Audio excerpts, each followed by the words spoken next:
morning, everyone. Welcome to day 2 of Pro Tour Dragons of Tarkir here in Brussels. Rich Hagan sitting alongside Ian Duke and Rashad Miller here at the news desk. Coming your way later in the day, the likes of Tim Willoughby and Randy Bueller and Brian David Marshall and Marshall Suckley bringing you all the action from a very busy day 2. Guys, we've got 8 rounds done, 8 still to go. For those people who were working yesterday or are new to coverage, you're very welcome. Ian, let's walk through what we've already seen and what's in store. Talk us through the schedule and the formats. Yeah, so yesterday we had 3 rounds of draft in the morning, break for lunch, and then 5 rounds of standard in the afternoon.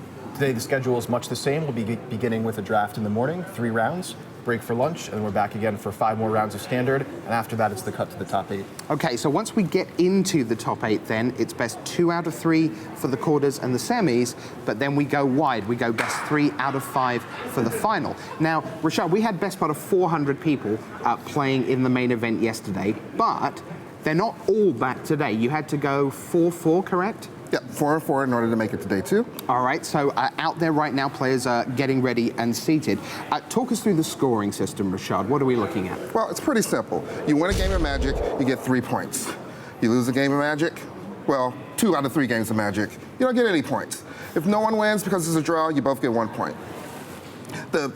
Basically, the point of the whole thing is, someone needs to win, someone needs to lose, and draws are considerably less points than someone winning. So, and we're using the Swiss pairing system, so you can't be paired against the same player 2 times in a tournament or in the same format, unless you have to play them in the top 8.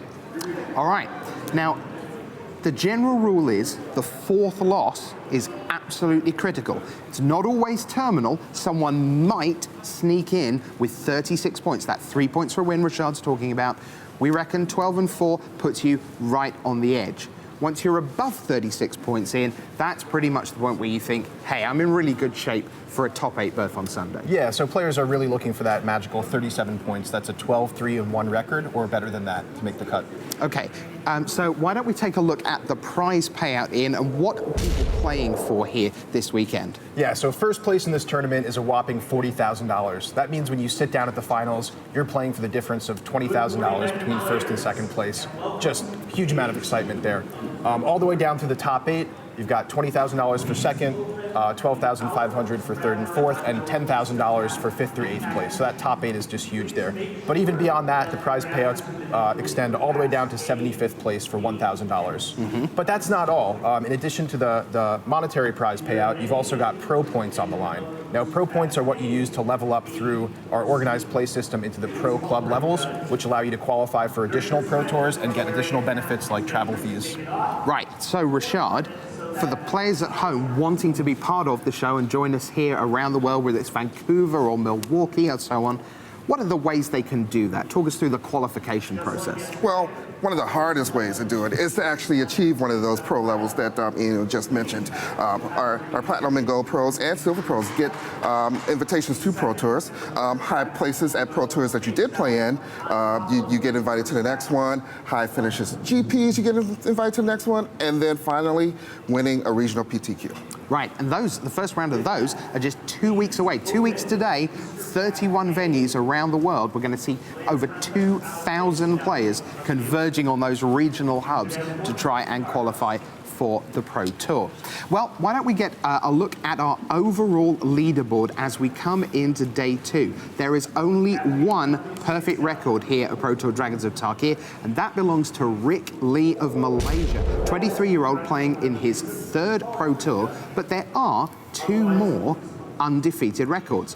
One of those is a very famous player indeed from Japan, Shota Yasuoka, and one of them is a less famous player from Chile, Felipe Valdivia, who I've got to know a little bit personally. A terrific guy, really representing the Chilean community. I know lots of tweets coming in from that part of the world. They're super excited to see Felipe. Talking to him this morning, guys, that one at the end there was against Shota Yasuoka, and I know, Ian, you were talking as well with Felipe this morning. Yeah, I just had a chat chat with him backstage. He's a great guy. He's in great spirits. Super excited to be doing as well as he is, and super excited to be having played against Shouta yesterday in his final feature match. He said Shouta is someone he's looked up to for a long time as a control player, and it was just really great to play against him. There are so many great players left in the building ready to go on day 2, and we are ready to go on day 2. It's time to hand you off for the draft. Let the cards fall where they may. Let's open up that pack of Dragons of Tarkir. Welcome to the booth, Marshall Sutcliffe. I've got Randy Buehler with me here, and we are ready to do some drafting. So first, what we're going to do is take a look at our table. Is this pod 1, Randy? This is pod 4. This is pod 4. These guys are 6-2 records. But wow, look how many names, right? Huge names at this pod. You see Namsung Wu, Craig Wesco, Tom Martell, Jelger Wiegersma. Wow, 4 of them are all next. Yeah, so this is a fully stacked table. Going to be pretty tough to sit down if you're, let's say Ryan Bremrose. He plays in GPs back home and, sits down and looks around and sees Tom Martell, Hall of Famer, directly to his right, Jelger Wiegersma.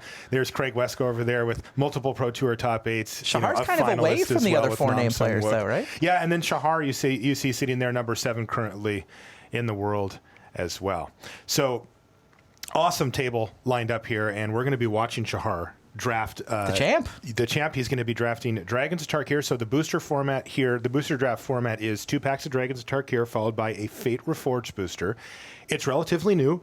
The players will have had a good idea now of how to draft after doing as much testing as they could from when the set came out till the Pro Tour here, but they're still figuring it out. Yeah, I talked to Shahar briefly this morning, and he said he thinks that red and black are the best colors in Dragons. So he really prefers to be red or black. Doesn't want to be green. It's the worst color. White is good if you're going to get past it in Fate Reforged. So white's not great in Dragons. It's super good in Fate Reforged. So if it's being passed to you, maybe you switch in so you can get past a Fate Reforged rare, for example. All right, let's head down to the feature match area now to watch some drafting.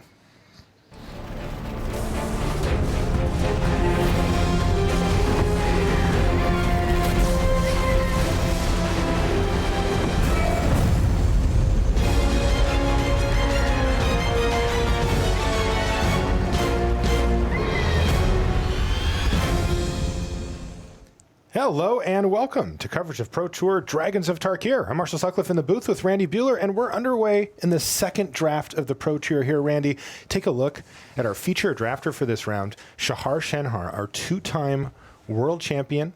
And we're going to get a chance to see how Shahar approaches this draft format. So here he is opening his first Dragons of Tarkir booster pack.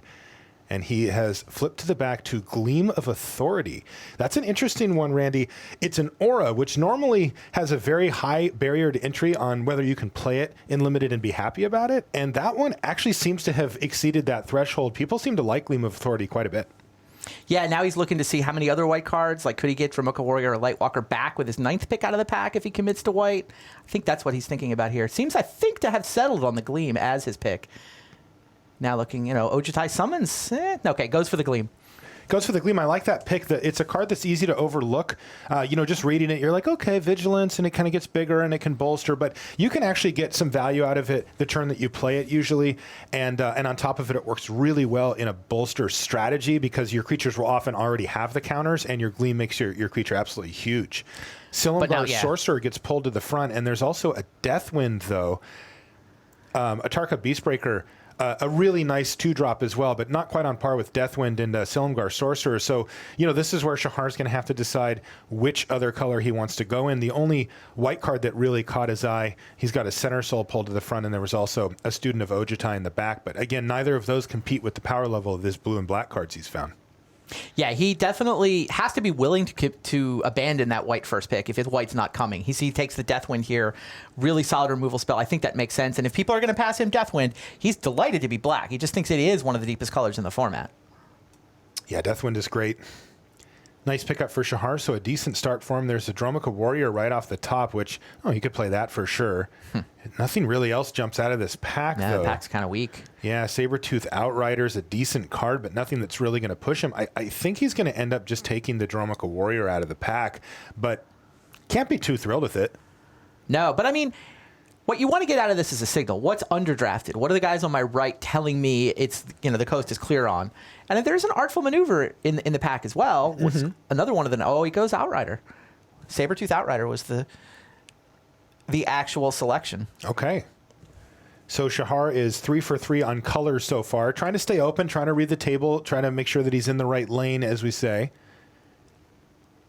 And it looks like green is now a great open color for him. You know, you just mentioned signals, Randy. He gets past Den Protector and Stampeding Elkhart out of this pack. There is a Dragon Hunter if he was set on white, but which is decent. But you know, if it's not as Shahar's good as Den Protector, right?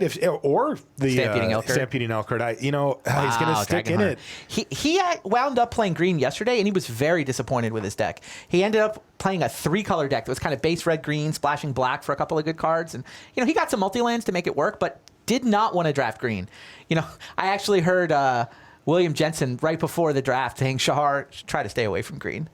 This is crazy, though. Another Stampeding Elkhart is coming. It's clearly the most open color. You know, he was speculating early. Is it? I've been having... Well, it's the worst color in Fate Reforged. There's nothing. Okay. There's Whisperer of the Wilds and then actual nothing. And he does not take the Elkhart. He went for the Monument instead of the Stampeding Elkhart. So, yeah, so he just does not want to be green. Yeah, he's clearly bending over backwards to not be the green drafter here. He gave in yesterday, wound up with he pulled off a 2-1, but with a deck that he was just clearly unhappy with. And didn't want to wind up there again. And now things don't look amazing. He's looking at Meringue River Skeleton as his best option. And, while a serviceable Magic card, it's certainly nothing exciting. Yeah, what are you supposed to do in Fate Reforged if you're green? Other than Whisperer, there aren't any cards for you. I have to think about it. Now there's nothing, though. He's found a Marsh Hulk to the front here. Okay, that's solid. Yeah, it's fine. And there's unspectacular, but Territorial Rock.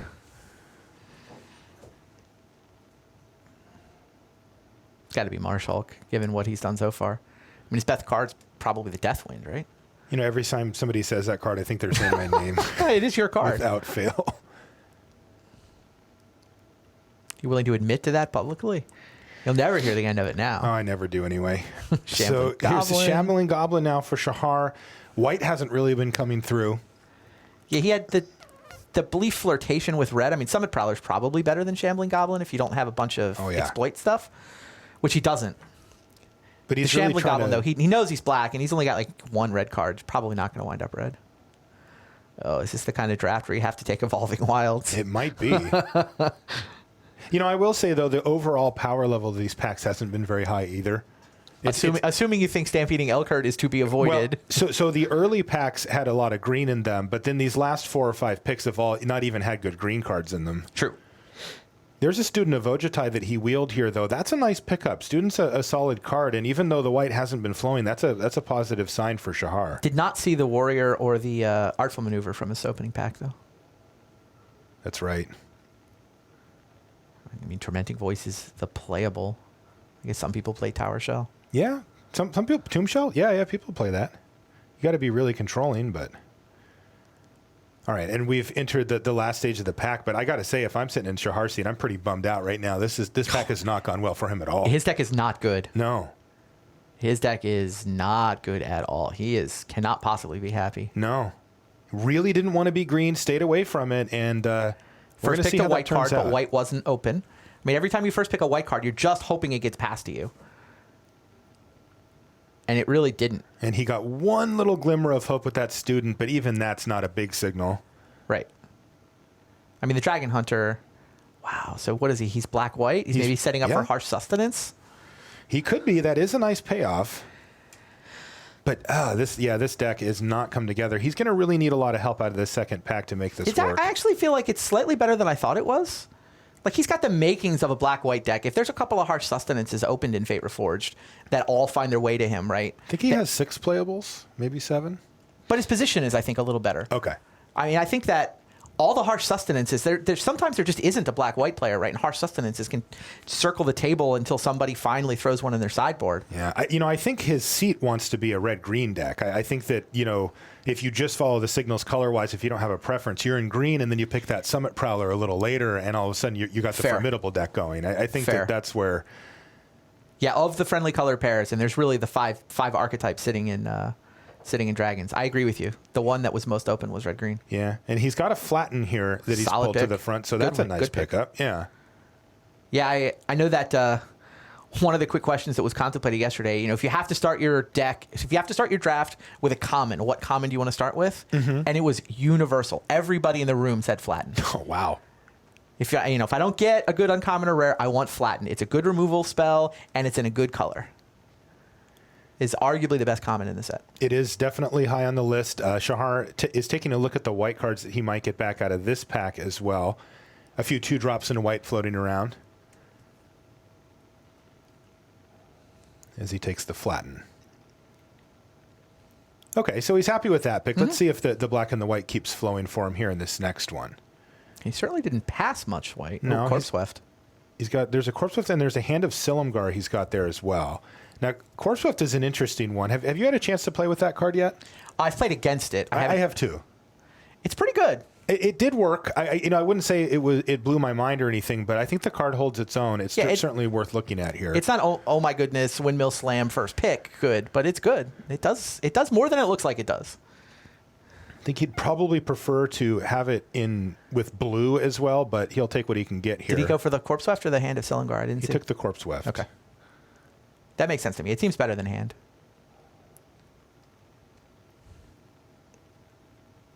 All right, let's see what's next for Shahar here. Oh, yep. Erishan Foremost comes to the front. Okay, now we're in business. He certainly didn't pass any white to his left. That's right. We saw this similarly yesterday with Jacob Wilson, where he stuck to the guns in white, and even though he didn't have that many white cards coming out of the first pack, he certainly didn't pass any, and that's similar to what Shahar did here, and now he's going to get hooked up. That is a nice one. Erishan Foremost is fantastic. You can see what it does on the right-hand side of your screen there, but, you had me sold at 3-mana 2/2 double strike. The other stuff I'll take, but he's really going to be sad he didn't get that Dromoka Warrior back, though, now, because that's a pretty nice little combo. Pacifism. Jeez. Yep. So the white flowing freely here from the left-hand side of Shahar. It's not going to be the case in the third pack, but he's getting it while the getting's good. Look, it is super deep in the third pack. I mean, I don't think he'll get nothing. Oh, he'll from get the more first, white out of 3 pack to 4 picks, sure. Yeah, he'll get more white out of pack 3 than he got out of pack 1. It's true. Just because there's so much of it in Fate Reforged. Yeah. I mean, the best color in Fate Reforged, don't you think? Oh, absolutely. Sandstep Outcast, really kind of a headliner. Some of the uncommons are insane, too. The rares are insane. Yeah, that goes without saying. Well, but the white rares are even more insane than the true. other colors. Like, which siege do you want? Well, the white one. Master of the Unseen, yeah. How high are you on Vial of Dragonfire? I'm mediocre on it, but I do think it's playable. I think people should play it a little bit more than I've seen it be played. The fact that you can pay for it in the installment plan, as we say, where you can pay the 2 and just leave it alone. I think a lot of people falsely just say, but it costs 4 mana to do 2 damage. That's not very good. But that flexibility of being able to play it one turn and activate it on a completely different turn when it's relevant is really nice. That said, still not super efficient, so I don't think you should be, devoting high picks to it. But it's a good card. All right, Dutiful Attendant. Dromoka Dunecaster. What else is he have? A Minister of Pain in his hand here. Yeah, I think the Minister's the pick. Okay. Getting a little bit of exploit going. It is very good against some decks. It's quite good against Shahar's deck probably as well. And the thing is, it's a 2/3 body. Yeah. I mean, 3-mana 2/3 is serviceable. It is. And then there will be scenarios where, you run into a token deck or, you have your Shambling Goblins, you're able to kill a 2/2 and... Yeah. Here's a Lightwalker now for Shahar, which is, he's not really maximizing on it in his deck, but it's probably going to make the cut. Yeah, nothing better here. I mean, if you had a bunch of Bolster, then you'd feel a little better about the Lightwalker if you had, Sandcrafter Mages and whatnot. Exactly. Does have his first pick enchantment. That works too. But that's it so far.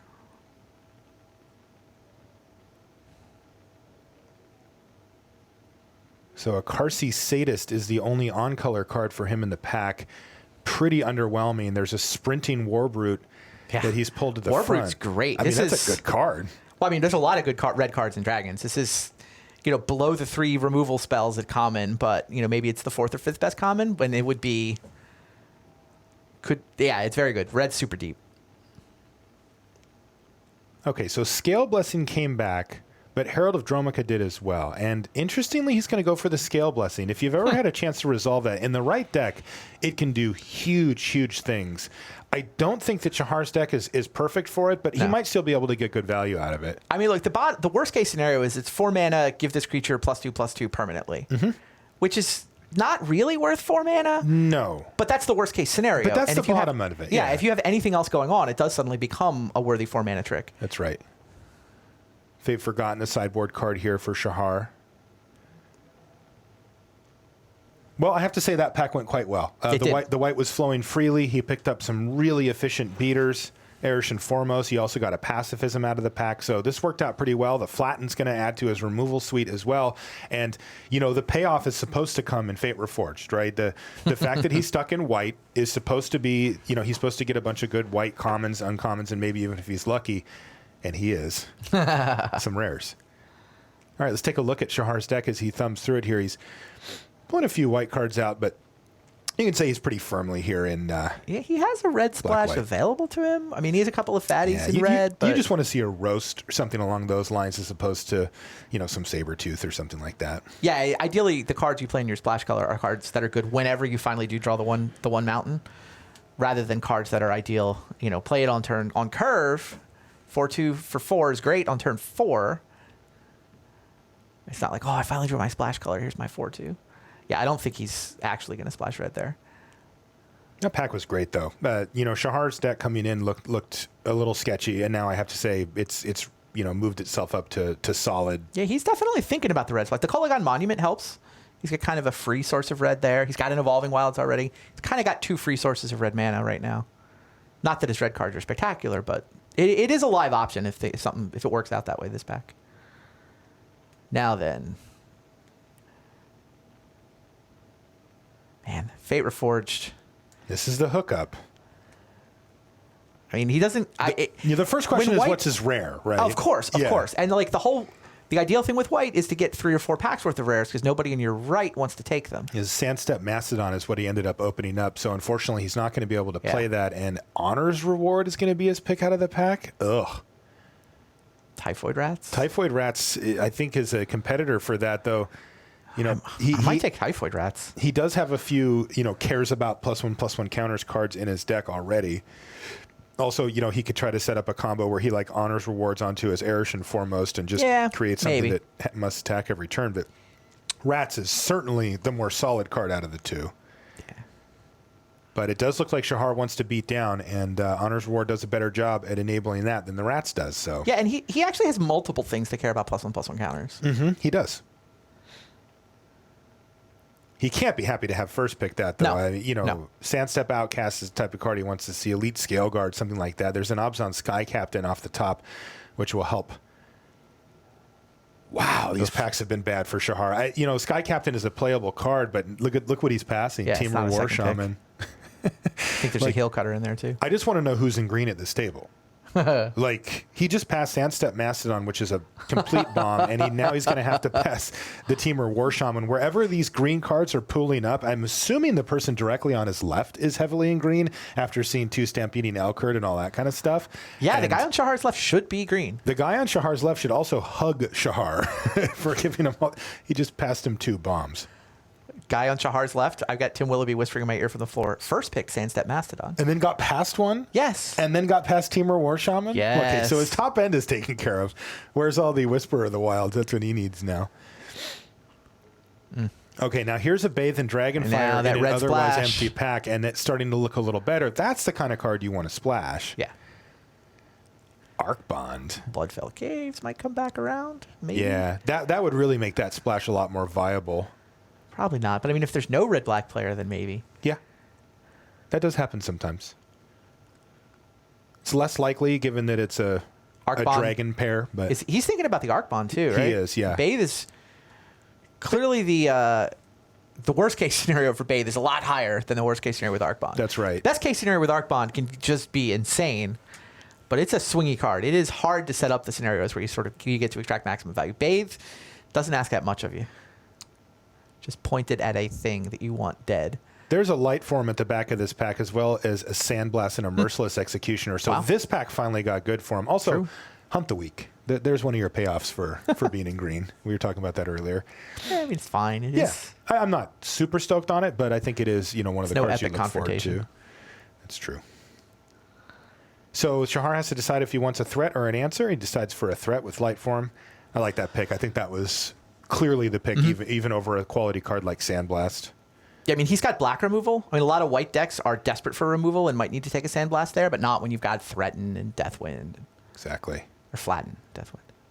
So here is a Dragon Bell Monk for Shahar. You know, basically a filler card, but it'll make the cut. Solid C there.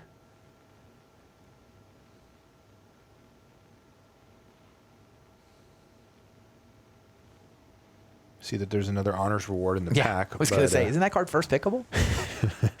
Apparently. Don't think Shahar would be too stoked about having two of them.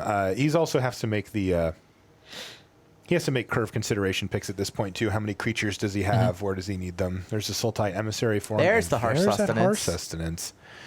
Now, how many cards are left in this pack here? It looks like about 9 or 10. It's not coming back. Look, those things go really... Look at the count. See, this is the eternal optimism of youth here.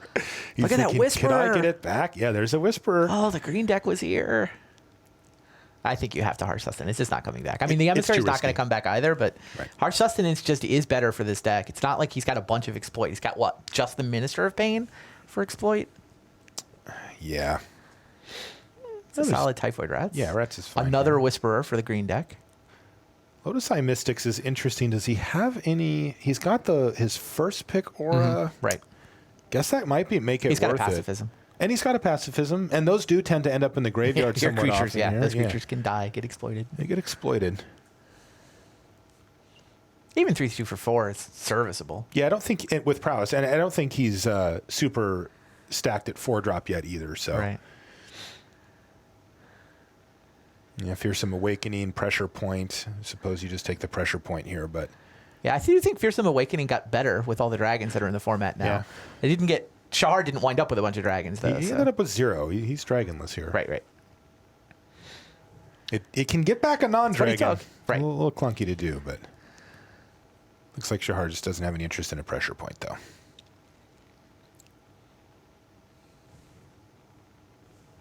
And what does he find here? Tassiger's Cruelty. Abzan Rune Mark back there, so nothing really going here for Shahar in this pack. And it looks like he's wound down. He'll be happy to... It's Abzan Advantage, Oh, it's Abzan Advantage. Oh, okay. Yeah, sideboard. Yeah.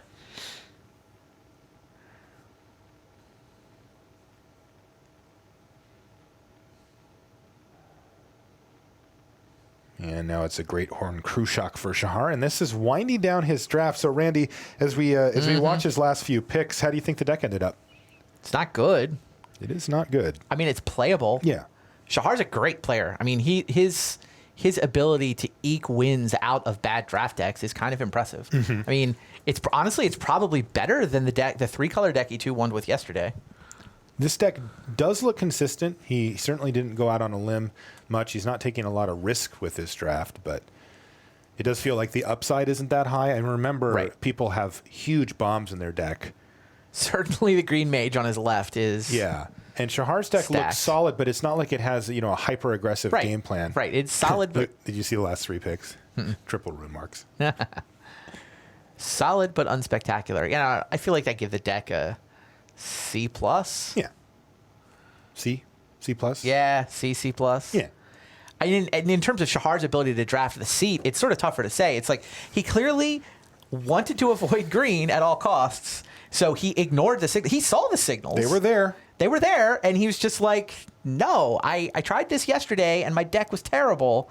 It would have worked out better today than yesterday. He could have had a great green deck, so I don't think you can give him high marks for drafting the seat, but I mean, some of it comes down to like, do you believe this belief that avoid green at all costs? Right, and if Shahar is, anti-green in the format, then the picks make sense. I think otherwise, though, he was still open enough where you should move in on those cards, and you have to really hate green to pass the deck that he passed. He must. He really must, because those cards were very good and quite late. I mean, Stampeding Elkhart has really performed well for me in the format so far. And if I get 1/5 pick or whatever, and I see that in the pack with another good green card, that to me is a strong signal. I'm not one to jump on signals too quickly when it comes from, it's my 3rd pick or something like that. It's more, when I see a 4th and a 5th pick, and he got them back to back as well. Right.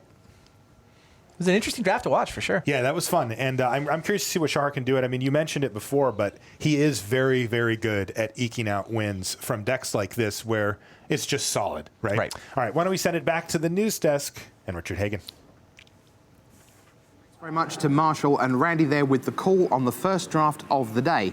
And also sort of the second draft of the day, because as that pack went on, you heard an awful lot about the player round to Shahar's left. Now, by my reckoning, that is Adam Snook of the United States, who has ended up with those Whisperers of the Wilds and all that really good green stuff in Fate Reforged. It's one of the developing themes of this draft environment. All those great cards in Fate Reforged that you used to never see unless you opened them, well, now they're going round the table and down and down and down the chain. Those sieges, they're turning up third, fourth, fifth even in draft. Watch out for those powerful Fate Reforged rares in your next draft, because they are coming to you later than you think.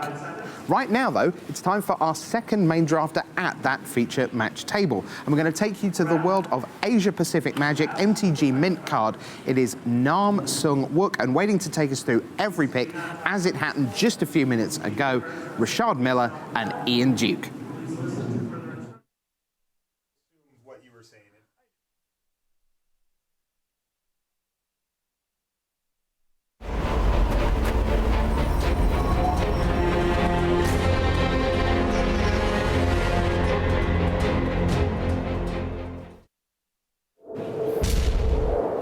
Welcome to the Tournament Center. I'm Rashad Miller. That's Ian Duke. And these lovely hands, that's Namsung Wu, NSW on MTGO. So let's watch them draft some Dragons of Tarkir here at Pro Tour Dragons of Tarkir.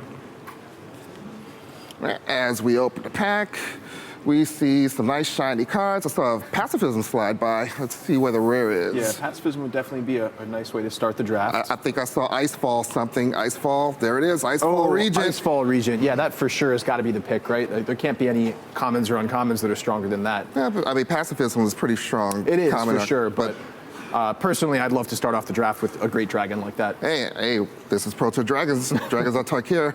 So what else is in the pack here? Void Squall, it looks like Epic Confrontation. And a Tarka Ifrit, which is a very underestimated card still. Yeah, so probably Pacifism and Epic Confrontation being the next best two cards in the pack. So he'll keep that in mind as the draft continues. But definitely can't complain first picking a dragon in Dragons of Tarkir, right? First pick a rare, any rare that's strong enough to first pick, you're never going to be sad about that. Get a look at Tom Martell and Craig Wesco. Got a couple of good interviews coming up that's also going to be available. All right, so pack 2, we got a Terminal Rock to the front, but Territorial Illusory Rock. Gains. This is kind of a kooky rare here. It's like a mind control that slides from creature to creature as it comes into play. Deadly Wanderings and a Sandcrafter Mage. Yeah, Sandcrafter Mage, really solid. I'd be happy to pick that up. What do you think of Deadly Wanderings? It's kind of a build around. Yeah, it's definitely a build around here. I'm not sure I would want to jump into it this early into the draft, but it can be a really solid card if you tailor your deck around it. So it looks like it's narrowed down to the Crafter. I think he went with the Sandcrafter Mage. Yeah, I like that pick. It's just a really solid card. A 3-drop that comes down as a 3/3 is great in a world full of morphs. And personally, I like the blue-white archetype. I've heard some differing opinions from the pros. And Nam probably saw the Adrian Sullivan feature match and didn't want to get confused with his Illusionary Games. Sure, yeah, it's definitely a tricky card. All right, so we got Student of Ojutai pulled to the front and a Glade Watcher. Student of Ojutai is a card I like quite a bit in blue-white. Blue-white decks tend to be a little bit more controlling. Obviously, you have lots of rebound cards, and this is a card that you can just gain you tons of life over the course of a game, in addition to blocking well. Nice shiny Glare of Ages. Yeah, I mean, Evolving Wilds could keep your options open, but I don't think it's that necessary in a 2-color format like this. I've been really impressed with the Student. Yeah, the 2/4 body's great. I mean, I'm a fan of big butts, and I like gaining a little life too. And if you don't pick them early, you might not get the chance to see them again. So I definitely like that pick up here for Namsung Wu. Right. So next pack we have a Light Walker, and not a lot else I could see. Well, there is Looks like a Lore Master there. Yeah. Yeah, so Lightwalker is a really interesting card. It can be super hit or miss depending on how much +1/+1 counter synergies you have in your deck. Blue-white, not as known for the +1/+1 counters as green-white is, but he does have the Sandcrafter Mage already, so he might pick up the Lightwalker and try to move in on the +1/+1 counters a little bit heavier. Yeah, but Lightwalker, the +1/+1 counter synergy isn't really there with blue. Do you think he's going to look for switching over to green? Probably not. I mean, he's got that dragon, which is far stronger than any of the cards, that that he could pick up in the next few picks, I think. But So we see another student Ojai, and we also have a Ojai's Breath.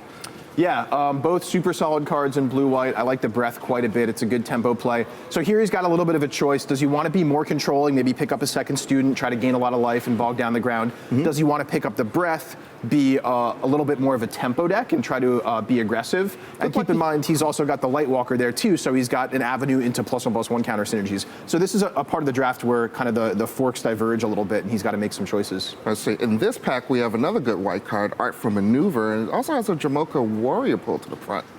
Yeah. Another fork in the road for him. Yeah, solid pickups. I mean, Artful Maneuver, of course, it's going to be at its best in a deck that's a little bit more aggressive, a little bit more tempo-oriented.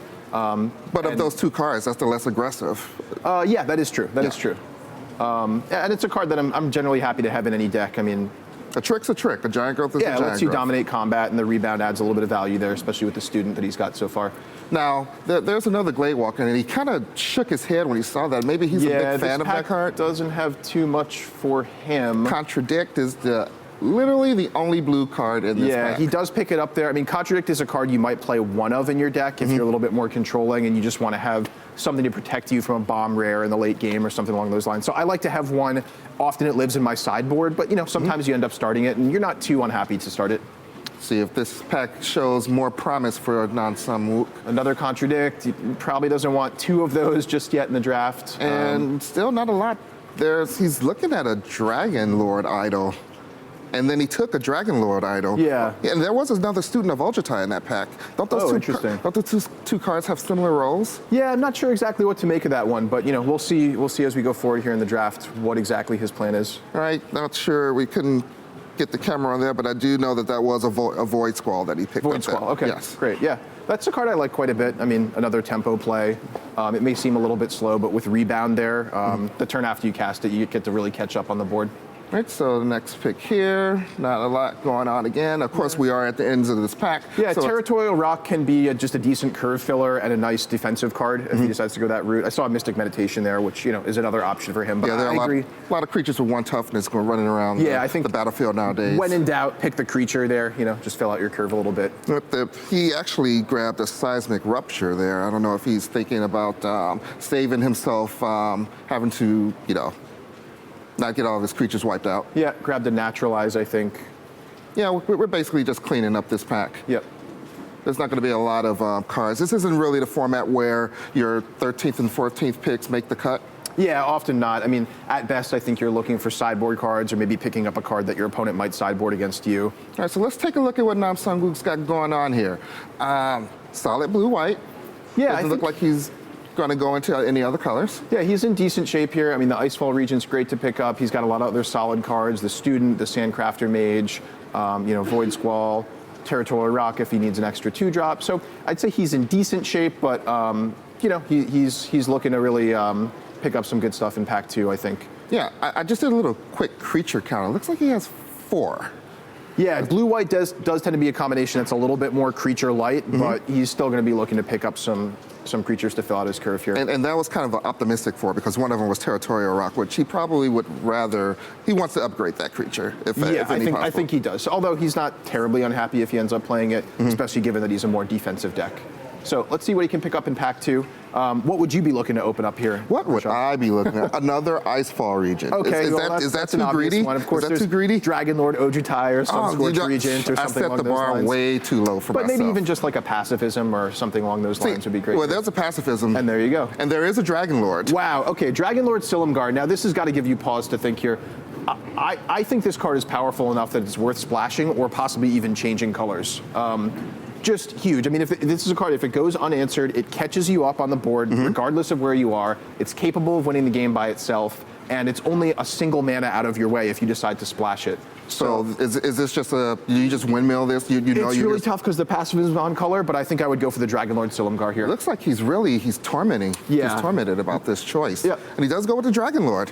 I can't blame him. I don't think you can blame him, and I think everybody at home wants him to It's a pick that one like, too. even if you're only 60 or 70% chance to play it, it's enough better than pacifism that if you kind of multiply that out and weight things there, I think you're way happy. better than You're happy to pick the It's like Dragon. pacifism plus. Right? Yeah, I'm understating things a little bit, to play up the drama here, Rashad. But yeah, I think you're really happy to pick up the Dragon Lord there. All right, so let's take a look here. Yeah, so we have a Zephyr Scribe and a Orator of Ojutai. Yeah, he does have 2 dragons to go with the Order of Ojutai. Yeah, so this is a pretty weak pack, but there's also a vial of Dragonfire. Maybe you just pick up the vial this early, or what do you think? I'm kind of interested. Well, yeah. I actually He goes with the didn't even Zephyr see Scribe. The Zephyr Scribe. Oh, okay. I didn't see the Zephyr Scribe. Yeah, there's a Zephyr Scribe that's a also. very solid common. Definitely, I would say like on the tier 2 of commons in the format. And I'm always happy to play almost any number of Zephyr Scribes. Yeah, That's great for him. I'm a big fan of the looting ability where you draw a card and discard a card. Yeah, and often you get to get into combat with it or loot I don't like twice. paying a blue for it. I'm sorry, Rashad. That's that's the way. Evidently, I'm just a greedy one here. All right, so what do we got going on in this pack? We see a Herald of Jamoka, and not a lot else that's in blue or white. There's a Palisade Familiar hiding in the back there. Palace Familiar? Yeah. Yeah. It's a tough choice there. Either are reasonable options just to fill out the 2-drop. I might like the Herald a little bit more in his position. Yeah, and he does go for it. Goes for the It Herald. just trades with more cards. He doesn't have Exploit yet. Right. So the Palace Familiar loses a little bit of value there. Not only does he not have Exploit yet, we haven't seen an Exploit card That's true. at all in any of his packs. So now we're looking at a Pacifism, which Oh, is wow. that's Pacifism. pretty late. Great pickup for him this late. I think he's got to be super happy there. He's also eyeballing his Flatten. If he decides to splash black, is the Flatten better than the Pacifism? I don't think if he's splashing black, if he decides to go a little bit heavier into black and be base blue black and maybe splash white, then the Flatten would be better. But given that he might not have access to black mana when he needs it, the Pacifism is going to be clearly better there. Pacifism is the pick, definitely the safer pick. Yeah. And now we have another Zephyr Zephyr Scribe. Scribe.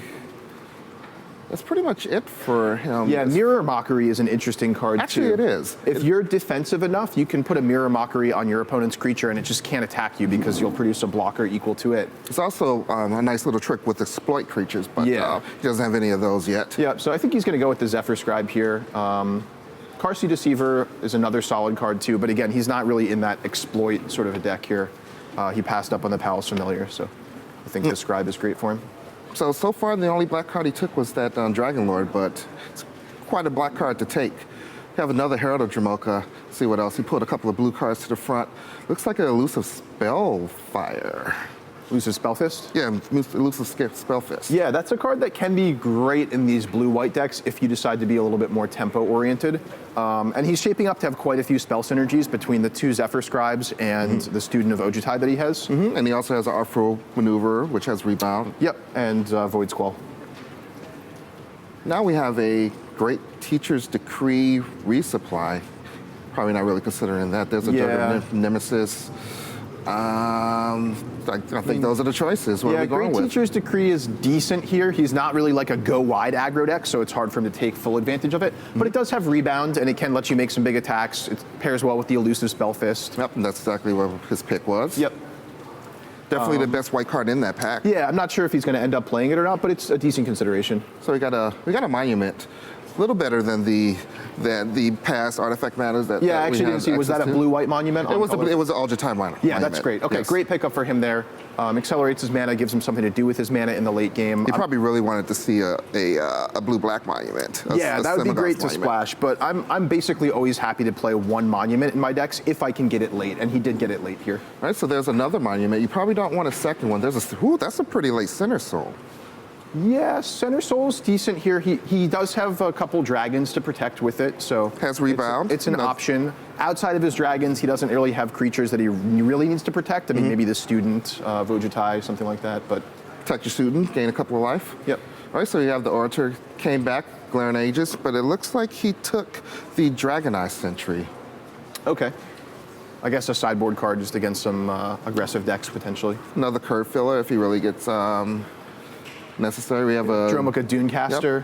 Yeah, that's a card that I think is maybe less impressive than players initially think when they see it, but it's still a solid card, maybe a sideboard card if you want to hold off a red-green deck or something. That card's Deceiver is still there, so is Mystic Meditation. He takes Mystic Meditation. Yeah, Mystic Meditation I think is a better fit for his deck. The Deceiver is a more powerful card overall, but with the spell synergies and whatnot. Now we're just cleaning up the pack. Another couple of picks, didn't quite see that. Another fast pickup. Blue card that. Yeah, so that was a solid pack 2 for him. I'd give it like a B+ pack 2. He's in decent shape. He's got a couple dragons here. Hopefully he can splash the Dragon Lord Silumgar. He's going to be looking for like a Dismal Backwater or some other multicolor lands. I got a question for you, because you said hopefully he's splashing that Dragon Lord Silumgar. Yeah. So you wouldn't just splash it off of two or three swamps? I think I would. It depends how his deck shapes out. I mean, if he gets really, really deep blue and white and his deck turns out super solid, great for him. How good does his deck need to get to not splash this Dragon Lord? Significantly better than it is now. I'll put it that way, right? So he's got like a solid, outside of his dragons here, he's got like a B level deck right now, I would say. So he really needs those dragons to put it over the top. I think he's gonna want to leverage those bombs. That said, if he can pick up some mana fixing to smooth things out, he's gonna be a lot happier splashing the dragon. Mana fixing seems to be a lot easier to grab these days, even though there's only one in each pack of. Yeah, because most players at the Reforged. table are going to be 2 colors or strongly based in 2 colors, so the mana fixing will float around a lot more than it did before. All right, let's see if we can open up a bomb dragon that's exactly in his colors. He's got 2 dragons to pick from. Yeah. We've talked a lot about Fate Reforged having a lot of bomb rares in it, so I think going into pack 3, the dream is, can I open a bomb rare in the colors that I'm already in? And let's see if you can do that. Oh, look at that Dismal Backwater shooting Sage straight. Eye Avengers, I think that qualifies as a bomb. What do you say? That is definitely a bomb. Being able to bounce all creatures with toughness lessen his power. Yeah, and it does have the prowess ability, which is a perfect fit for his blue-white spell-heavy deck that he's got so far. So I think that's going to be the pick for him. I think he's got to be pretty excited to pick that up here. He's got to be pretty excited to actually open that Dismal Backwater. And there was a Dismal Backwater, yeah. So there's a good chance that it's going to come back around to him. Yep, great to note. I mean, if he had opened the Silumgar, that would have been even better. Double Silumgar. Yeah. The twins. There's also a Harsh Sustenance there. I mean, if he does pick up mana fixing and he is Esper colored, there's a chance that he might play a Harsh Sustenance. Probably not, right. I should say, but it's in there to Definitely not. He's not the deck that will take total advantage. Right, because he doesn't have tons of creatures. Right. Black is a splash for him. It's not perfect, but it's good to note. Let's see what we got past, Mr. Namsung Wu. Didn't look very promising. Actually, I don't see. There's really not much for him. Oh, Abzan Sky Captain. There we go. Abzan Sky Captain. Lotus Eye Mystics there. Those are the best 2 cards in his colors. Yeah, the Mystics, I mean, he would need some enchantments, I think, to really leverage the power of that. I think Abzan Sky Captain, just a solid card. A 2/2 flyer, you get some value out of it when it dies. He's looking for creatures at this point, so I think he's happy to pick it up. That's a very solid creature to pick up. There's nothing wrong with going to the air. And 2/2 flyers, they are very serviceable at 4 mana. That's quite the murderous row we have here. We have Namsung Wu, then Craig Wesco, then Tom Martell, then Jäger Vgma. I saw Whisk Away there. Whisk Away, there is was that a Dismal Backwater? Oh, yeah, Dismal. Okay, this is actually a pretty tough choice. Whisk Away is pretty solid, but Dismal Backwater just really smooths out his mana, makes it much more likely you can cast Dragon Lord Silumgar. I would go for the Dismal Backwater here. It just shoots the power level of your deck up, even though it's just a land. Well, the consistency really, and then that cascades into power level. But Whisk Away, well, solid. I mean, he has plenty of spells and plenty of filler in his deck already. So if he has to play his next best card instead of Whisk Away, he's not too unhappy. Whereas the mana is really a game changer here, and he does go with the Dismal Backwater. Yep. So that's one he may, and he also has one that could come back around to him if no one else is looking to splash blue or black or another color that's not those 2. Blossoming Sands was the land there. That's not for him. Not really for him at all. Speaking of not for him, this pack is not for him. not too much in here. Arshan Cleric? Yeah, that's a card that's actually gone up in value a little bit with dragons. There are a lot more 1 toughness creatures that this can trade with, and the life gain. a little bit more aggressive too. Decks are more aggressive, right? So the life gain is more relevant there. He's not happy to pick it up here. Oh yeah, Abzan Advantage. I think he went with the Cleric there. He did go with the Cleric. Abzan Advantage, he passed. Abzan Advantage got a little bit better. Yeah. Being able to put counters on creatures more consistently, especially if you're green-white. So many of the white removal spells are enchantments in this format, so that's a good note. Ooh, Frostwalker, that could be pretty aggressive. Yeah, Frostwalker is at its best in an aggressive deck, but it also does trade with, most other 2 or 3 drops. It trades up the scale. And he does need just early creatures to There's play also to a kind Will of a defend Naga himself. there. Will of the Naga. But he goes with the Frostwalker. Yeah. I'm a fan of the Frostwalker. Yeah, I mean, like I said, it's better in an aggressive deck, but I will play it in just about any blue deck because it just trades with whatever other 2-drop or even 3-drop your opponent might lead off with. Sometimes it also trades with pump spells, though. Yeah, but even then, it's a 1-for-1 trade, and it probably costs your opponent 2 mana, so I'm fine with that. Yeah. So another Will and a Naga is in this pack, and a lot of blanks again. I wonder if the packs are just really weak, because I'm looking at the other cards in the other colors, and they're looking pretty weak as well. Yeah. Well, yeah. I mean, there's an Arcbound. That's The most probably powerful cards we've seen are actually the blue multicolor commons so Yeah. far, which is not a surprise because so many players start off in allied colors with dragons that they end up floating around a lot in Fate Reforged. Yeah, lots of cunning strikes and No, so I think I forth saw here. a Sandblast in this pack. Yeah, Sandblast, that's a great pickup and makes him feel... Absolutely the best card in this pack, and it's definitely in his colors. Yeah, it makes him feel less bad about passing the Whisk away Exactly. earlier because they play a very similar role here. And Sandblast, actually just a really powerful card to still be in the pack at this point. That's Great pickup interesting. for I him. wonder what that means. I wonder if there's only 1 or 2 other white drafts. I think Shahar it is white. indicates that probably the packs have just been a little bit weak, not that he's getting cut on his colors. All right, so there's a honors reward, Rakshasas. Yeah, it's a shame he's been Disdain. missing on so many of these dual lands here. We've been seeing like Saltwater Cliffs and Thornwood Falls passing Yeah. by. If those had been some combination of the Esper colors, he'd really be enjoying that. I wonder if anyone is have an opportunity to enjoy any of those multicolor lands, or if they're just going to go 14th, 15th pick. They used to be so good. I first picked those in the last draft. There's the format. Dismal Backwater. Is this the one that came back around? Yeah, this is the one. This is from the pack that he opened, so he's going to be able to have a very... That is awesome for But he's him. also looking at this Rite of Undoing. You think he needs to add that to his card pool? No, he's got to go with the Dismal Backwater. I mean, Rite of Undoing is solid. He would certainly play it if there were nothing else for him in the pack. But Dismal Backwater is just the perfect card for him at this point. Yeah, his deck, I'm feeling a lot better about his deck. I agree. A lot of nothing in here. There's a Neutralizing Blast that he takes for a sideboard. I think given the way the packs were the first time around, he's probably not going to pick up too much more from here, which is a shame because it's hard to keep mental count, but I think he's going to be a little bit low on playables. He's probably going to have to play like the Territorial Rock and some of the other filler cards that he picked up. Maybe there was a pressure port there for him, which would have, filled a role as being a playable and being able to cycle, but he grabbed something else. I'm not sure exactly what it was. Yeah. It was a little bit off camera. Yeah, Pressure Point is a card that's a solid filler if you need it. It plays with his spell synergies, but he's not really aggressive. Let's grab to the take cunning advantage strike. of it. All right, so let's give Nam a grade. Let's grade his seat. How well did he draft this seat? I think pretty well. Like we said, the packs were a little bit weak in Fate Reforged, but I think that was more a factor of just the packs themselves rather than the colors. I think he was definitely in the right colors for where he was. He stuck to his guns. He stuck to the rare that he opened first. So I think he played his seat well. His deck is quite solid. And he's got a couple dragons. I want to give it, so without the dragons, it's like a B. I'd be sort of not too happy with it. But with the Icefall Regent and the Dragonlord Silumgar, I think that gets it up to probably like B plus A minus range. So I would be pretty happy to have this draft at the Pro Tour. All right, for Ian Duke, I'm Rashad Miller from the Tournament Center.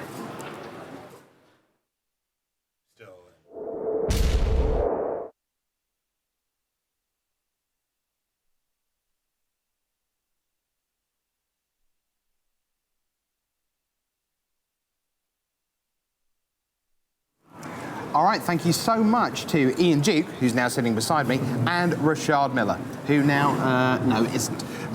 BDM over there on the far end. And just at the end there, that last shot, and you look round the table and you go, that'll be a Pro Tour champion Craig Wesco, that'll be a Pro Tour champion Tom Martell, that'll be a Pro Tour champion Yelga Vgma.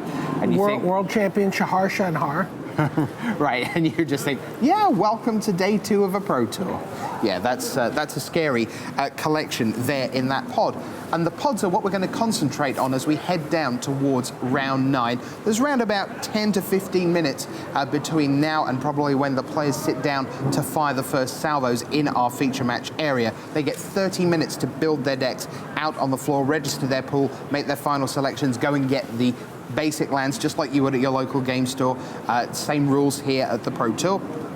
And so what we're going to do is show you everyone who is currently at 6-2 or better.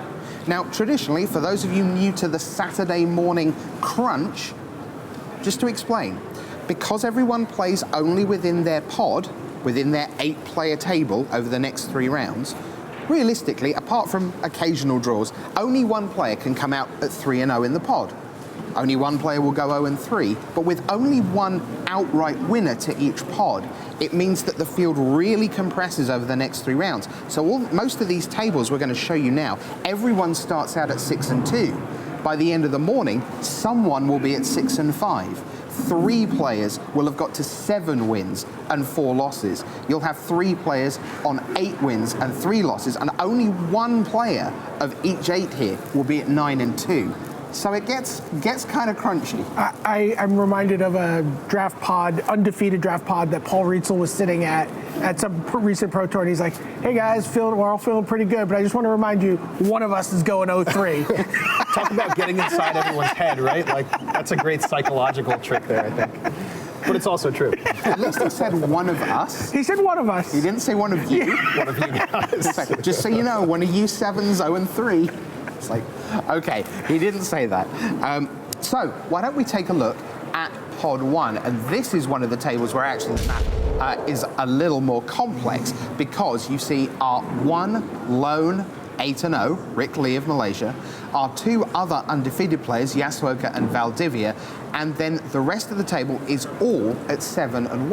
And what that means is that because they achieved their 7 wins on day 1, even if one of the 7 ones were to go 0-3 and be right on the verge of elimination at 7-4, they would still have pretty decent tie breaks, having obviously played only the top players this morning and having been dominant throughout yesterday.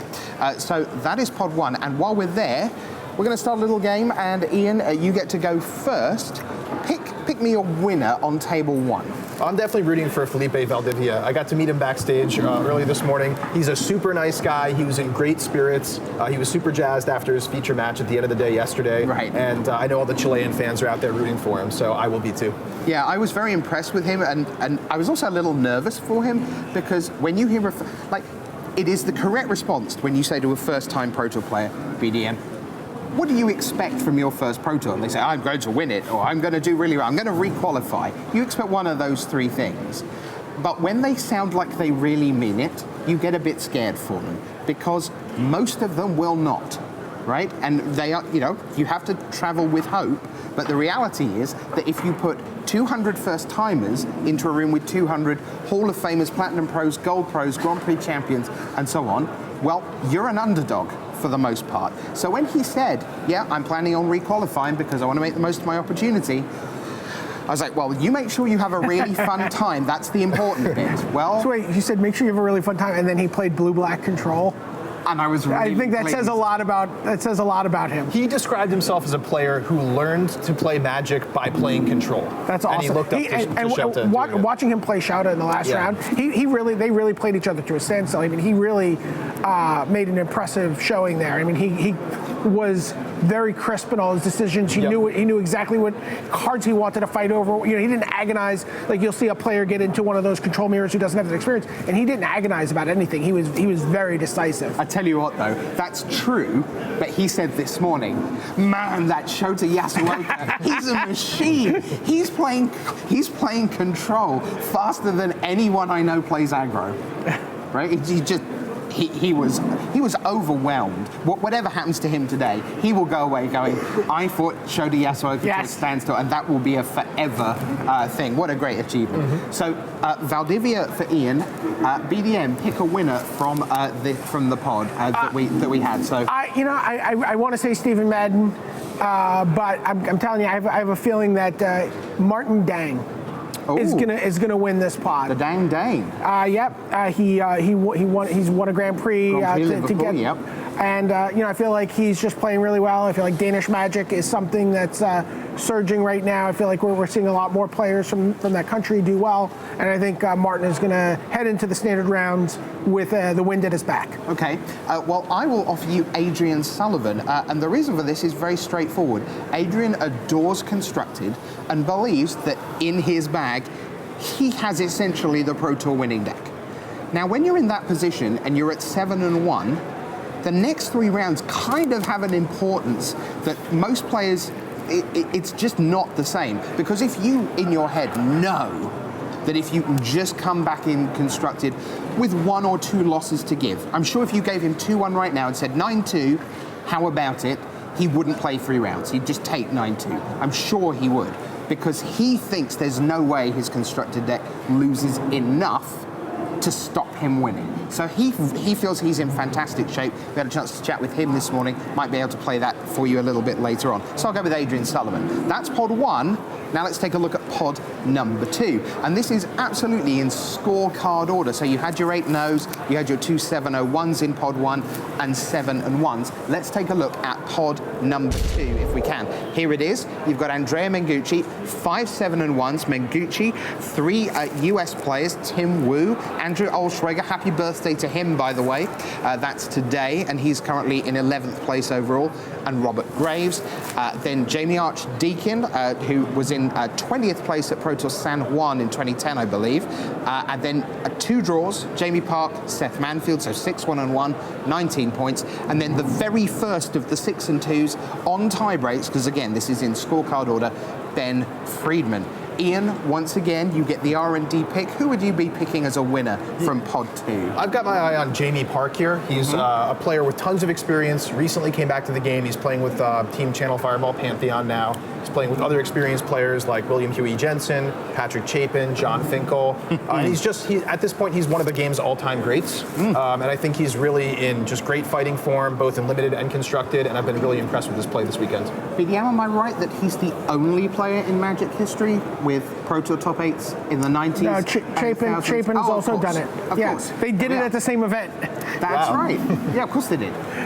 But that is a phenomenal achievement. 3 decades worth of Pro Tour top 8s, because the game of 1998 is not the same. Bruce Swiney is here, who played in the first 4 Pro Tours in 1996 and is back after a 19-year absence. Which we're pretty confident is the longest spread between Pro Tours. And his last Pro Tour was the Mirage pre-release Pro Tour in 1996, which was won by Frank Adler of Germany.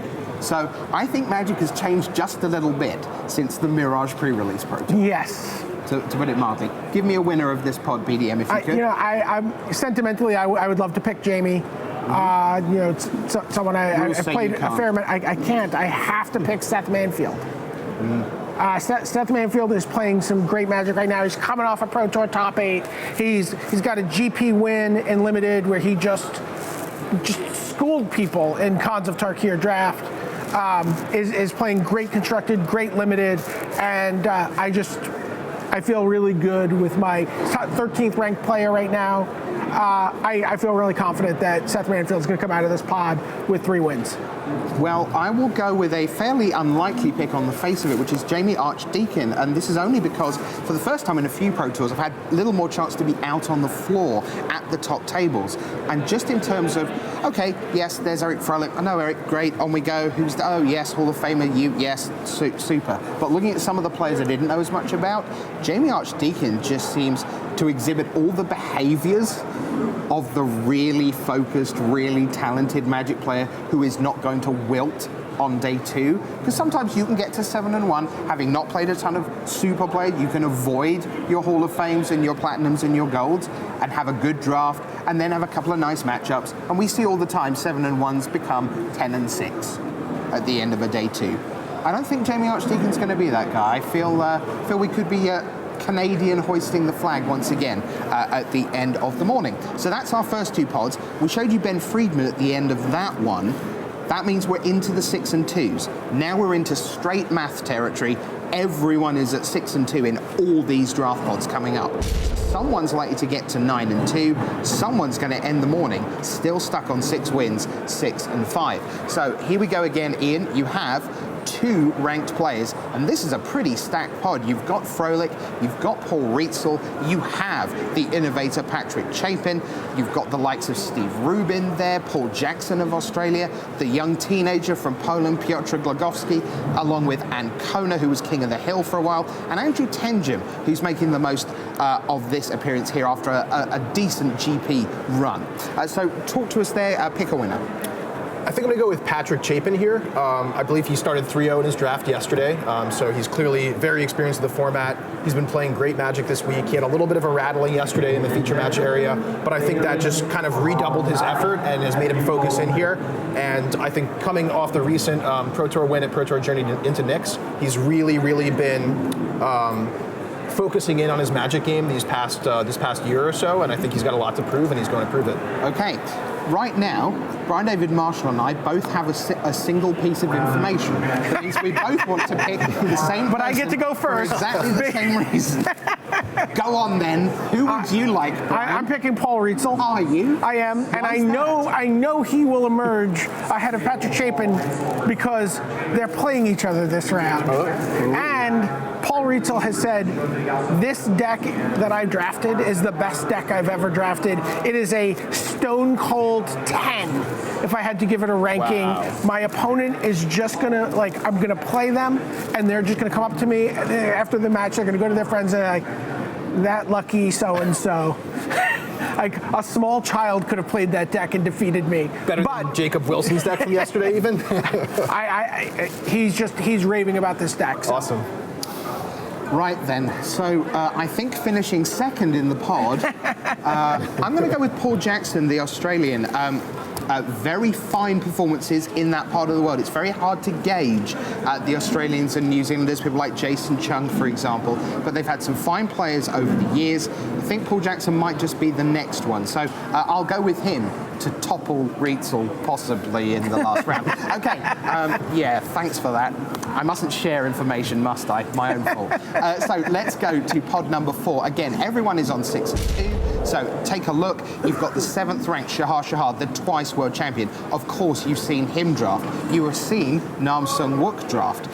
But along the way there, you've got Hall of Famer Vgma, you've got Pro Tour champions Wesco and Martel, you've got Adam Snook, who by virtue of being to the left of Shahar Shenhar, we believe may have a tremendous green deck. That's certainly the call from the booth that is most likely. You've got Don van Ravensvaart, another Australian, doing very nicely at 6 and 2. Off you go, Ian, pick a winner. I'm going to go with Craig Wesco here, actually.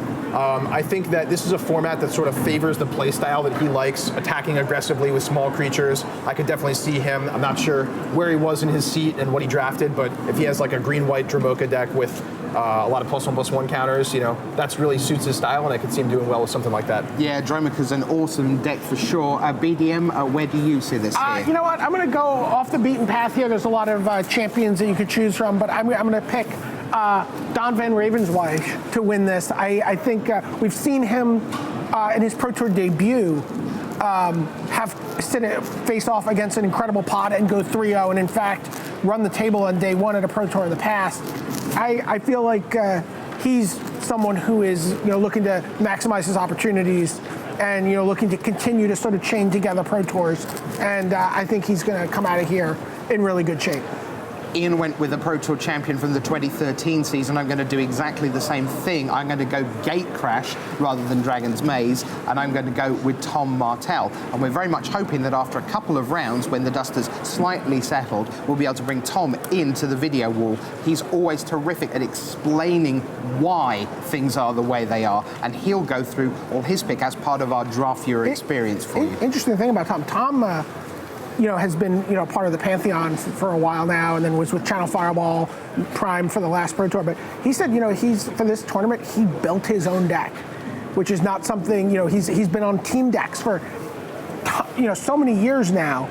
It felt like he's like, I came into this tournament and I built my own standard deck, and I feel really good about it. All right, well, we'll see how he gets into standard. Remember, the 4th loss is utterly critical. So all these 6 and 2s, they want to be in the top half of their pod so that they can come back into standard at 8 and 3 or better, which means they're still definitely alive as they head into 5 rounds of standard. So on we go. Pod number 5 is up next. Again, everyone at 6 and 2. There were 54 players coming in at 6 and 2 or better.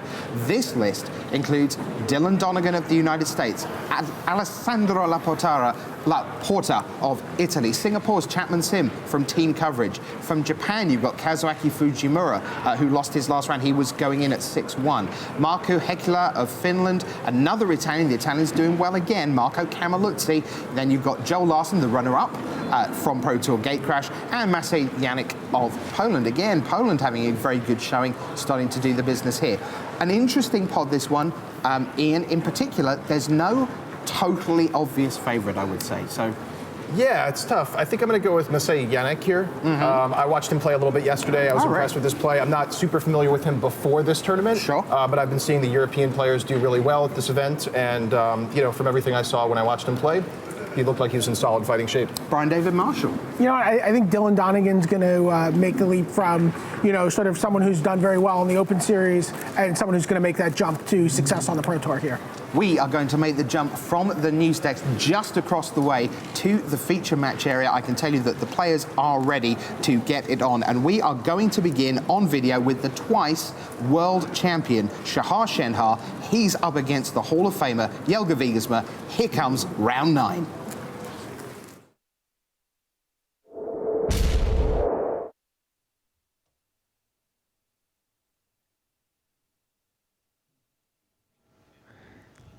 Hello there. Welcome back to the booth here in Brussels. Marshall Sutcliffe with Randy Buehler, and we're ready to head down to the feature match area for our first round of the second draft of the day. It's time for round 9.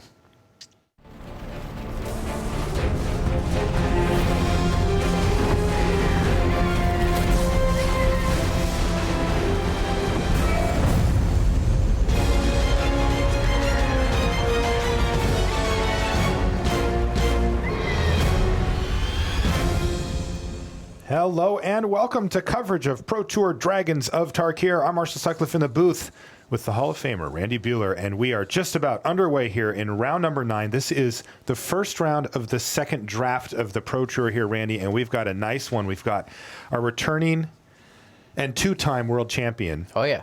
Shahar Shenhar there. We watched him draft, so if you've been with us on the stream live, you'll have a good idea about his white-black deck that he's put together here. Yep. His opponent, though, in the Hall of Fame already, with 5 Pro Tour top 8s, including one at Pro Tour Fate Reforged, Jelga Vgma of the Netherlands. Yeah, and he's got a pretty good blue-black deck. Dragon Lord Silumgar, Sage Eye Avengers. Nope, I'm done. I'm in. You're in? That was it. That's all I needed. 2 Dowsing Gloom. Yeah, no, solid blue-black. Looks a little better on paper than Shahar's deck, but we'll see how they play out. Yeah, Shahar's deck is of medium quality, right? It's not a deck that you would say is very happy. I think you gave it a C+. I gave it a C. It's kind of right in that mid-range. And it does look consistent. He's not playing any, notably bad cards. So it does look like, Shahar's going to be able to play a pretty consistent game plan as the game progresses for him. So we'll see if he can get it done. He's sitting at number 7 on the top 25 pro rankings. Jelga currently not on them, but he just sort of flashes that Hall of Fame badge whenever anybody asks him, I'm pretty sure. Mostly just plays the Pro Tours, but yeah, he's been top 8 at the most recent one. Boy, right, Jeskai so Sage does such a good job of holding off Lightwalker. Well, and so does Gurmag Drowner. So Jeskai Sage is going to get exploited here by the Drowner, and that's going to draw Jelga a card, and then he gets the Drowner trigger. You can see he gets to look at the top 4, pick one, and the rest go in his graveyard to help enable potentially, a Gurmag Angler or something along those lines. Blue-black is such the most fun deck. Sweet. I'm just jealous watching this. I think it's what everybody wants to get. I agree. Just about everybody in the room would just prefer that blue and black be open, that their seat lets them draft the deck that... Yeah, your early drops are sweet. Things like Jeskai Sage, Sultai Emissary, Palace Familiar, even, Shambling Goblin. You just have these 1 and 2 drops that do a good job of helping you survive the early game. And then when you get to cash them in for value with the exploit creatures, just when that all comes together, it's got to be the best deck in the format. Yeah, it just propels you into the late game in a great way, and the late game is a nice place to be when you're in this blue-black deck. You've got big-time card draw spells and bombs available as well. It really just doesn't lack anything at any stage of the curve. Yeah, now you do kind of have to have the bombs, right? The games are going to go long. You're not going to, overwhelm somebody before they have time to draw their dragon. So you can stabilize the board. You can get ahead cards. You kind of do need one or two sort of dragon equivalents hanging out at the top of your curve. I can't tell you how many times, though, I've just seen a card like a Dragon Lord's Prerogative, right? Just a huge card draw spell, a big card advantage engine in the late game come in and just get you a couple of Ojutai Interceptors, and they just go to town in the air. And you've got enough removal of varying levels. There's cheap removal to kill the cheap creatures. There's bigger removal to kill the big things, Reach of Shadows and things like that. It can propel you to the late game. So players currently staring at each other here on board, but you got to feel like that favors Yelger in a pretty big way. As he goes in the tank.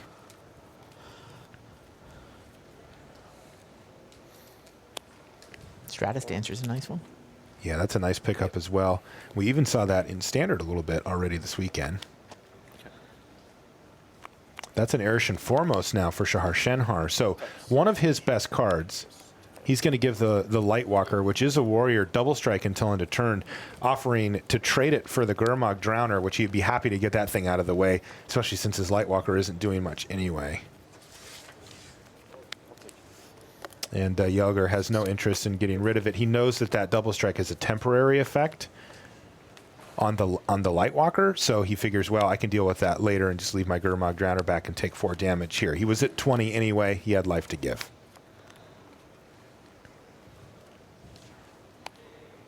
Looks like an elusive Spellfist is going to hit here for Yelger. Using it defensively is just a 1/3 currently. It can get in for damage later in the game, but I feel like if Yelger gets to the later part of the game, he's going to have multiple different ways to close out. That's not really the issue for his deck. You said he's got a Dragon Lord Silumgar, like the full-on Big Daddy? Oh, yeah. Ugh, so jealous. Or no, Dragon Lord Silumgar. That's the best. Be pretty sweet if he had Dragon Lord Silumgar on the battlefield and could protect it with Stratus Dancer. It's just like... I mean, his issue at this point is dealing with the double strikers. Yeah, that's right. And, it's not that big of a deal, really, because right now there's one double striker, and it can't realistically attack into 2 now Gurmag Drowners. The elusive Spellfist is now the victim of an exploit as well. But even one Drowner can block it profitably and start at least making Shahar use combat tricks to get through them, and that's just more time for Yelger to find his value cards and overwhelm Shahar.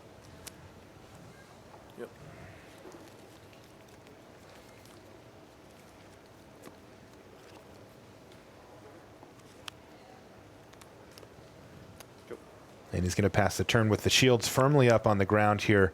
No great attacks for Shahar at the moment. He does have a Morph, though. We saw him take a Marsh Hulk earlier, but he's miles away from being able to flip that up.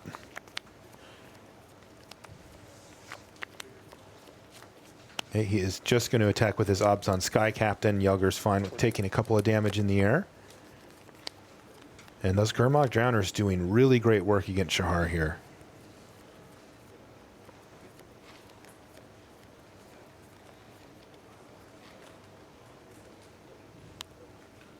Looks like a second Morph is going to join the battlefield here for Shahar. Go.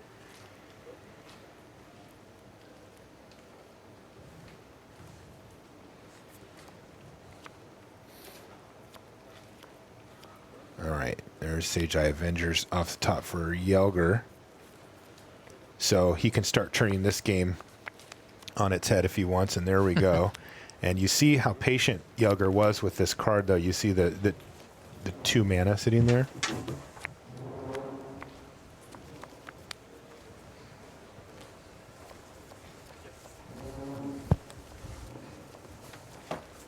He's left up the Stratus Dancer activation just in case Shahar finds a way to deal with the first of his 2 bombs. Sage Eye Avengers is the one he's got on the battlefield. He's got a Dragon Lord Silumgar on his list as well. But this is going to make it tough because even if Shahar does have, for example, Pacifism, which we see here, we're going to see that get Stratus danced.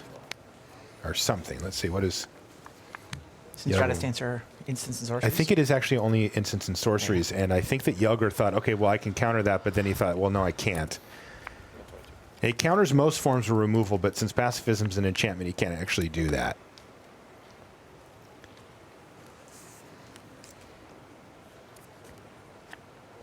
Quick update from our back table. Rick Lee, who is undefeated at 8-0 overnight, is up a game over Shota Yasuoka from Japan, who was also undefeated, though he did pick up a draw.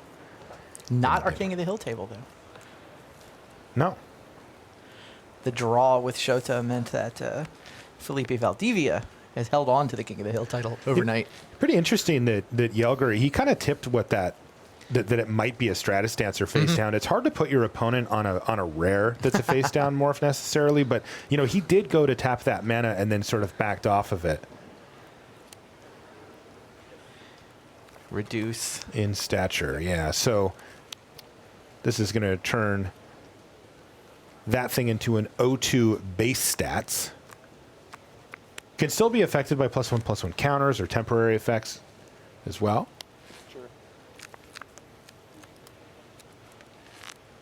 How is Shahar still in this game? It's like Yelger's been... I don't think he is. Impulsing and impulsing. He found one of his big rare flyers. Well, not flyer, but yeah, close enough. He's just chipping away in the air. Yelger is now down. He could trade it off, but getting those counters, especially after you've played a reduce in stature, to kind of make that into a real creature again is pretty bad. Stratus Dancer does have flying, though. He can flip it up, make it a 3/2 and block. Wants to save it, though, to try to get value from the counter an instant or sorcery effect. Ideally countering a removal spell on one of his bombs, but like we saw earlier, not all removal comes in that form.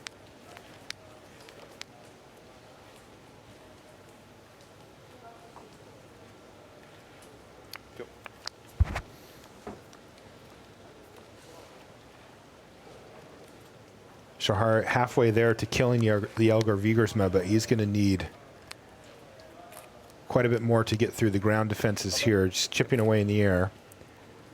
I mean, there's nothing stopping him from continuing to chip away in the air. Yelger's got a whisk away in his hand, so he can stop that at some point if he feels like his life total is getting too low, at least temporarily. But it is a long-term temporary. I mean, Stratus Dancer can't even block while the Vial of Dragonfire is hanging out. It's true. At some point, Shahar's going to draw away to put a +1/+1 counter on Lightwalker and have 2 attackers. Yeah, now if that happens, then Yelger could be in some pretty serious trouble. All right, and Shahar's going to take this opportunity to turn his Meringue River Skeleton face up. And did he just hit land number 7? Yeah, he did. Combat. No, but he's not going to play it, so that might not be Marshalk face down there. He's going to play it post-combat. Go. Yeah, I mean, he would be attacking with it, right?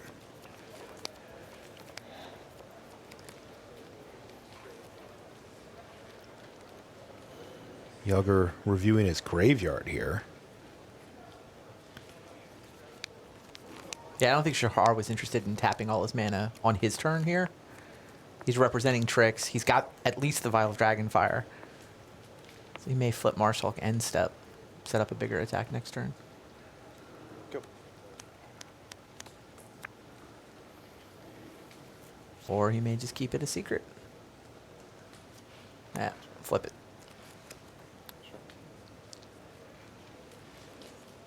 All right, so the 5/7 is now in effect as well, and he just drew light for him. So yeah, no, Shahar's been ahead the whole game somehow. He's been slightly ahead the whole game and has gotten in for like 8 damage or something with that Abzan Sky Captain. It's done serious work for him, but the good news for Shahar is that he's just about to add another flyer to the board as well. And, you know, the Marshal can attack here too. There's no great blocks there. Yeah, that Stratus Dancer not being able to counter the pacifism has been huge because it looked like Yelger was about to turn the corner on the game with the Sage-Eye Avengers. And ever since that thing's been locked down, he's flooded out a bit and just hasn't been able to deal with the flyers. I like the skeleton attack too, right? You can regenerate it. You're not expecting it to get through, but it occupies a blocker, right? Mm-hmm. Either Yelger... It's just something that Yelger can't use to block, line up a double block on the Marshal. Go. Not that a double block would be good without a trick. Good enough without a trick. Shahar's just going to pass the turn back. He doesn't want to overcommit. You know, this does look tricky. Here's Sibsig Muckdraggers, though, for Yelger. And he's going to get back that Drowner that just blocks. So this is him digging. He's looking for Dragon Lord Silumgar, probably. Pretty much.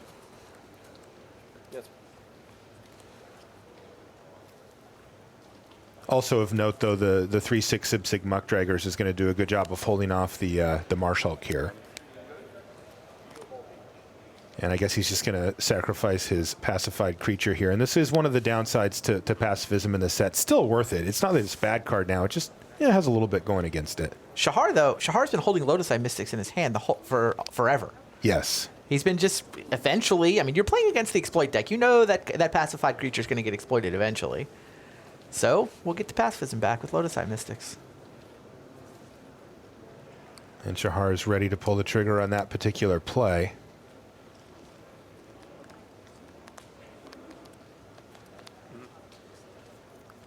Now he finally found a blocker. He found an updraft elemental. And that will actually hold back the Abzan Sky Captain here. Now, again, you just noted that, Randy, that pacifism is not going to stay in the graveyard for long.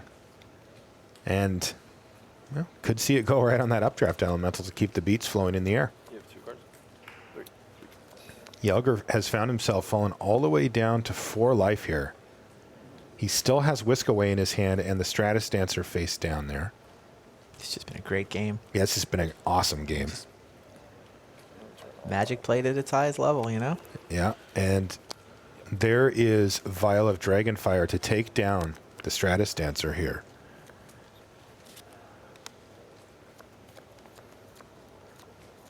And I think that we're going to have to see a Whisk Away here for Yelger pretty quickly.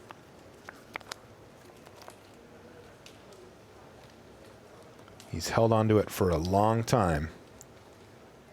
And there's Lotus Eye Mystics. That's going to get back pacifism. Okay. Pacifism.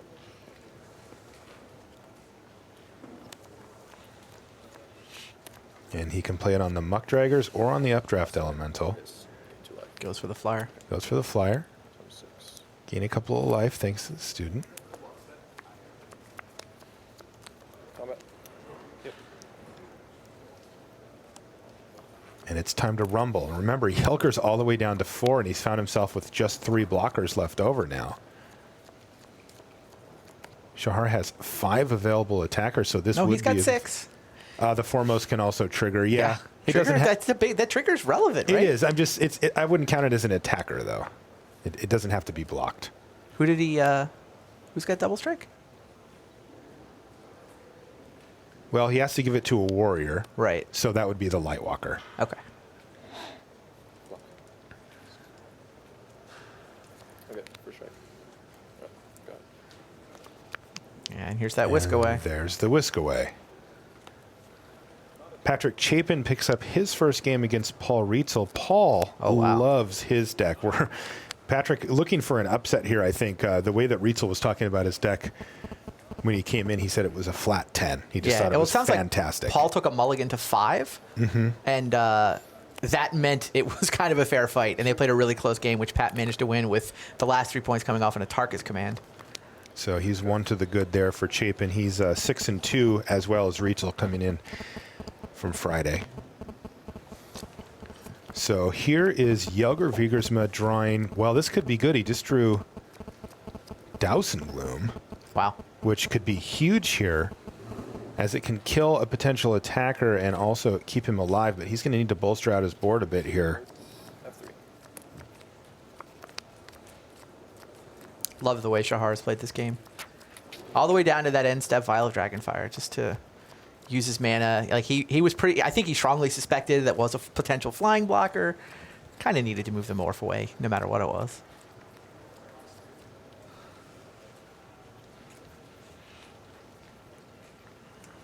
All right, so Wow, now look at Shahar. He's just taking notes about things that he knows he has seen and will want to play around next game. Here's a Beltoll Dragon now for Yelger. So the good news from Yelger's perspective when it comes to flooding, which is what he's done, let's not forget that. He's got 11 lands on the battlefield, is that he can cast a Beltoll Dragon and still fire off Douse and Gloom on the Lotus Eye Mystics, and he's even got 2 mana to spare here. We have played a ton of turns, too. It's true, and it's interesting because, you know, he has played Gurmag Drowner 3 times now for effect, and you'd think he would have been able to take over the game at some point here, but still hasn't. Yeah, I guess he's got 11 land to Shahar's 8. And Shahar has 4 spells in his hand right now.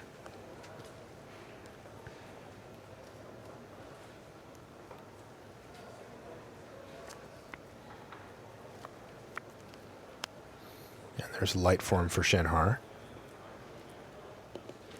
28, 24. Manifest. Captain.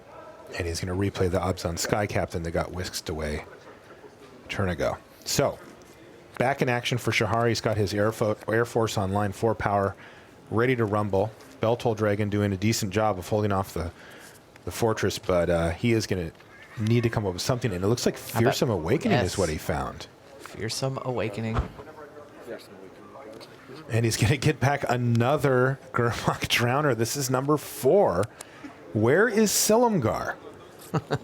Where in the world is Silumgar? That is the question. He's down to He's 2 cards left in his library. Yeah. One of which is Silumgar. Yes.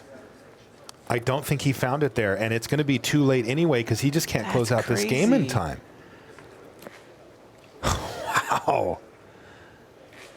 Yelger digging and digging and digging. That was Silumgar in his hand. Okay, he found it, but is it too late? Can he get 28 damage in? No way, right? 28. Thank you, Yelger. It's like, wow, that's a high number.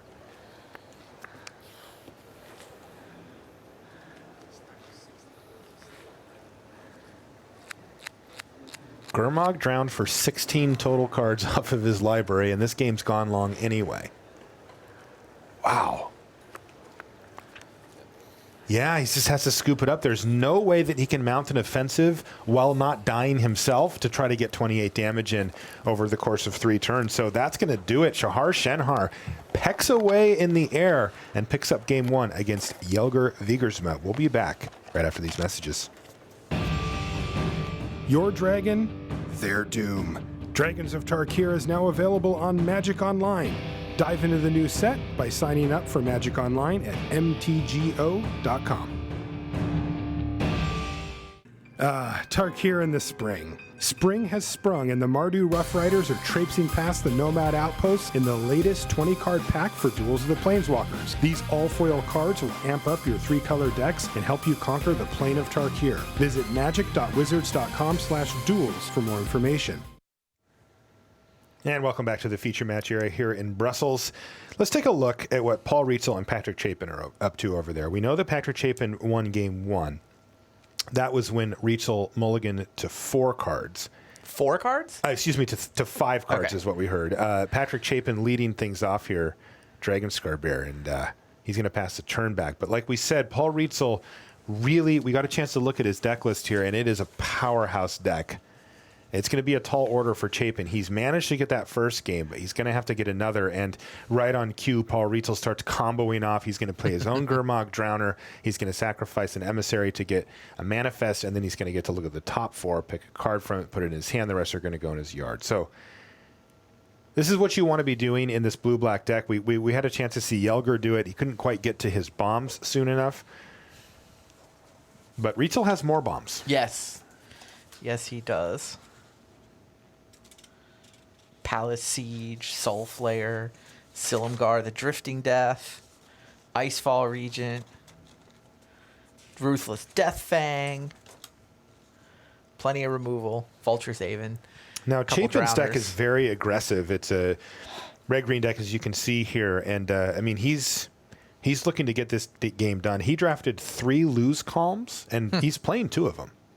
That's, of course, the one that steals one of your opponent's creatures for the turn. So he's got Sarkhan's Rage, Tail/Twin Bolt. So he really has a nice little setup of burn, and he's trying to set up a situation where he can just get the one big hit in. I see that he's also playing a pair of Conifer Striders.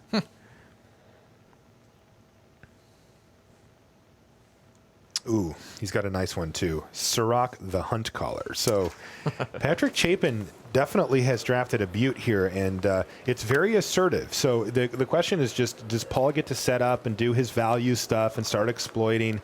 And does he have a decent life total when he starts to do that so he can get to his bombs? Or does Chapin close out the game in sort of one fell swoop like this deck can do? Both of these decks sound good. They look very good. Seems like whichever Hall of Famer wins this match may likely win Pod 3. I wouldn't be shocked at all. Yeah, these two decks look fantastic. And yeah, both players are 6'2", so this is a Pod 3 matchup. Dragon off the top for Paul. Seeing a Tarka Ifrit as well for Patrick Chapin in his list, one of my favorite cards from the new set.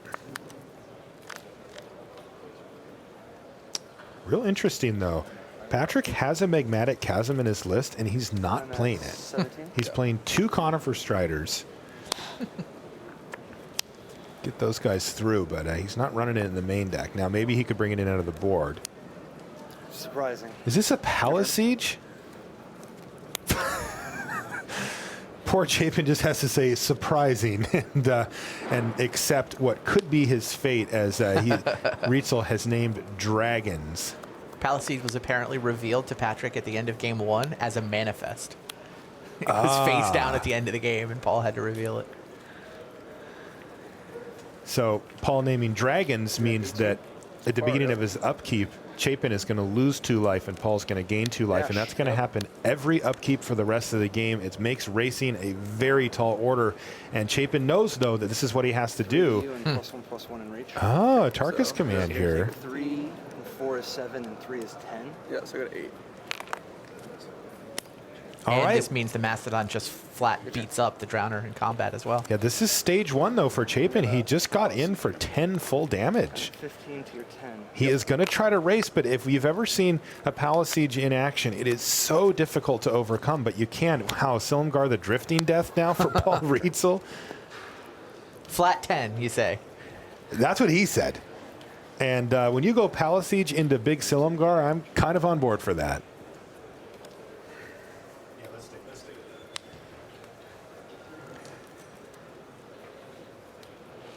I kind of want to see how this turns out. You can see that our main match has started up in the right-hand corner of the screen, but yeah, we'll stay here for just a minute. This is the kind of thing where if Chapin can make some fireworks happen this turn and next turn, he can put himself in a place to win, and if he can't, it's going to slip away from him pretty quickly thanks to Palace Siege. So we'll just hang around for a turn or two here to see if Chapin has any big effects to get in huge amount of damage. I mean, he did get in for 10 last turn, but like if he doesn't have any attacks here, if he just has to play something and say go, ooh, I see Sirach in his hand. I was just thinking that was apparently the way he pushed through the last damage in game 1. But Silumgar the Drifting Death is so rough. Does seem hard to attack into. Even Sirach doesn't get it done here. He can just start eating.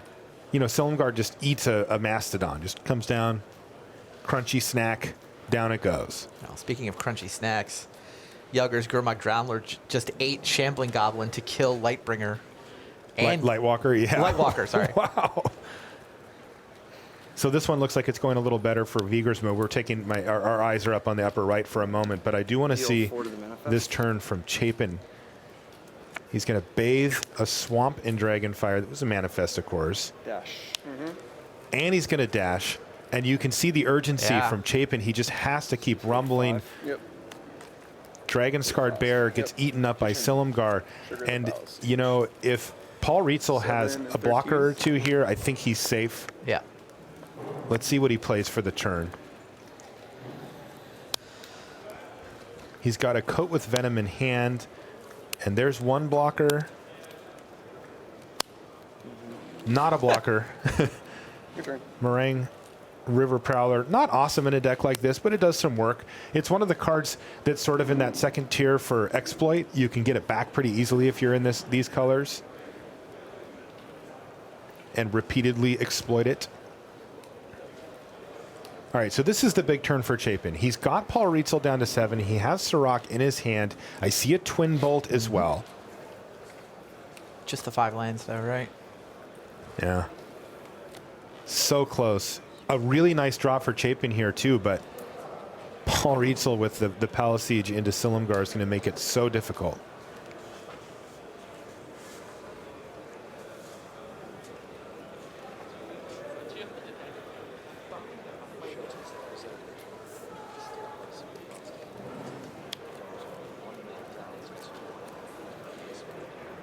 So another update from a back table not on your screen. Shota Yasuoka was down a game to Rick Lee, our 8-0 player over the night, and well, he just won 2 back-to-back. Wow. To win the match. Deal 1 to the Goblin, 1 to the Prowler. It's a pretty good twin bolt. Is it? I wonder if you want to even bother with the Prowler. The Prowler can't block, remember? You want to deal 1 to the face? Yeah. Oh, Coat with Venom. Coat with Venom is going to save the Goblin. Thank you. Chapin only did 1 to it.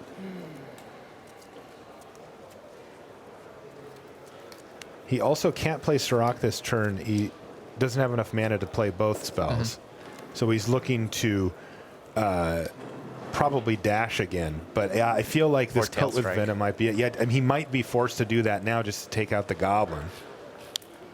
Tail slash. So tail slash to kill the Goblin in response to the Coat with Venom. Yeah. But this means that Chapin doesn't get to attack this turn. Right. 2-1. This goes to the graveyard. This goes to the graveyard. This goes to the Yeah, I don't think that Prowler is going to factor in here. 3 cards? 3. I mean, remember, Paul Rietzel doesn't just straight up doesn't have to attack this game at all if he doesn't want.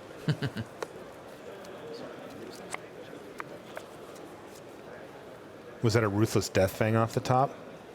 There is one in his list. Yeah, any dragon that he can cast, and I'm ready to call this one.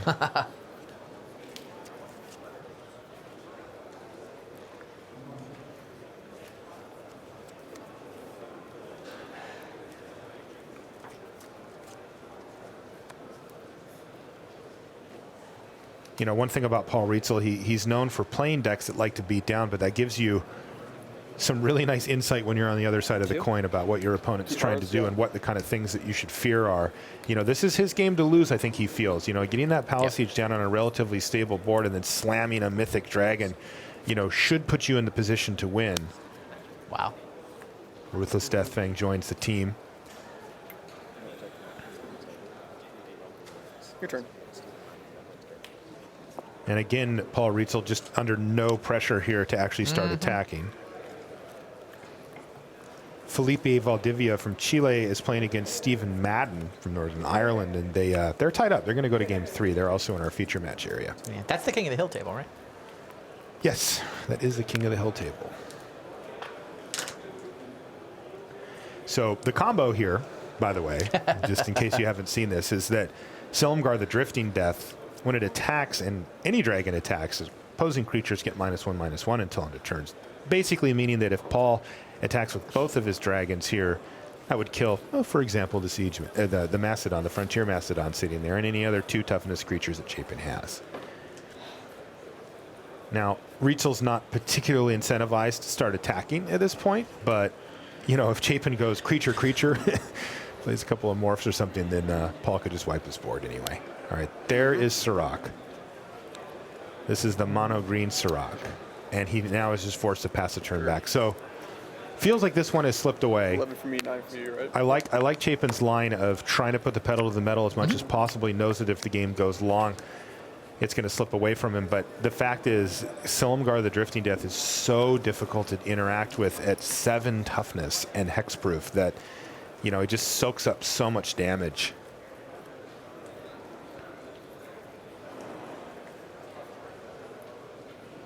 Does look like Paul's going to force game 3.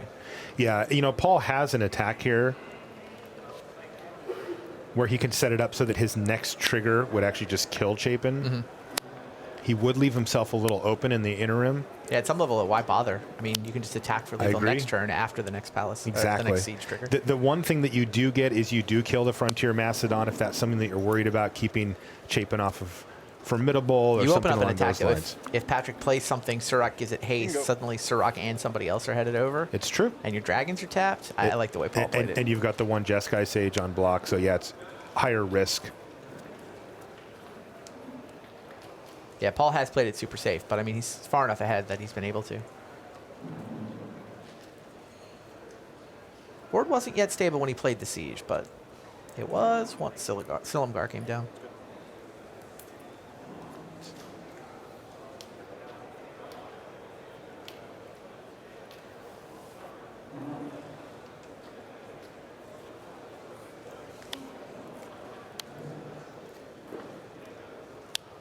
There's an Einok guy that's going to pick up a counter. Go. And he's just going to have to pass a turn back after developing his board. So with Patrick 15, Chapin 7. tapped out here, Paul Rietzel knows that he can just attack, and that's going to be the game. Combat. Looks right. Trigger both the dragons. All right, trigger both of the dragons, and that's going to do it. Paul Rietzel's going to even things up against Chapin, so they're going to 3. Why don't we jump back to our main match, which we are still in game 2. Remember Shahar Shenhar picking up that first game after Jelger Wiegersma, well, drew his entire he went a deck. little too deep, yeah, and ended up getting all the way down to just 2 cards left and conceding from that point. Though it looks like this one has Jelger ahead with the Sage-Eye Avengers on his side as well. There's a Douse and Gloom off the top. Yeah, Sage-Eye Avengers would have been enough to win Jelger that first game, but Shahar had the pacifism.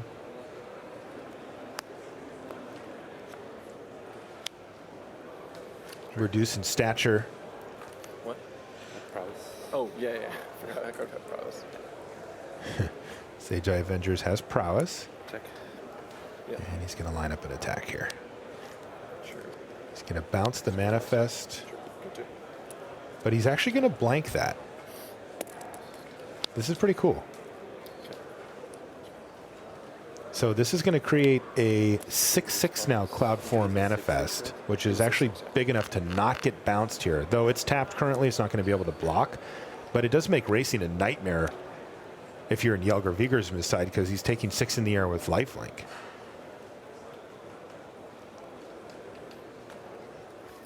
Okay. So he's a 5/6, right? Shahar's at 19. He can just take a hit if he wants. 14. Yeah, he just takes the brunt of I it. gained 2 from the scale blessing. Yep. Scale Blessing, of course, gained him 2 life from the Student of Ojutai there. A lot of life gain in Shahar's decks. Incidental, the best kind of life gain. He's also got Honor's Reward floating around in the list somewhere.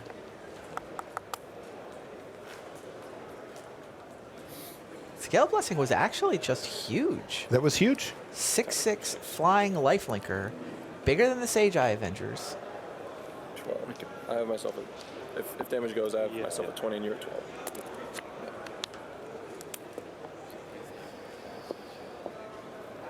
Now you'd think that Blue-Black would have many different ways to get rid of that, but I don't think he has it. Sure. Good.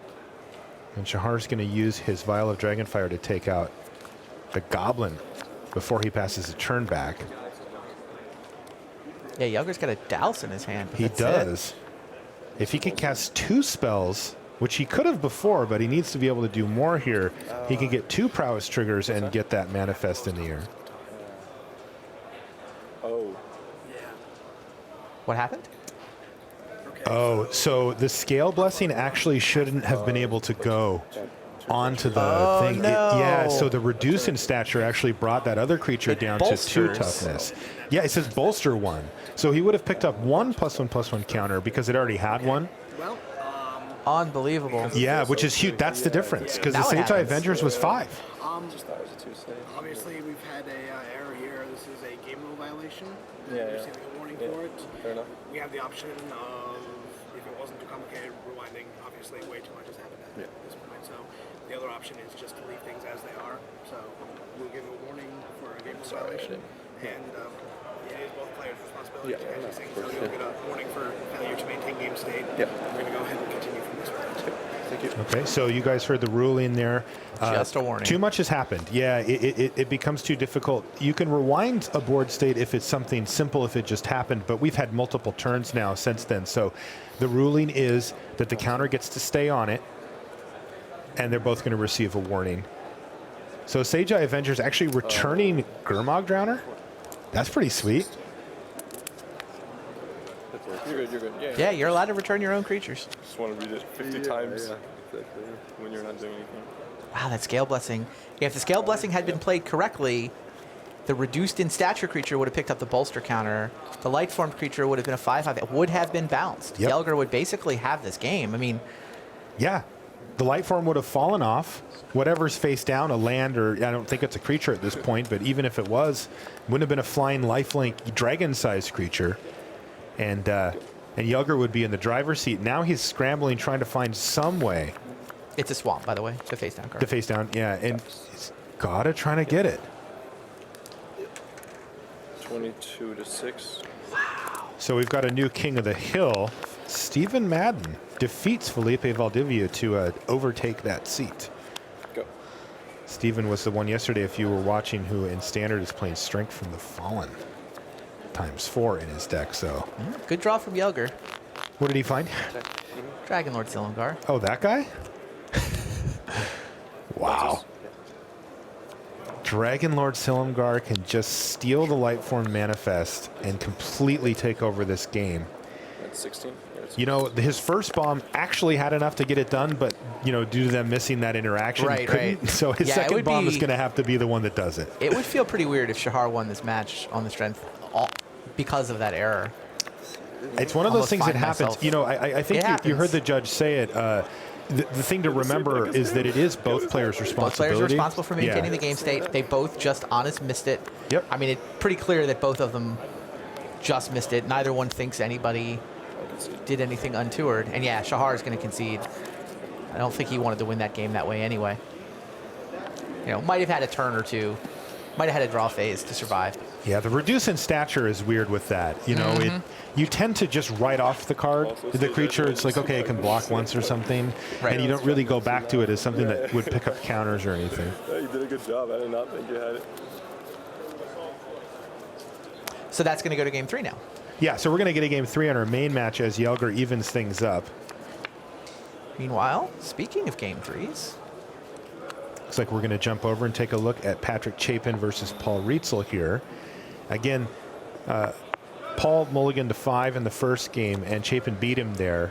In the second game, Paul Rietzel had one of the better sequences you'll see in this format. He went Palisage into Silumgar, the Drifting Death, and even though Patrick had a really nice hand at the end of it, he wasn't able to race it. That combination is just too tough.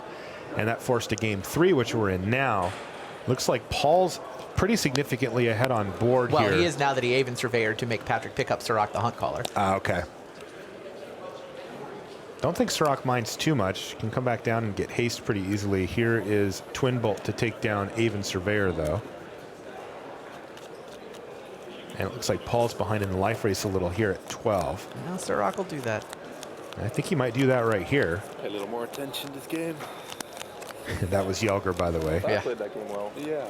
Oh, sure. I mean, yeah. Didn't know you had the Dragon Lord.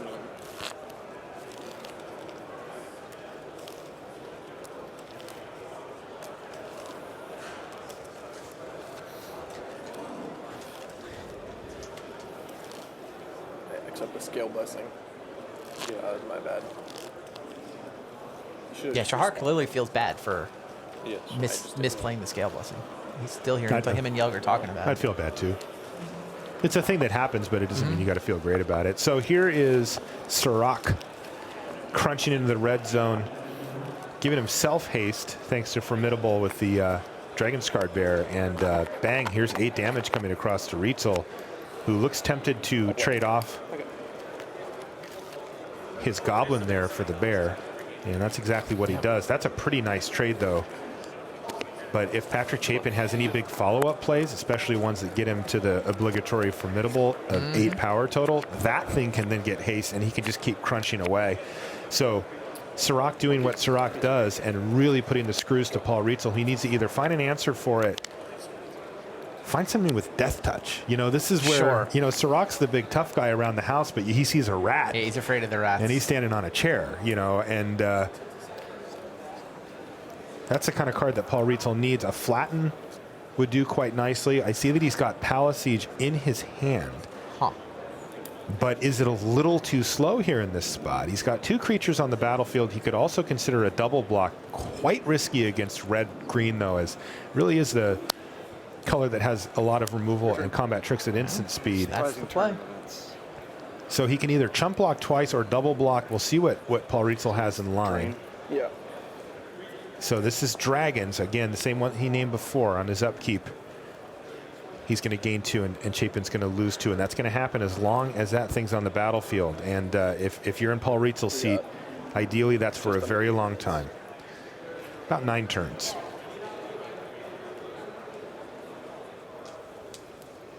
So now it's Chapin's job. Again, the ball's been put firmly in his court on trying to close out the game as quickly as possible. He did an admirable job in the last game, but ultimately couldn't fight through. And here's Tail Slash that is going to garner, actually it's not even a Tail Slash, it's a Tarkus command. And that is one of the 2 options that Chapin had on getting a 2-for-1 here. Multiple ways to win that fight. Right, and Rietzel, of course, knew that that was a possibility. Can't blame him, though. I think you're supposed to double block there. I think so, too. And cross your fingers. You can see here why Chapin decided to play his 2-mana trick. He's short on mana, but he does have an Einok Guide that he can play post-combat to get him very close to formidable here and keep any creature with power that comes down can get haste next turn and keep the heat on Rietzel, who really needs to find something quickly here. Reminder. Paul's got, is it the Ruthless Death Fang? And a Jeskai Sage? He's got a Jeskai Sage, yeah, and I think he also has a Coat with Venom in his hand.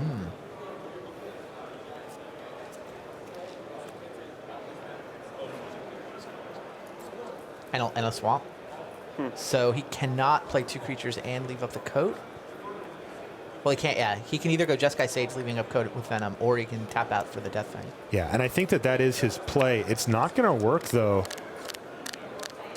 because Patrick Chapin has Tail Slash. It does mean, though, that Paul won't take damage. All right, so he is just going to use up his mana effectively and put potential traitor. Wow, and Lose Calm is revealed by Patrick Chapin, and he beats Paul Rietzel, who, again, had a deck that he figured was absolutely fantastic. But we were looking at the deck list, and we noticed that Chapin's deck looked like it had a solid game plan, too. So not shocked to see that, and Chapin is going to improve to 7-2 as we go back to our main feature match, where we have a Wandering Tomb Shell sitting there kind of holding down the fort for Jelger Wiegersma. Shahar Shenhar. Well, Great Horn Krushak made it in. It's your big day. It doesn't really have much pressure here at all. He can only attack effectively for 2. All right, so this is a big one. This was Shahar's first pick of the whole tournament. It's called Gleam of Authority. You can take a look at it on the right-hand side of your screen. And this card's been really impressive to me. You know, I'm not one who likes to play an aura unless it really rewards me, and I got to say Gleam of Authority does. Hold on just a second. Oh, sure. We played the Abzan Advantage. Yeah. To destroy the... Right. Sorry, game. Yeah. And then had... I did not bolster anything. Did not bolster anything? No. This was Megamorphed. Okay. Yeah. Is there any other problem? Bolster is not an optional. I mean, are you saying I can't cast the card without a creature? Oh, you had no creatures. I had no creatures. Well, you got this back during the resolution of illusionary games. So you have to put a counter on it. Right, and so. Okay. I mean, jeez. This is the second time we've had illusory gains in the feature match area and have it be a little confusing. Right. Yep. This is another warning for a game rule violation. I would urge extreme caution because from this point onward, they will most likely escalate. Thank you. Very, very careful. So what happens is it's too late. At this point, we're going to leave it as it is. But Okay, so Shahar used Abzan Advantage to destroy illusory gains, which actually got him his creature back during the middle of the resolution of the spell. Makes sense, obviously. Before the bolster, so he's made a game rule violation by not putting the +1/+1 counter onto the creature that he got back from that exchange. Shahar's now out of warnings. He 2 is. game rule violations. If he does anything else, and it's not just this round, but I mean, as the tournament progresses, the judges are going to have to start escalating.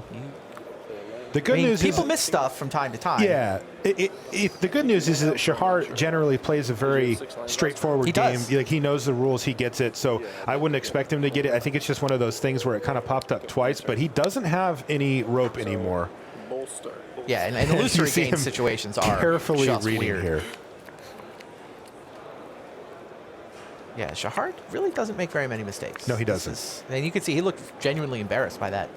That one is super obscure. Like the one in the last game, he just misplayed bolster, but this one, like the illusory gains. We saw yesterday illusory gains where I think, was it Adrian Sullivan? Yeah, and it was with a Stasy. Adrian Sullivan sacrificed a creature to Stasy, but because of illusory gains, his opponent got the demonic Ari tutor Lax. effect. Yes. It was confusing. Ari knew the play though, and knew how it worked. I was impressed by that. That is a very deep interaction that you don't expect to see, and he snapped it right off. So Gurmag Drowner here for Jelger Vgma. He's taking a look at the top 4. I see there's a Sibsig Muckdraggers, and that's what he took into his hand. You know, that just feels busted, right? When you're Gurmag Drowning, you're already dumping a bunch of cards in the yard, and this is not good news for Shahar, who sees Dragonlord Silumgar hit the graveyard for Jelger, and he's got to be like, what in the world would you take over that? Especially when he can steal the Gleam of Authority to Crew Shock here, but you're going to find out right now, and there it is. Sibsig Muckdraggers is going to get it back, and Shahar can just grunt, okay. Shahar's going to bolster again with Gleam of Authority, and is it going to be too slow? Because that Crew Shock is going to get a little rebellious here next turn when Jelger steals it. So both are going to be attacking. Remember, the Crew Shock's going to get Vigilance thanks to the Gleam. The cool part about that, of course, being that you can attack and then activate it to bolster in the middle of combat. Lets you do both at the same time, and the creature gets absolutely massive. At this point, just over 3 minutes. Okay.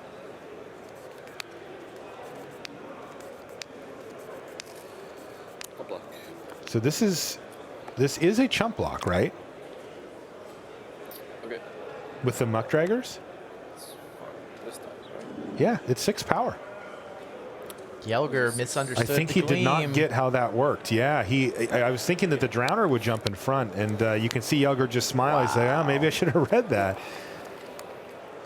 Yeah, it seems like maybe you're used to +1/+1 for each other creature with a +1/+1 counter. Yep, High Sentinels This of one, Erishin comes to mind. I think High Sentinels is probably how Jelger had parsed it in his head, but no, it is +1/+1 for each counter. That's right. All right, so can Dragonlord Silumgar save the day here for Jelger? That's the question. He does a good job of it. Bang. Yeah. And the fact is, he can. That's exactly what can happen, because right now, Shahar is out of gas. He's got a land and a Harsh Sustenance in his hand, and Harsh Sustenance is currently doing 1. So he needs to find action, and quickly, because Dragonlord Silumgar plus the Gleam of Authority is going to completely take over this game, and he doesn't. He finds another land off the top of his deck, and Jelger is in the driver's seat to pick up this match. Players are tied right now at 1 game apiece. Only 2 minutes left in the round, though. You know, Jelger's got time to he clean can this close up, it right? out that fast. Yeah, he can attack for 9 here, though. I think he's actually, yeah, he has a Whisk Away in his hand too, so he can just rumble with the whole team here and then just put the skeleton on top. Yeah, it's not a bounce. That's the problem. Sure. Yeah, is that means that Shahar doesn't get a draw step effectively for the turn. Yeah, he's a 3/5 with Vigilance. Right, so the Gleam of Authority not actually doing anything outside of Vigilance here, because Jelger doesn't have any +1/+1 counters on the rest of his team, and is unlikely to get them.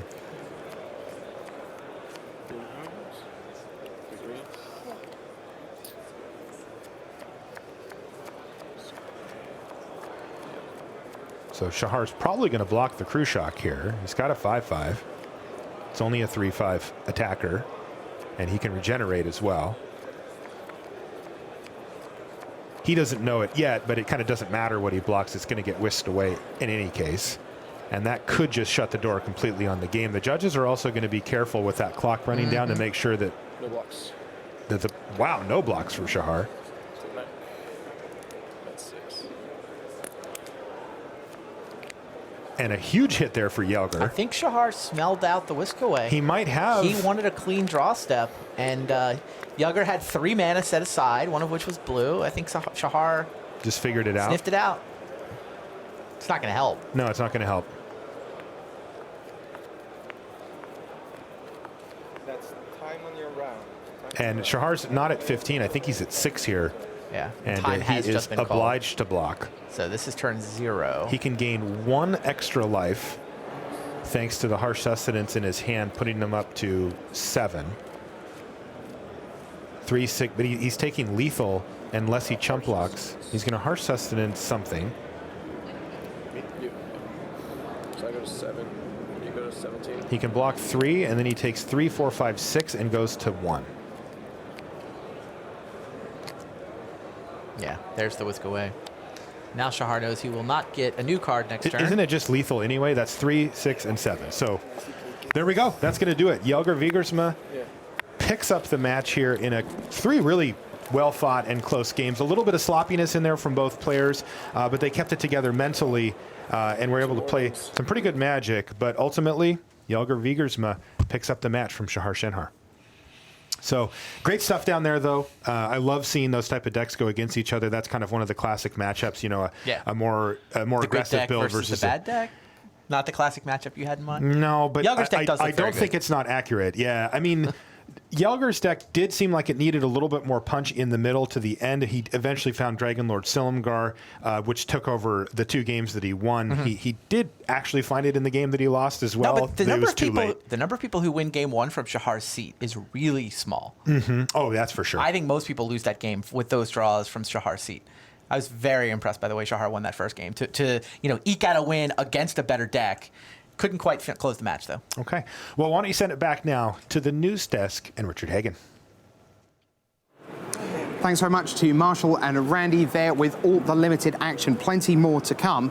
But where is our dragon tracker? It's time to see how many dragons have been in the feature match area in play so far this weekend. We had 41 of them flying around yesterday. Pretty sure that factor has gone up. Let's roast up the flames.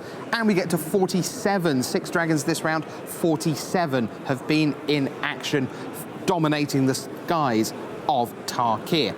All right, well, it's time for our 4 from the floor. We sent our roving cameraman, Jack Lipke, out onto the floor to find 4 matches in progress. Let me tell you about those. I want to begin with Mr. Seth Manfield of the United States. So there is Seth in his TCGplayer.com shirt, the man who dominated the early stages of the last Pro Tour, made it all the way to the top 8.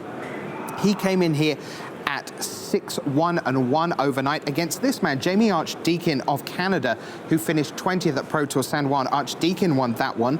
This is Ivan Flock of the Slovak Republic, coming in at 7-1. There you see the board state, and you're looking behind right there, Martin Dang of Denmark, the Grand Prix Liverpool champion. There he is. He has a 24-5 match record at GPs this year. That's over 80%, and Dang won that one to go to 8-1, leaving Flock, former Team World Champion, of course, at 7-2. There's Adrian Sullivan. We've seen him on the floor and in the feature match area a bunch already this weekend. One of the best standard players in the field historically. A great theorist, a great deck builder, and really feels he's in great shape. He was up against Min Win of the United States. It was Sullivan who won that one to go to 8-1. And now here you see Andrew Olschrager of the United States in the blue jacket there. He's playing at his 3rd Pro Tour after return to Ravnica and Theros. He was up against Robert Graves. See, Goblin Heel Cutter there. There's Robert Graves. The green hair was a tribute to the green deck he was playing in Constructed. Over 100 Grand Prix matches for Graves. Olschrager won that one. And that is our 4 from the floor. Well, from 4 from the floor to 3 at the wall, it's time to go deep into first pick territory. Here's Brian David Marshall alongside Hall of Famer Paula Vida Damaderosa, and from Inside R&D, Ian Duke.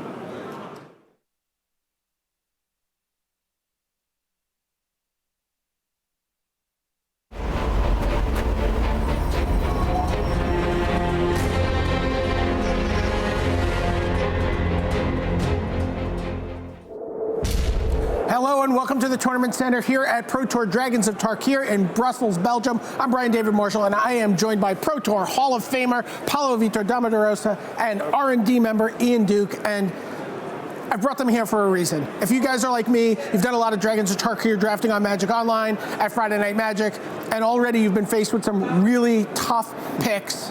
I've had a couple packs that have just been really, really difficult for me to figure out what the first pick should be. I've brought in these two guys to make the case for what I should pick, and I'm going to let them make an argument for me and tell me what it is. So, guys, what are you taking out of this pack? Take a look, from an Epic Confrontation to an Atarka Afraid to Shaman of the Forgotten Ways to Roast. Paulo, you go first. Talk me through this pack and tell me what you would take if you were sitting in my seat. Okay, I think there are a lot of cards that you wouldn't be unhappy to first pick here. I think Epic Confrontation is a first pick level card. Flatten is also a first pick card. Pacifism, definitely first pick. Roast, first pick. And Shaman of Forgotten Ways is also first pick. Even Cunning Breeze Dancer is a passable first pick. It's a tough pack, right? It is, yeah. A lot of people are going to be very happy down the road. Someone is going to get, fourth pick Pacifist. I mean, should I be thinking about color signaling here? What am I doing?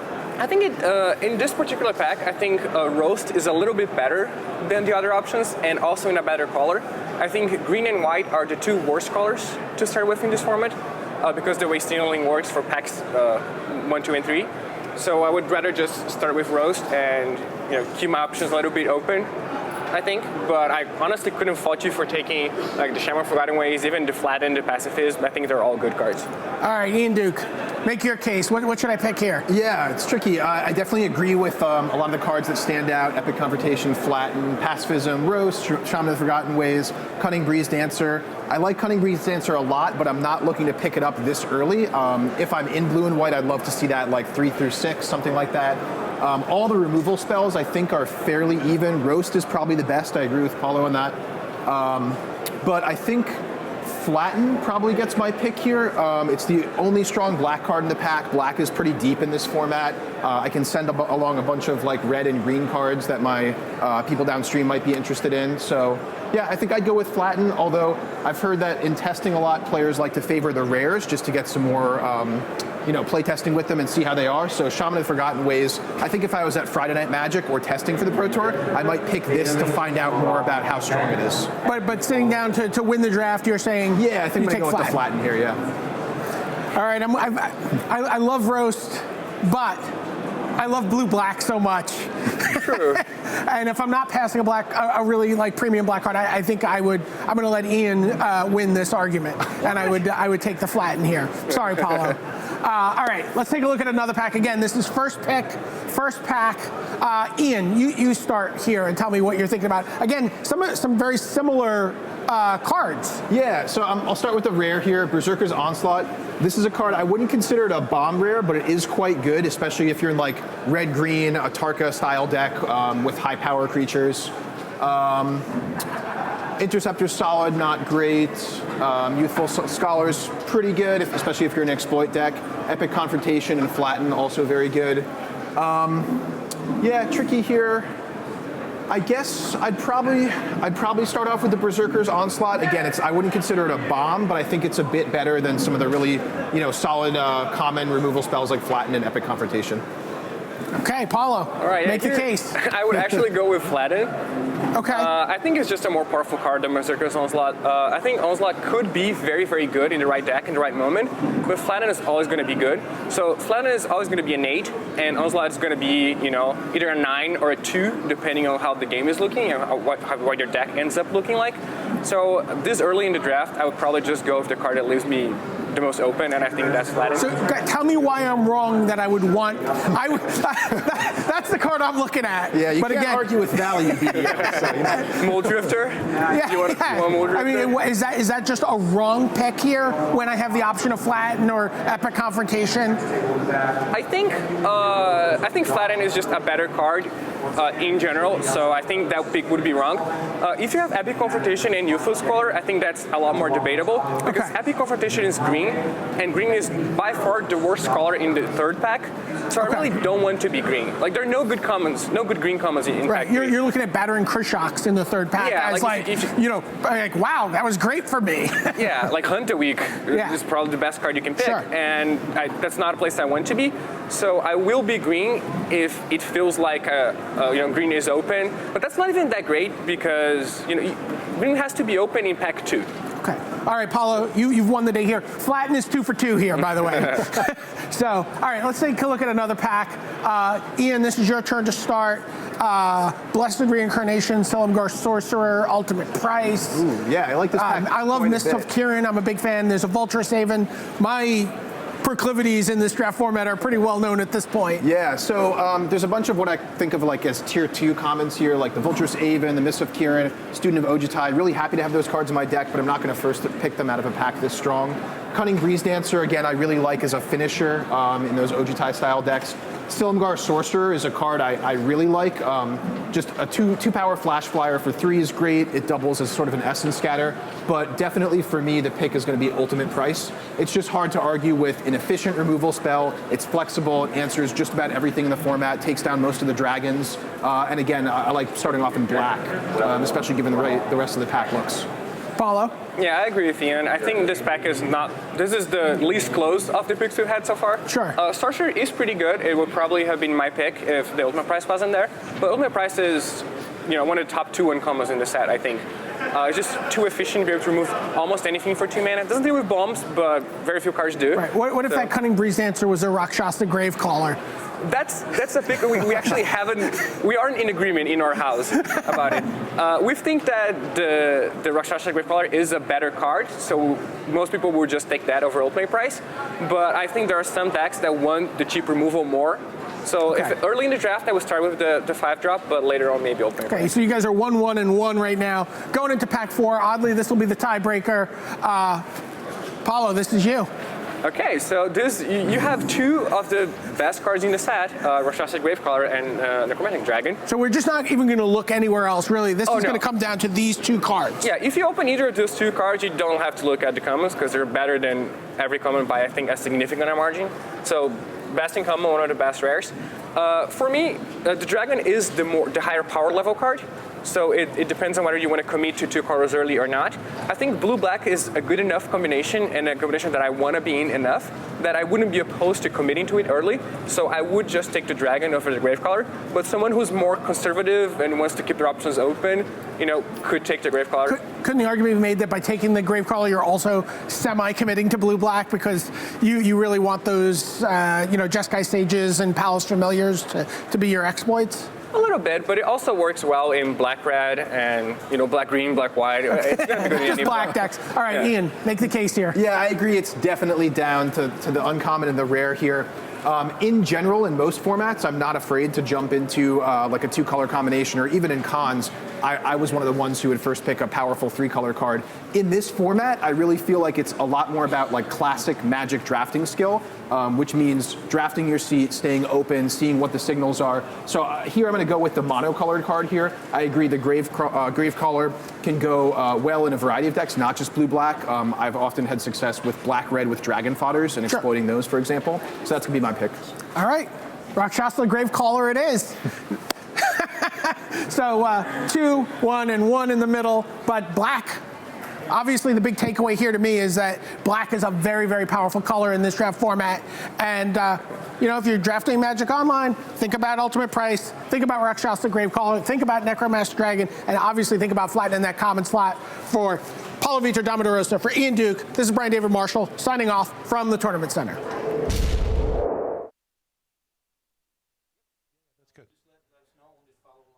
Should I not sit up straight? Is that camera too low? Or? Thank you very much to the 3 of them there. And those are the kind of picks you're going to face time and time again. We went out of our way not to have your nice big bomb rares. We just go, thanks very much, I'll have that. Because that's where drafts are won. We can all pick the best bomb in the pack. But when you're stuck between this powerful common, this middle of the road uncommon, where do I go? And hopefully that's given you some pointers for your next draft. Maybe you're down for F&M, Friday Night Magic, or firing up Magic Online for DTK drafting. I can tell you that Shota Yasuoka of Japan leads the Pro Tour right now on 8 0-1. He is the last undefeated player right now, I do believe.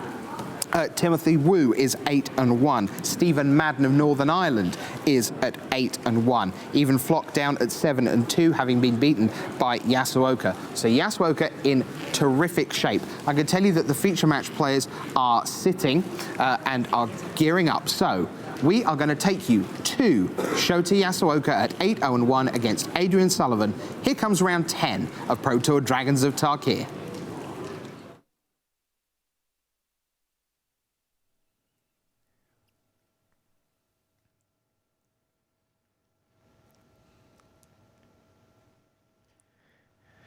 Thank you, Rich. Marshall Sutcliffe in the booth with Randy Buehler.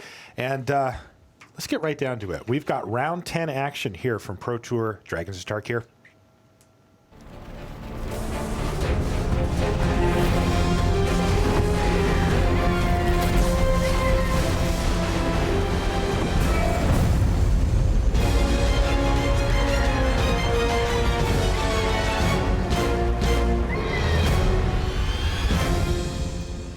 Hello and welcome to coverage of Pro Tour Dragons of Tarkir. Marshall Sutcliffe in the booth with Randy Buehler, and we are just about underway here in round number 10. This is Booster Draft, and we've got a bit of a rematch here, actually, Randy. We've got Shota Yasuoka. You can take a look at him right there. He's got one Pro Tour top 8. He's a gold pro from Japan, and yesterday he faced down his opponent this round, although it was in the standard portion, Adrian Sullivan of the United States. He's got a pair of GP top 8s. Interestingly, they were 15 years apart. He is what we call old school. This is his 17th Pro Tour appearance, and he is a sportsman. You see a handshake from him there with Shota before they get underway. What happened yesterday? Who won? So they played a control mirror, and Shota won, and seemed very happy with the way he played the matchup. I mean, a lot of it, Shota just was putting on a clinic. Shota actually, that's Adrian's only loss of the tournament. Shota yet to pick up a loss. He's actually in first place all by himself at 8-0-1. Funny enough, when they sat down to play, Adrian accidentally pulled his constructed deck out of his backpack, and Shota was like, okay, let's do it. If you watch a lot of coverage, you'll know this, but if you don't, Shota Yasuoka is considered by many to be one of the top brewers in the world. One of the top constructed players and brewers. He brings some pretty great stuff in that capacity, but it seems to be his reputation that he's had a hard time picking up enough wins in the limited rounds, to make the number of top 8s that I think a lot of people think that he should or would have. But it turns out here, he's currently 4-0 already and looking to improve, though Adrian Sullivan is going to do his best here to make that not happen. Yeah, dashing out the Mardu Scout, tapping down. It's a pretty good start from Adrian. And Adrian always plays like this. Yes, his cards are upside down. He has consistently for 20 years now always played his cards such that they face his opponent. Yes, it is one of the more divisive. Whenever he gets on camera, you get a bunch of people saying, well, that's kind of cool, and a bunch of people saying, I can't tell what's going on. So you can make your own decision on it at home, but this is how he always plays. Lands in front and cards upside down. I mean, are the lands actually in front, given that the cards are upside down? I don't know how to do that. Like, from Shota's perspective, it's lands creatures, right? It's just like Shota has 2 boards. I don't know if this counts as lands in front. I think yes, but it's not clear. I'm going to say yes. All right.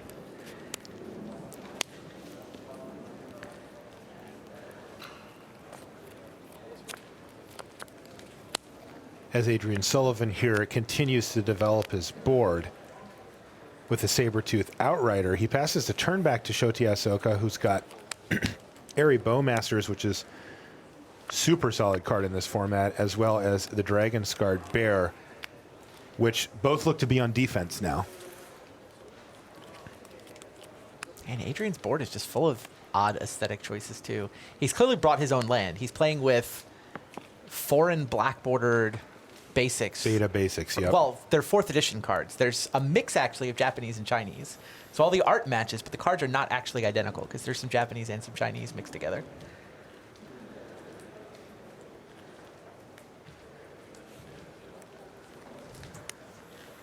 It actually might be Korean. I can't quite tell the difference between Korean and Chinese from this distance. Japanese and Chinese sounds like my first impression was correct.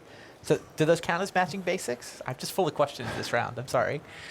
I'm not sure I really was prepared to field these type. If you ask me a flavor question, I'm really going to just. All right.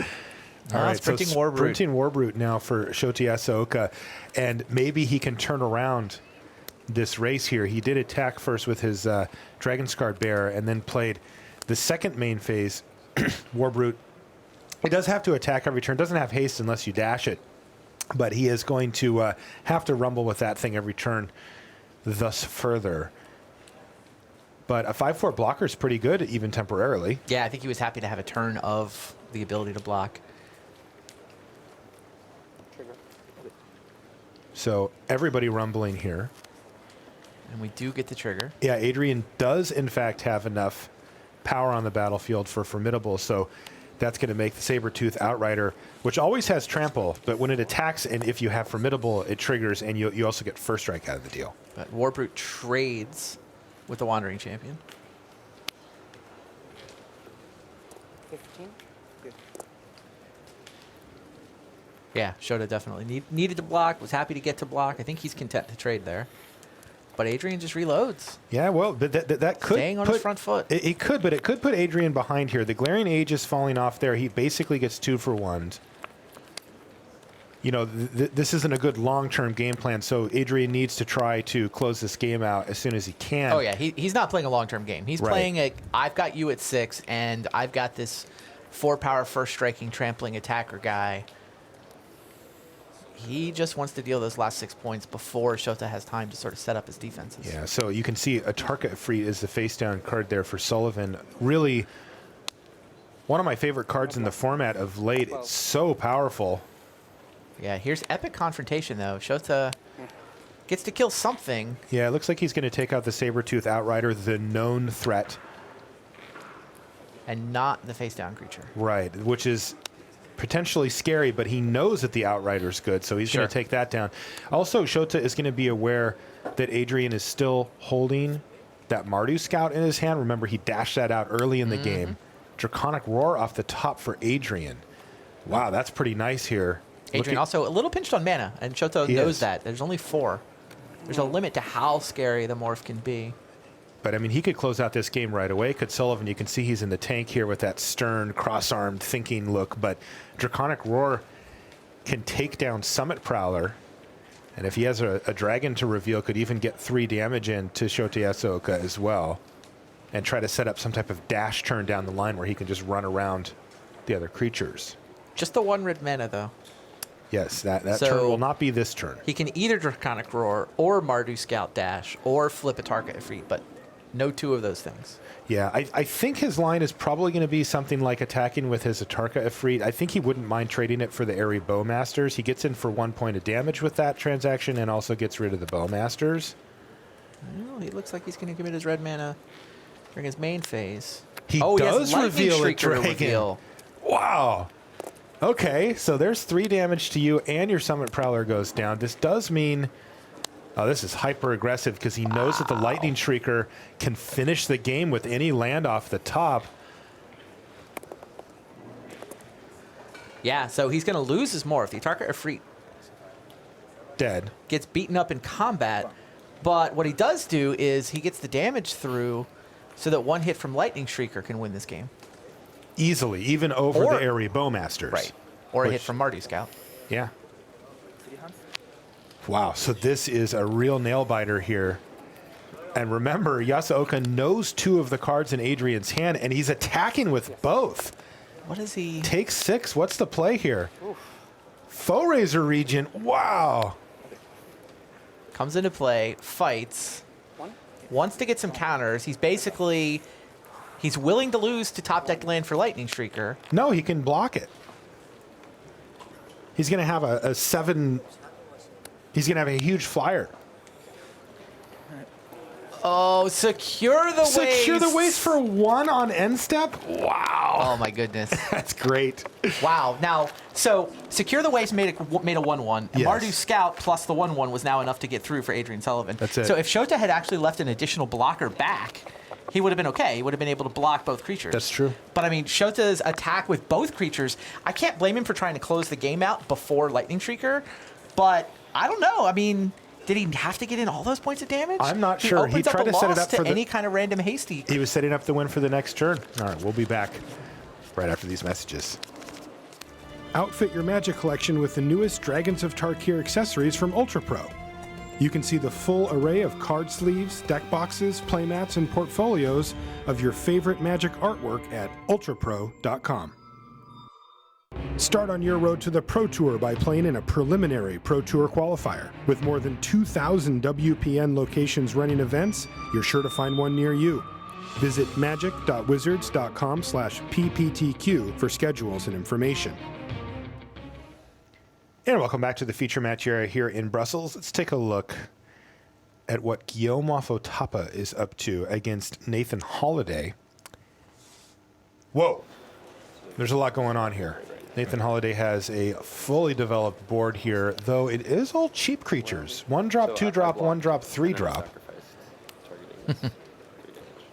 And it looks like it's facing down a Dirger Nemesis, which has Defender and is just sitting there on defense, holding back the fort. Oh. Minister of Damage, Minister of Pain, all kinds of things. Minister of Pain does serious work here. That kills 3 creatures.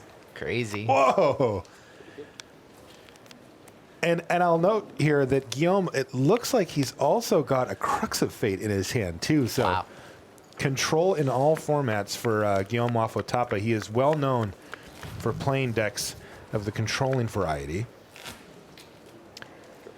On the right-hand side of your screen, you can see Yasuoka versus Sullivan. We'll probably be jumping back to that once they're underway, but we'll let them get sideboarded and shuffled up and check in on these two gentlemen in the meantime.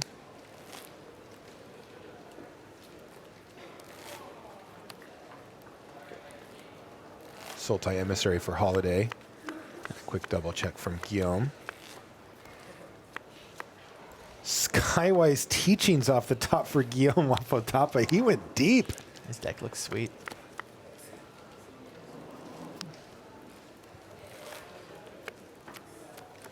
Skywise Teachings is kind of one of those question mark cards. I have found it to be not very good. A little too slow, a little too clunky, asks a little too much setup cost. But it does have the upside of making, if the game goes super long, that you can just make a whole bunch of 2/2 flyers. Yeah, it's the kind of card that can completely take over the game. If you get it going, you just think it's too hard to get it going? I do. I think it's too hard to get it going. Ooh, Acid Spewer Dragon. Acid Spewer Dragon gets turned face up here. And I think we're going to see Crux of Fate to wipe away this board. Well, you can't get all of it. Well, he can't get all of it. He also has Whisk Away in his hand. So I think, yeah, this seems like a solid block here. This is Nathan Holiday thinking, well, my 1/1's not going to do work anyway. He doesn't know about the Crux of Fate, so he thinks it's getting upgraded. But I think from Wafotapa's side, now he doesn't have to worry that he's going to leave Nathan Holiday with a creature after playing Crux. I don't think he's going to name non-dragons on this board. No. He's going to kill dragons, and but he also doesn't have to do anything right now. He can play the Whisk Away on the Acid Spewer Dragon, and he's presumably got a blocker for the Manifest. So he's got options.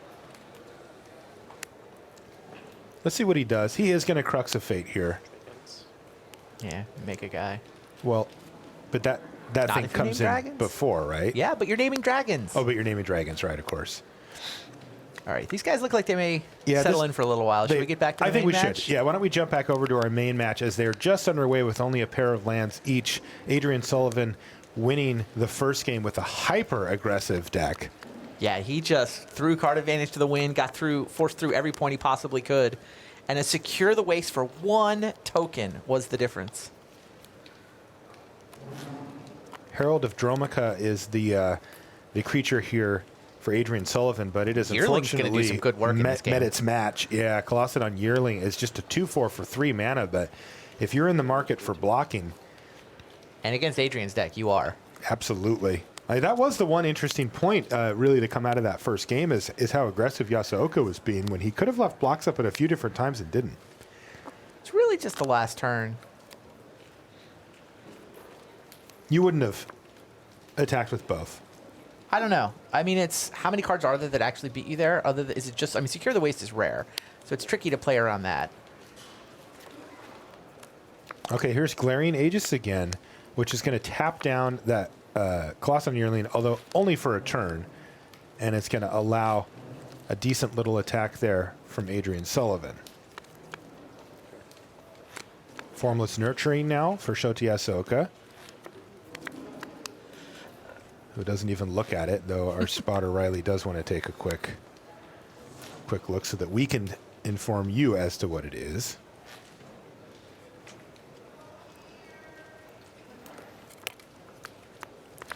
It's a forest. Okay. Speaking of manifests, here's Soul Summons now for Adrian.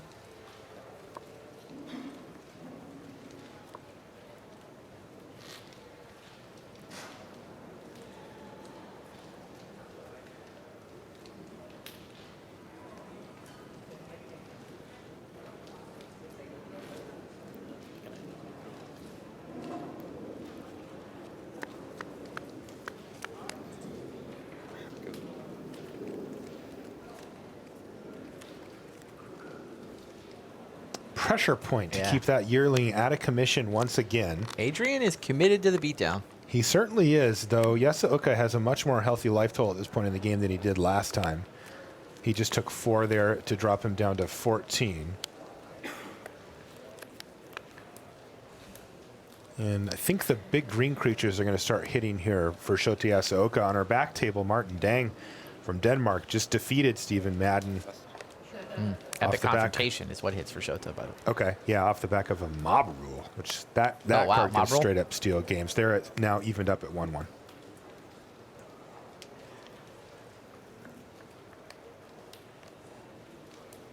Okay, another Herald of Dromaca there for Adrian Sullivan. This is where Shota is supposed to start to be able to cast just much bigger creatures and take over this game. And with a double-digit life total, it feels like he's in pretty good shape. Indeed. Okay, in comes the Morph.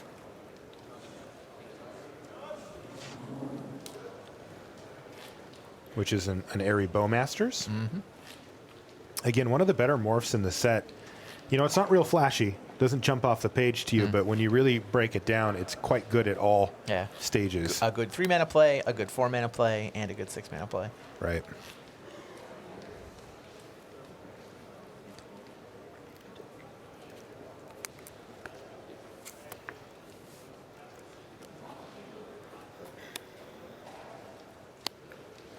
And it looks like the assault has been fully stopped here. Adrian Sullivan just says go. Now, that doesn't mean that he's not doing anything for the turn.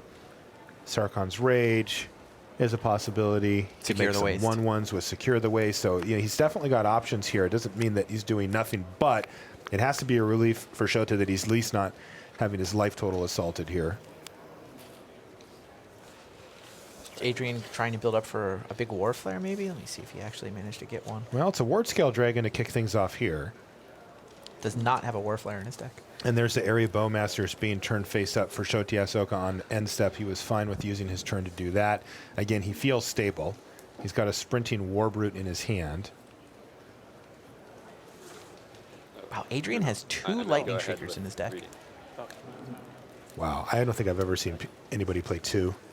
It's pretty interesting. The first one's he won round 1. Pretty terrible. He's up a game here. So this is just look, kind of an all-in beatdown deck. It's just a I don't like cards like that, but I like that at least he's put it in a deck that is just all in. Like he's just like, I am going to kill you as fast as possible, and if that doesn't work, then you win. That's fine. Okay, so Feral Krushak is going to rumble into the red zone here. Take a look at Sullivan's hand. He does, in fact, have Secure the Waste and a Lightning Shrieker. Yeah.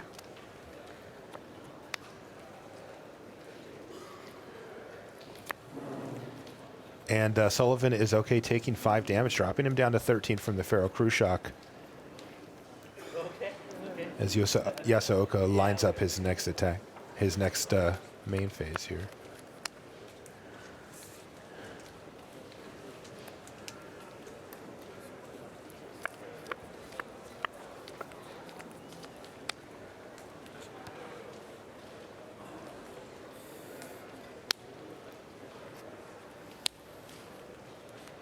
You can see Adrian Sullivan diligently writing down all the cards that he sees.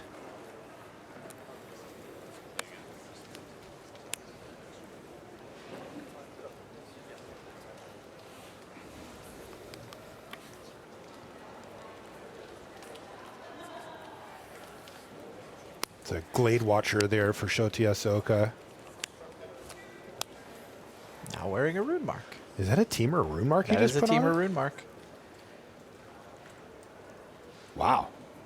You don't see that very often. It gives the creature +2/+2, and it gets trample if he controls a blue or red permanent, which somehow he doesn't. Right? Everything's either green or colorless. True story. Still, it's a 5/5 with Defender. But he can fix that little problem by paying a green mana to give it not Defender anymore. But he's got to have Formidable to be able to do that, which he has easily here. So that is actually a pretty significant threat at this point in the game. Sullivan sitting at 18. Yasuoka has seen Secure the Waste in game 1, so he's going to be cognizant of a card like that. He also saw Lightning Shrieker. And then there's just sort of the ever-present threat of dash creatures in general, where, you know, Adrian could dash out 2 things and change the game significantly. Sprinting Warbrute looks like the play here for Yasuoka. And I mean, if I was playing against Adrian, I would assume he has Warflare in his deck.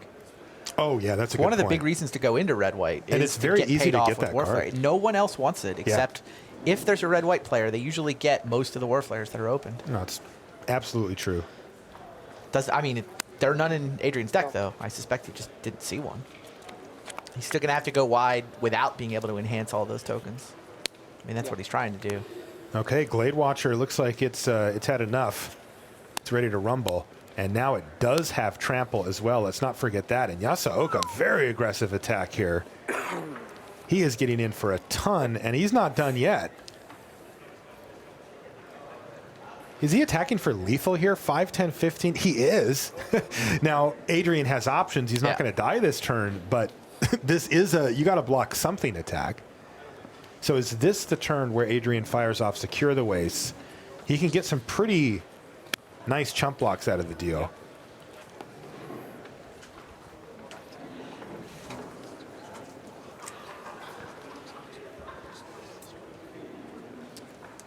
On our back table, Ken Yukihiro from Japan. He's sitting at 7-2. Just defeated Josh Utter Layton 2-0. Berserker's Onslaught? Yeah, Berserker's Onslaught apparently made his attack step a lot better than Josh's. He's pretty good at that part. How high are you on that card? Not very. Okay. Medium. Playable, but not usually a first pick? Oh, yeah, I'm not first picking it. Are you playing it? Yeah. Okay. But I got to have the right deck. Got it. She wouldn't mind it in a deck like Shota Yasuoka's. Right. And this is a tough spot here for Sullivan because remember, staying alive is his first priority here, but his deck is not good at just staying alive. He has to actually win this game, and he needs to find a way to make his board state such that he can survive this attack. That part's pretty easy, but also have the ability to get in and finish off Shota at some point during the game because he's just not going to have inevitability here. Yeah, pretty much has to pull the trigger on Secure the Waste now. Got up to 7 mana, so 6 tokens.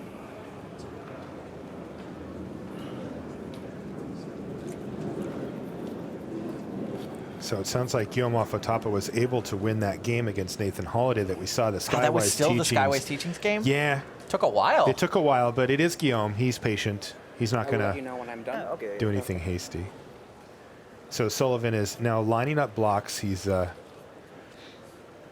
made it clear. I'll let you know when I'm done.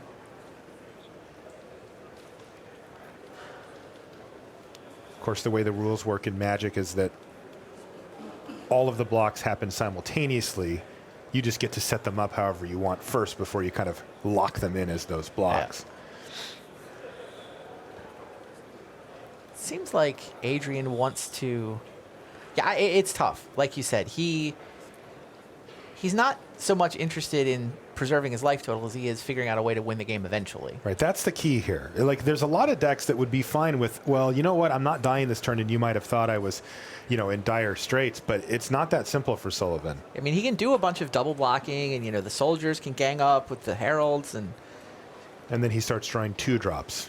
Right. I mean, he can take down some of Shota's creatures, but, I mean, all the trades are essentially Adrian losing multiple creatures. Right, and if that's the case, you know, if you start to extrapolate this game out and say, okay, well, let's just say all the dust settles on this, where does this game go from here? And it goes with Shota drawing big green creatures, while Adrian draws small white creatures that are good in the early part of the game, which we've surpassed a long time ago here. So this is actually a very difficult spot for Sullivan. I mean, these blocks are going to require, you know, some specific things to optimize. That part's not actually the hard part, though. All right, he's just going to... Is he killing anything, or is that just a couple... Chump, and he's going to take 5 from the Trampler and 3 from the Manifest. So he's going to take 8 in the Transact. Now he's done. Oh, okay. Changed it again. He was jumping the Yearling for some reason, even though the Manifest has 3 power instead of 2. So, okay. Going to take a nice big hit, but he's going to need something pretty special to get in for 14 damage, especially if Yasuoka has anything else. And he does. Tarka Beastbreaker here is going to pair up with the Bowmasters to potentially block here.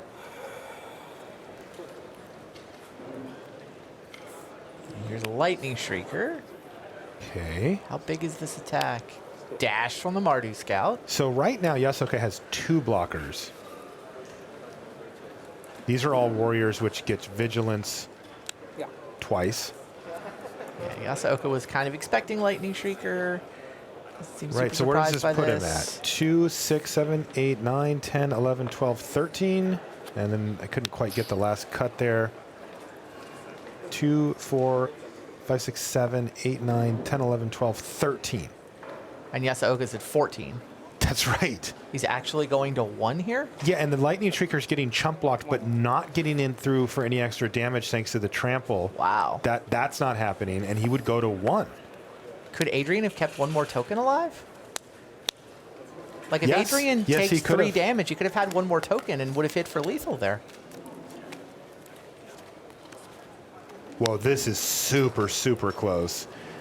And the vigilance is crazy important here. It's so often not that important, right, but here it is. It's gigantic. The fact that Adrian was able to attack with all those soldiers but still have chumps available here. And get Yasuoka down to 1? Yeah, it feels like maybe he could have chump blocked with 1 less creature. I mean, it's so easy to say after seeing how it plays out, right? He didn't know what blockers Shota was going to be able to play post-combat. What are the live totals? He also didn't know. 6. Sorry, other way. 1, 6. Yeah, okay, I was like, we have that the other way, Adrian, hopefully. So can Yasuoka find a victory here? Now, the real big issue for Sullivan here is the trample on the Glade Watcher, because that's going to need to soak up, you know, he can take that hit and chump block the other 2, go to 1 here, but it could leave Yasuoka in a pretty good spot depending on what he's got in his hand here. So this is... Yeah, chump, go to 1. Hope that 5 attackers on the crackback is enough. I feel like Sullivan's going to win this, though. Remember, he has Ward Scale Dragon in the air, too. Right. He's going to put the Herald. He's going to soak up some trample. What's he holding? Don't know what's in his hand. Can we double check? Is it still the Mardu Scout from before, right? Or did that die? Tarka Ifrit. That is oh, lethal. My goodness. So all he needs to do here is not die. Yep, line up all the blockers, play the Tarka Ifrit. Does he have 6 mana? Yeah, 1. he does. You can play it face down and then play 3 mana to flip it face up. And as long as Yasuoka doesn't have the ability to gain life, Adrian Sullivan's going to win this game? It does look like that's the case, especially since Yasuoka just passed the turn. Wow.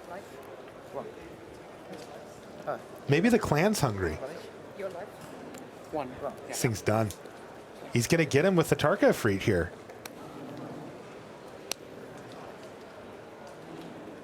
Sullivan gets Shota Yasuoka down to 1. Plays a morph. Attack. Wait. And he's going to attack to get Ward Scale Dragon up so that Yasuoka can't do anything because he's inside of combat. And a Tarka Ifrit turns face up and pings Yasuoka. Adrian Sullivan wins 2-0. Great games. I did not think Adrian was going to win that game. Also, did not think that. That was impressive. Secure the waste. Yeah, he sat on it forever. He did. He kept flooding. He kept hitting land. He was able to do it for 6. But I mean, when your red white aggro deck is being attacked by 20 power worth of green monsters, you don't normally win that game 2 turns later. No. All right, let's jump over and see what Guillaume Wafotapa and Nathan Holiday are up to. Nathan's on the right side of your screen. And I see the Skywise teachings and nothing else. Over there for Guillaume. Nathan Holiday, though, has, well, presumably a pretty good board here.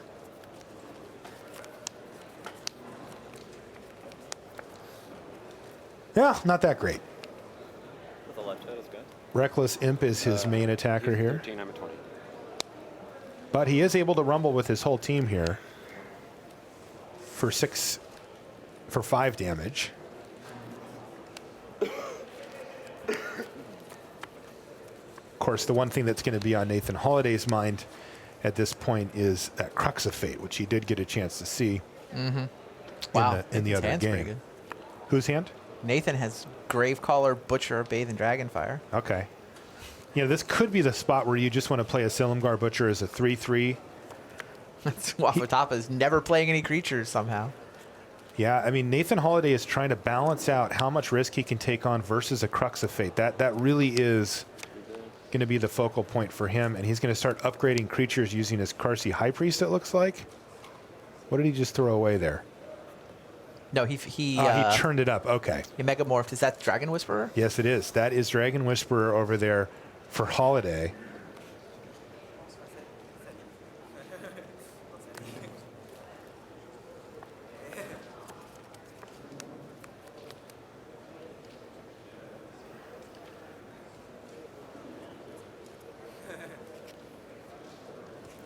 Two powerful 6-drops in hands for Guillaume. No creatures, though. But no creatures, and he is not going to have a lot of time to make this work either. And that Skywise Teachings is looking very miserable at the moment as well. Not having any impact on the game so far. No. And that's a tough sell when you're getting beaten down. And you know what? Holiday doesn't even have an aggressive draw. Well, look here. at the threat. Look what the threat of that Skywise Teachings is doing, though. Nathan Holiday is not attacking with his... Pretty reasonable. Yeah. It really is. You know, a whisk away could be pretty devastating there for Holiday. Could lose his Whisperer, get his input back on top, or a Rat. And he is not going to continue to develop his board. This has to be what Guillaume wants to see, though. He's going to do nothing because he has nothing. And he needs time to resolve that Dragon Lord's prerogative and then take over the game from there. He's got a supplant form as well, which he can use in the middle of combat. But, you know, Nathan Holiday's reluctance to kind of move in here could come back to bite him, as he's just not providing a quick clock. He's not adding to his board, and he's not even attacking with all of his creatures. Acid Spewer Dragon off the top there. And Holiday's going to stay consistent here and attack for 3 more. This is just going to give Wapotapa a lot of time. He's going to be drawing 4 cards on end step. And Holiday still refuses to develop his board. He doesn't want to play into Crux of Fate. Yeah, so as a result, Guillaume gets to go digging for it. And he found land, and maybe another land. That was not successful. Minister of Pain. It was a Minister of Pain and 3 lands, and now he's finding a Durgar Nemesis as well. Now he can just start playing things to block with, though. Minister of Pain does decent work here, taking out the Rats if he wants it to. But I think he might just rather have a 2/3 blocker.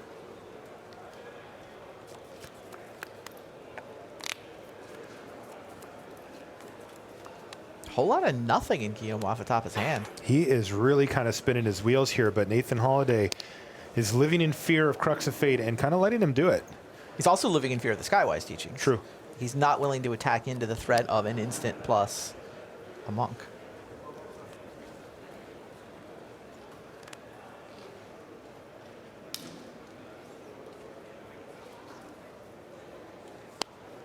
There's that Nemesis face down now for Guillaume Wafutapa, who just has to turn back.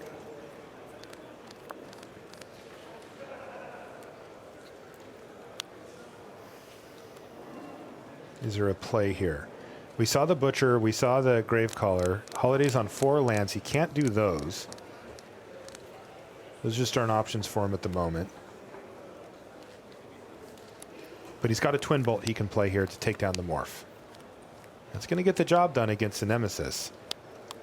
So I think if we see Holiday draw a land here, he will actually start to bolster that board. No, he doesn't. Trust Sultai Emissary. Yeah. But the Whisperer is tired of watching. Indeed. Now that Guillaume is down to only 4 mana, you know, that whisk away play isn't available to him, and he can just attack for 5 here and bring Guillaume down to 2.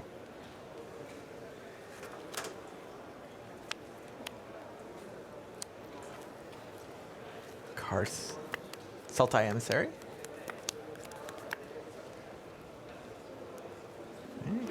This is just game 2. It's interesting there. You know, Nathan Holiday could have pumped his Dragon Whisperer there twice and gone for the kill. It does open him up to a pretty nasty whisk away where he doesn't get to replay his Whisperer, but it would shut the door on the game if that's what he wanted. And somehow Wapa still just doesn't have anything going. And Nathan Holiday, while still hasn't hit his 5th land, right as I say that, he draws it, but I think he's going to be able to just win here. What can Wapa do? 1, 2, 3, 4, 5, 6. He can supplant form and activate, and none of that matters as Nathan Holiday evens things up. Now, the clock is starting to become a bit of a consideration here, Randy. They don't have that much time left. You can see 15 minutes? 15 minutes, 30 seconds. It's plenty of time to finish a game of Magic, don't get me wrong. But these have been going a little bit longer since Guillaume's deck is such a hardcore control deck. And the players will be aware, though. Remember how we said that the winner of the Pat Chapin Paul Rietzel match was likely to win that pod since both their decks were awesome? We forgot about something. What happened? What? Eric Froehlich's at that table. Oh, jeez. Eric Froehlich doesn't lose very many matches of Magic, it turns out. Especially not in Limited. I mean, he's been doing well at both, but... Yeah, Eric Froehlich defeated Patrick Chapin this round. So, Efro... So he's going to be in the finals of his pod. Yeah. Efro's 8-2. Yeah, Efro lost the last 2 matches of his day yesterday. Yeah, he was the most depressed 6-2 player in the room, I think. 6-2, beginning of the day, you offer somebody 6-2, they probably just take it. But from 6-0... Yeah. So, just to frame it for you, Randy. Yeah. I was saying that Efro doesn't lose a lot in Limited. This season, yes, he's winning 78% of his matches. His Limited matches? Yeah, Limited. 78% Limited win. Of his Limited matches, yeah. That's insane. 78%. It's actually absurd. Yeah, the best winning percentage, you know, John Finkel, Kai Budde, you look at the best winning percentages in the history of the Pro Tour, they're like 65%. Yeah. So if you want to be completely blown away, though, Randy, there's more. Yeah? So that's an astonishing win percent for the Limited, but you could think, well, he might be a specialist, right? He just he knows Limited. No, his overall match win percentage only dips 3%. He's 75%. Yeah, 3 out of 4. I mean, the sample size is obviously not gigantic. We're talking about 3 tournaments at this stage. So what we're talking about is a heater. You know, that's just running it up at his GP and PT level. This is those are premier play. Yeah, that's not his play. Pro Tour. That's everything at the GP's put together. It's incredible, right? I mean, it's been a running joke, right? The heater is real. The heater is real. You see him talking about the heater he's been on lately. But that's just absurd. And obviously, it's not that he's getting lucky. It's that he's just playing Magic as well as anybody in the world right now. Absolutely. Has climbed his way up to number 3 in the overall rankings. Top 8 at the last PT. Turn 2 Dragon Whisperer here. A really nice little start for Nathan Holiday, though. The Hand of Silumgar does have something to say about it. Remember, the Dragon Whisperer can pick up flying for just red mana, so, you know, if Nathan does want to use that as his main attack force here and sink some mana into it, he could. And instead, he's going to develop his board with a morph and then just pass a turn back.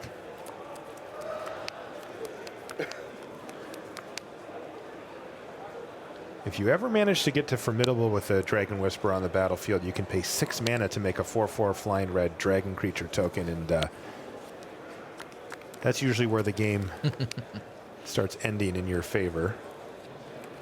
So we have a Gurmag Drowner that just ate the Hand of Silumgar here. Huh. Mm-hmm. Why would you want a 2/1 Death Toucher when you can draw a card? And Guillaume could be aware of, you know, a Tarka Freet comes to mind as well. If Nathan Holiday had played in a Tarka Freet here, Twin Bolt's a thing too.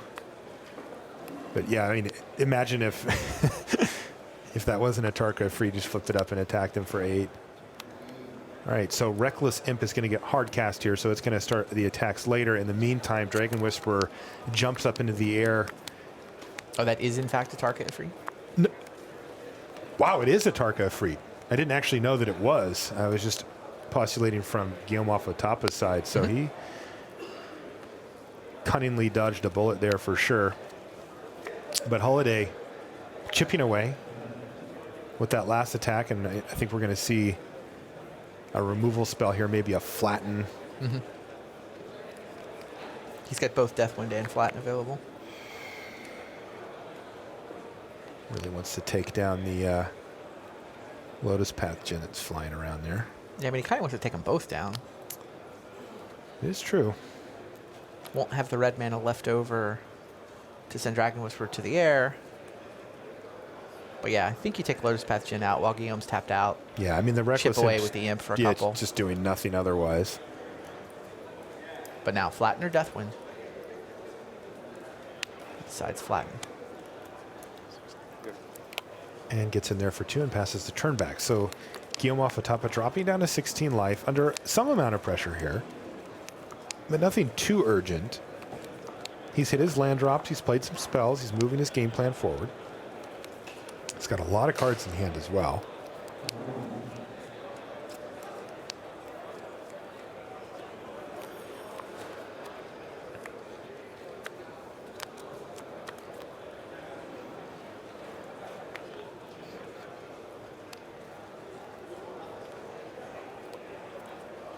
Interesting. He pump fakes 2 mana and peeks at his morph. Is he sending off false tells? Oh, this is interesting. He's going to dash in a Reckless Imp here. Send Whisper to the air, maybe? He didn't do that. I thought he was going to as well. Oh, he's got an Sultai Emissary he can cast with those last 2 mana. Okay, he wants to keep using up his mana efficiently here. He's got a Swift Warkite in his hand as Nathan as well, so if this game were to go long and say the Dragon Whisperer were to get killed by an ultimate price or something like that, he could eventually get it back.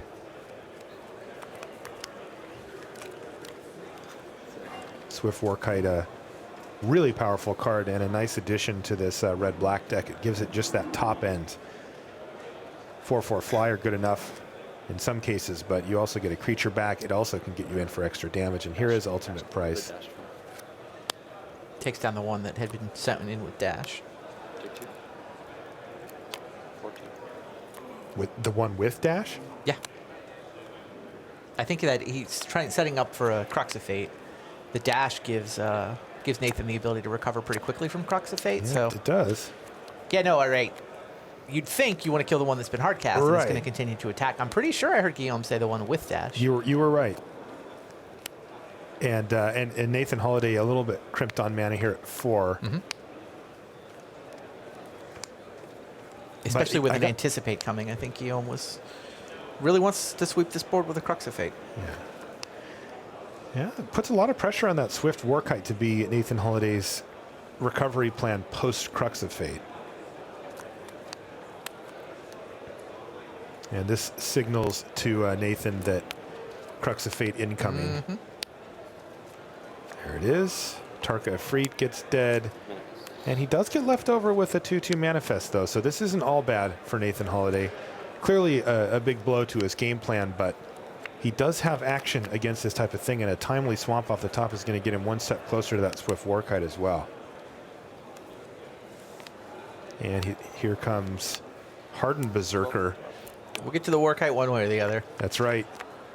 So next turn, if that Hardened Berserker gets to attack, the Warkite can come in. It's a little awkward, though, because you'd prefer to play the Warkite on your first main phase.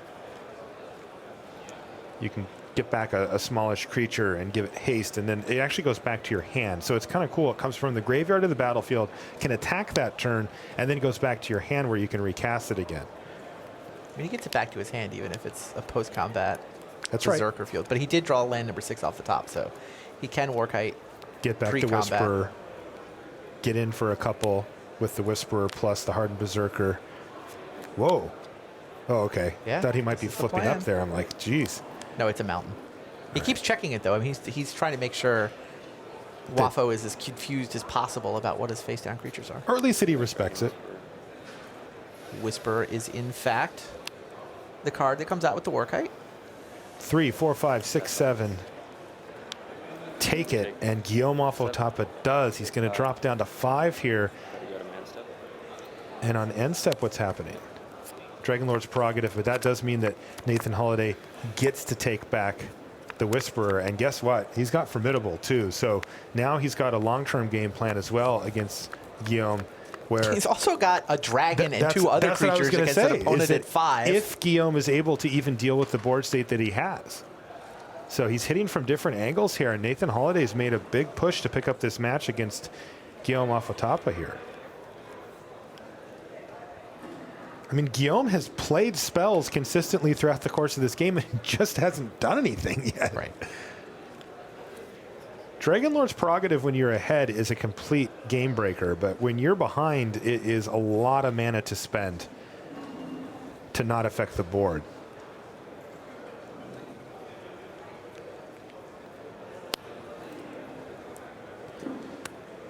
Oh, jeez.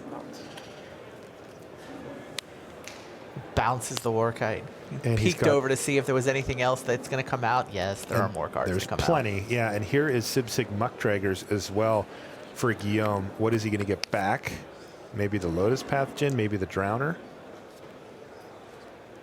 Maybe another Muckdraggers? Is that another one there? Yeah, it is. Oh, I love the way this guy plays. I don't think I've ever Muckdragged for a Muckdraggers. That's fantastic. 5 minutes left in this round, by They the have way. 5 minutes left, yeah.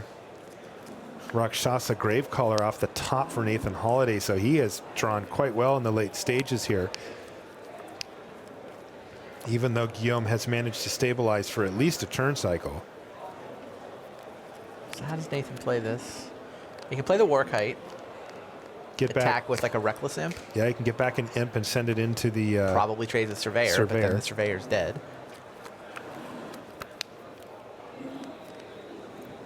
Can also play his Dragon Whisperer. That doesn't feel very efficient. He does still have a Deathwind in his hand. Can Deathwind for 5? I like the war kite here. Just get back on the board. Nathan seems to agree with you.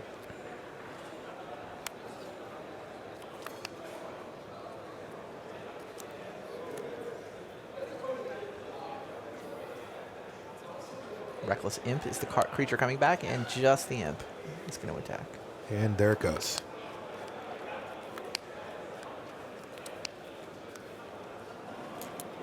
Guillaume does not block it.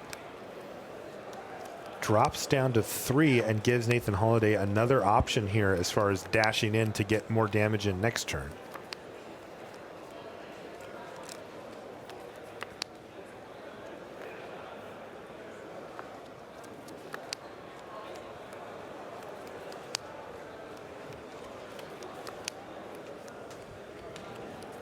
Handful of cards, but what do they actually do? Yeah, can he deploy them quickly enough? Because Nathan Holiday has a handful of cards too, and his cards are good. He's also got a Swift War Kite.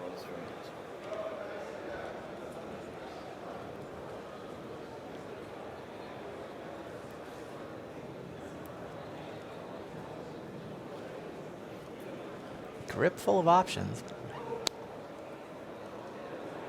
Probably have to leave up Whisk Away for the War Kite. Yeah, he could play the Updraft Elemental and have a redundant chump block if that's what his plan is. The other Muckdragger is still in hand as well. So he goes for the Updraft Elemental and 5 untapped lands. Which is Whisk Away. Right. Yeah, I think Holiday just needs to kind of grind him out here.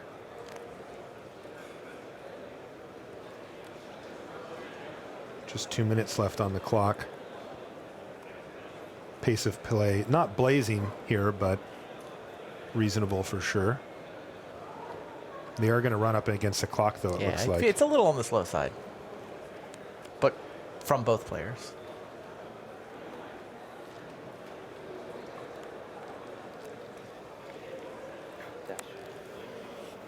So he's going to dash in the imp here. Where does this go? The Warkite and the imp are looking to attack here. And everybody. Yeah, I mean, Guillaume's at 3. Muck Draggers can only attack 1 creature. Gets the Hardened Berserker trigger. And he is going to take out the Aven Surveyor with Deathwind, which he only had to pay 2 mana for thanks to the Hardened Berserker.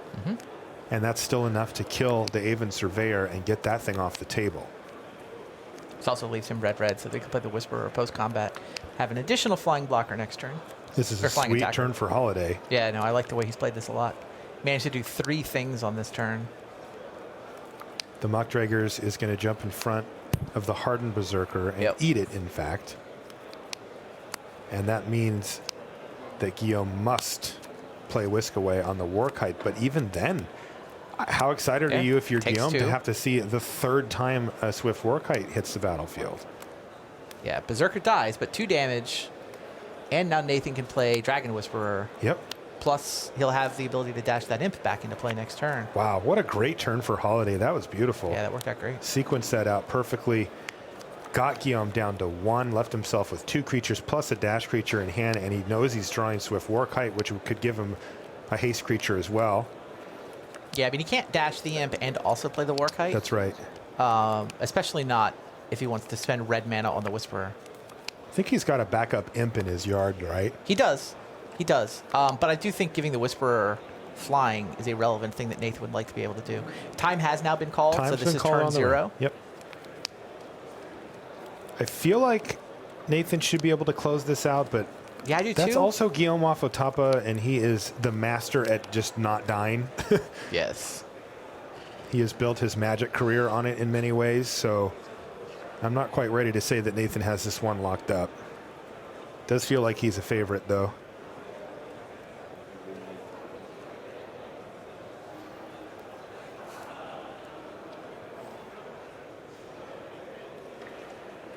Is Guillaume looking at an attack?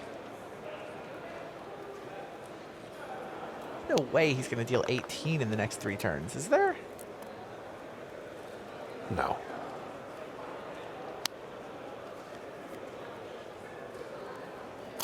right, there's the Muck Dragger. Gets the Surveyor back. You got back Surveyor, right? He got back Surveyor. He did show him. And I think this is going to be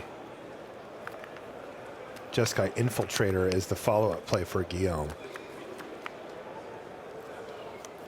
Isn't he just dead to 2 flyers? Yes. Yeah, he's just dead to the 2 flyers. Yep, and he just showed him and said, I'm just going to dash this thing in, and I'm going to kill you, and that's going to do it. Nathan Holiday, 2-1 over Guillaume Wafotapa in a pretty cool match there. Nice and tight. I like it. And that's the last match down in our feature match area as well. Good stuff down there, though, Randy. That was a fun round. Yeah, that was a really fun round. A lot of good action, a lot of great decks down there, too.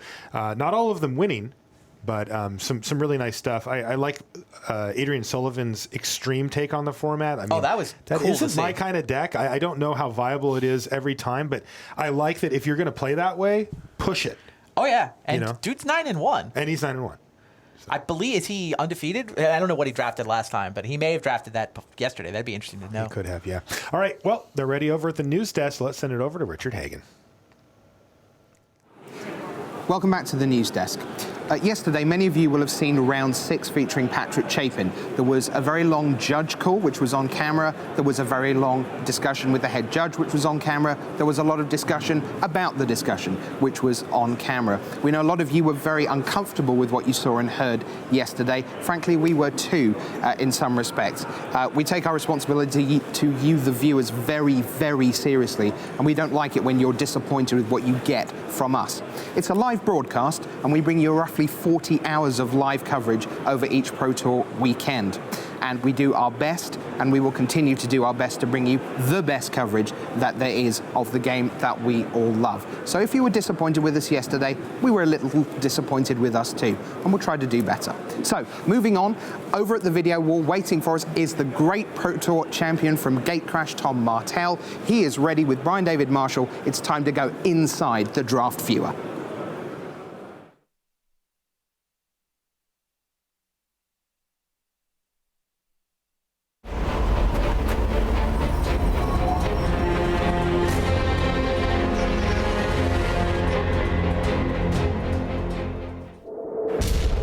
Everybody, welcome to the Tournament Center. I'm Brian David Marshall. I'm here with Pro Tour Gatecrash champion Tom Martell. Hey, B-Dave, how you doing? Great, great. Good to have you here. Oh, great to be here. And sometimes a whole draft can kind of hinge on one pick. On one pick, yeah. On one pick.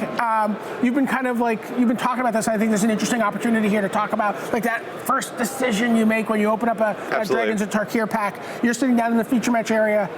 You're surrounded by fellow Pro Tour champions. There's all it's a very good table. You have Wesco, you have Vgma, you have world champion Shahar, Shenhar. Two-time world champion. Two-time world champion, yeah. So let's take a look at this pack that you open and talk to me a little bit about what you're thinking about here.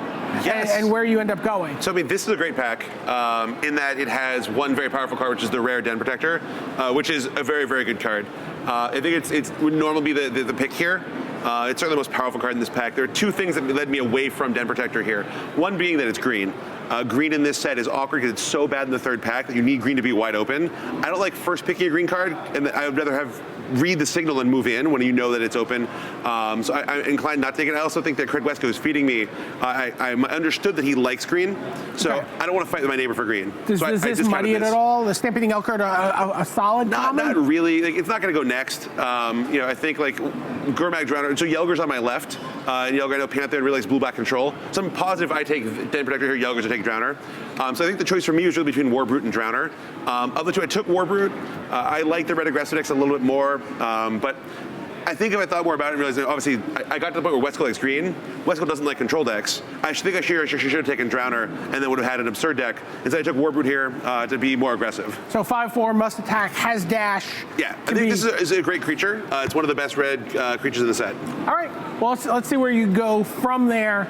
Here we see a pack Call-Gun Stormbringer, Summit Prowler, another Elk Herd if you're thinking about red-green. Where are you going to go here? This pack is not good. It has none of the premier commons. It has the uncommons are all like borderline unplayable. So very disappointed to see this pack second. The choice here, for me, having just first picked a red card, I kind of sucked it up and took Summit Prowler. I think you could defend taking Shambling Goblin or Coat with Venom as well. Having just passed Den Protector, I don't want to take Elk Herd. Right, because you may have put two people in a row into green. Yeah, so I don't want to get messed with that. Had I taken Drowner, it's an easy Shambling Goblin, and I'd be very happy with my first two picks. But instead, I take Summit Prowler, which is a playable. Okay, so let's move along. You got. Now we see a Tarkir Freed as a card that's gone up for a lot of people. Pacifism, I've been red-white a few times. I like red-white quite a bit. Where are you? There's another Drowner there? Another Drowner, yep. So at this point, obviously, wish I'd taken Drowner so I could just take another one here, and my deck would be off to a great blue-black start. Here the choice is obviously between a Tarkir Freed and Pacifism. Pacifism is very good. It's worse in this set than it is in many sets because it doesn't interact well with Exploit or with the new mechanic, the new Ferocious mechanic. Formidable. Formidable, thank you. Because the power still stays on the board. Right. I thought for a while on this one. I also know that West Coast likes white usually, so I ended up taking a Tarkir Freed here, but I think it's very close. Okay, let's keep moving along. And we see one red card here. Kindle Fury is not a card I think you're taking with your fourth and fifth pick. Yeah. So, do you just go red here? The debate here, so one Illusory Grains is here, so again, another great blue card. But it's Hardened Berserker versus Silumgar Butcher. They're both very good. But I'd rather take the more aggressive, stay single color, so I just take Hardened Berserker. Okay. So Silumgar Butcher, you are thinking about being red-black at that Absolutely. point. I certainly looked at it. I think it's better in a control deck than in an aggressive deck. You don't really want a 5-mana sorcery speed, just -3, -3 in a control deck. And now you have a really good idea of what's next to you because you've gone Drowner. I'm sure the Yelger's blue-black control at this point. Yeah. Okay. So let's keep moving along. And Seismic Rupture, Not an maybe a aggressive card at all. sideboard card. No, not in this sort of a deck. Evolving Wild, Summit Prowler. Where are you going? Here's at this point, I mean, I don't really want to take another Summit Prowler this early. It's just a really replacement level card. So actually take Silumgar Butcher. I know that Yelger's going to be getting this Shambling Goblin next to me, but maybe I still end up being black-red. It's just the most powerful card. Okay, let's keep moving along. And boy, there's no shortage of Summit Prowlers in this draft. This draft was long Summit Prowler, so here I just take it. You know, I'm not going to move into blue and take the Belgian Dragon at this point. Trying to stay some semblance of an aggressive red deck. Okay, keep it going. And another Summit Prowler, a Kolaghan Stormbringer. Yeah, not getting any of the good red comments here. Now I'm worried that Wesco's actually cutting me in red, but I still just take the Summit Prowler. I'm kind of too far along. Let's keep going. Let's take a look here in pack A. Let's see what you took. So here I just take Jamoka Warrior. It's an aggressive creature, and I can still be white-red. Okay. You really want 2 drops.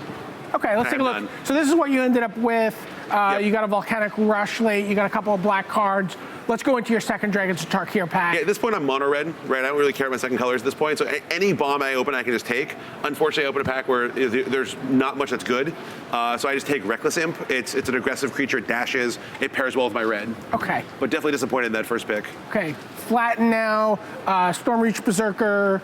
Here we have a really interesting pack. I mean, the best cards are Flatten, Pacifism, and Ambuscade Shaman, and a Tarkir Freet. So another Freet too. So I just took a black card. I said, okay, I'm going to be a black-red aggressive deck. I'm going to be a dash deck. I decided to take the Shaman over Flatten. I'm not sure that's correct, but I think if you get enough dash effects, this guy's absurd. Yeah, Ambuscade Shaman is really in the dash deck is one of the premier cards that you really want. Yeah, so I took him there. This pack has 4 great red cards actually, 4 good ones in Sprinting Warbrute, Pummeler, Elemental, and Outrider. I did just take kind of a dash theme card, but I'm getting enough dash guys. You don't want that many expensive dash guys like the Warbrute, so I actually take the Pummeler here. I think it's a very powerful effect, and it's a unique effect. Sure, Goblin War Drums effect. Exactly, some way to kind of falter for players of our vintage.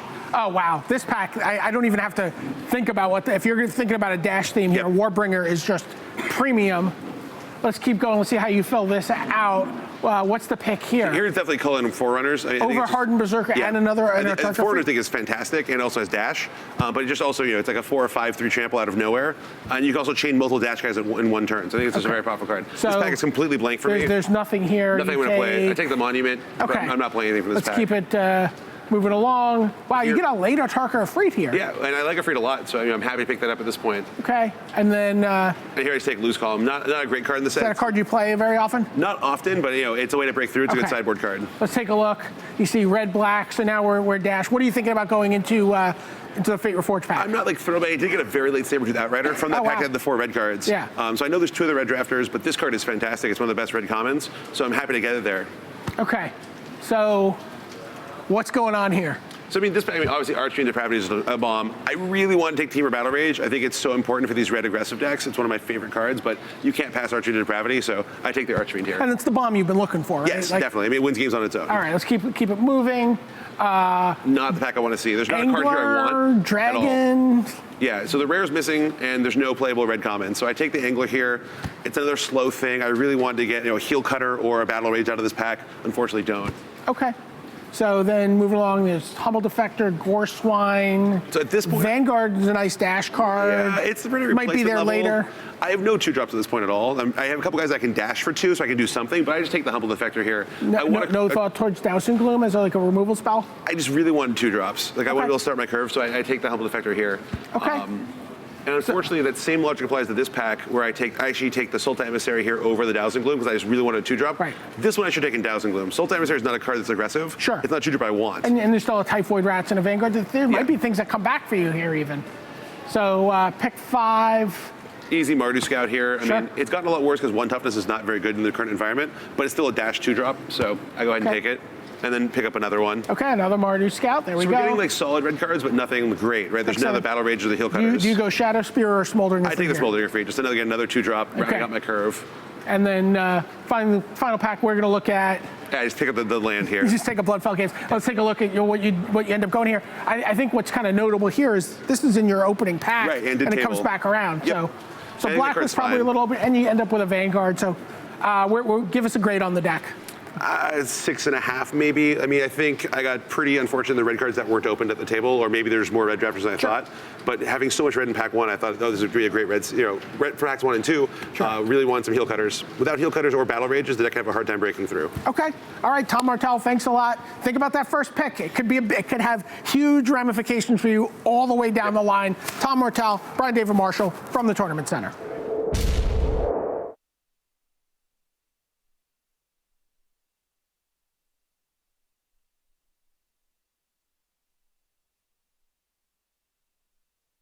Welcome back to the news desk. Rich Hagan joined by Brian David Marshall. The players are moments away. Let's take a very quick look at our leaderboard for you. Let's show you where things stand. We have 3 co-leaders, 5 co-leaders. I told you it would get tight. Oh, wow. Rick Lee of Malaysia, Martin Dang of Denmark, and then Sullivan, Olschrager, and Wu, all at 9 and 1, and lurking just behind with a draw, Shota Yasuoka is in 6th. Then you see the 8 and 2s. You've got the likes of Eric Froelich, 8 and 2, right the way down to Andre Strasky in 19th place. He is the last on tie breaks currently of the 8 and 2s. BDM, it's ready. It's time for the final round of Limited here at Pro Tour Dragons of Tarkir.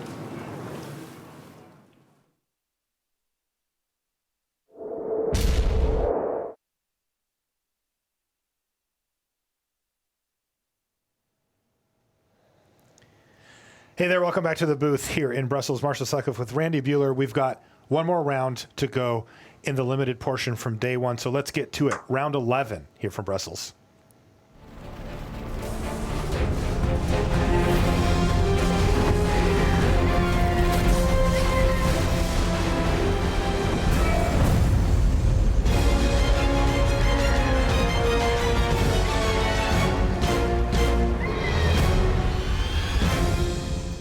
Hello and welcome to coverage of Pro Tour Dragons of Tarkir. Marshall Sutcliffe in the booth with Randy Buehler, and we are just about underway in round 11. This is the 3rd and final match of the 2nd draft, and in fact, the limited portion of our Pro Tour for this weekend here from Brussels, and we've got a good one to finish off with here. Hall of Famer Makihito Mahara, 5 Pro Tour top 8s. In fact, we have a total of 7 Pro Tour top 8s just in our main feature match table here represented. There's 5 of them right there. He's deep in meditation, it looks like. His opponent, on the other hand, Owen Turtonwald, currently ranked #1 in the world and looks, well, not that interested at the moment. He's got 2 Pro Tour top 8s, and he's in focus mode, ready to battle here as these 2 gentlemen find themselves both at 7-3, so potentially on the brink of losing their ability to top 8 here. Yeah, more than potentially. 4th. This is an elimination match. The loser will not make top 8. And these are guys that measure Pro Tour success in top 8s, I think. Top 16 would certainly help Owen hold on to that number 1 ranking, but he wants to make a run from here. Certainly wants to go into Constructed Live for top 8. Tarka Beastbreaker there for Makihito Mahara is the first creature to hit the battlefield. Owen's going to crack his Evolving Wilds, go get his other color, which in this case is 300 black. career pro points already for Owen. Only 26 years old.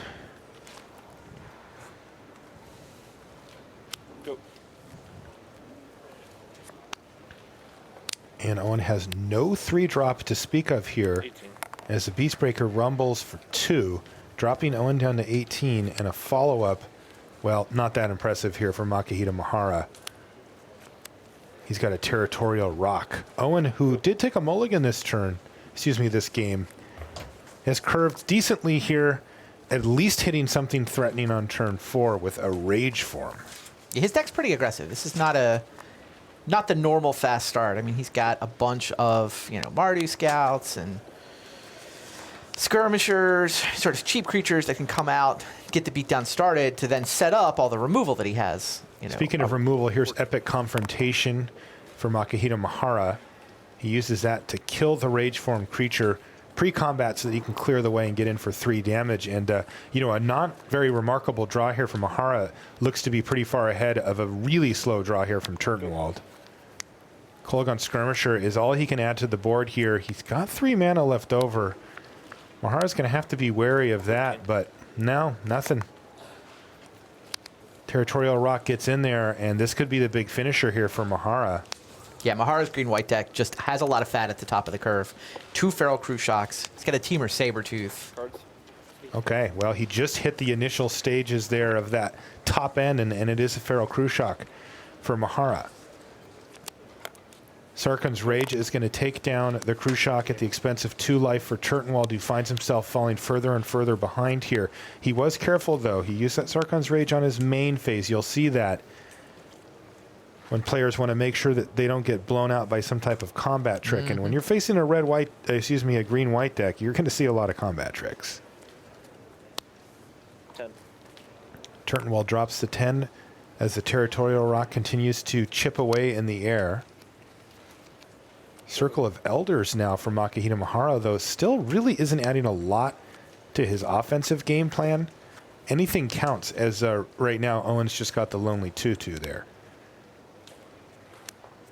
Here's a Tormenting Voice to try to find Owen some action. He finds, well, he's found some action. Butcher's Glee, a card that can help turn a game around for Turtonwald potentially. It's a lot of life gain, even just on a 2-2 like the Kolagon Skirmisher. It represents 5 life and usually can kill whatever it blocks as well. Go. Pair of Kolagon Skirmishers now as Butcher's Glee stays in hand for Turtonwald. He's still at 10, so he's in okay spot as far as taking a little damage here.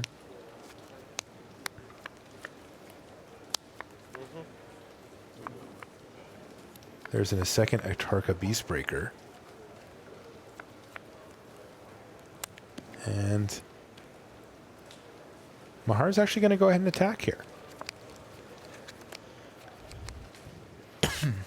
Turtonwald with only the 1 mana available is going to single block. Yep. Now you see the Circle of Elders tap for 3 mana there. That's because Mahara has Formidable. He played that Beastbreaker, or excuse me, that actually isn't a Beastbreaker. The second one is the Dragon Scarred Bear. But either way, that got him enough to Formidable so that he could tap his Circle of Elders for 3 mana and pump his Beastbreaker, turning it into a 6/6 and taking down one of the Skirmishers. So Turtonwald under immense pressure now, and you can see it on his face. He has got a lot of creatures to try to deal with here to survive.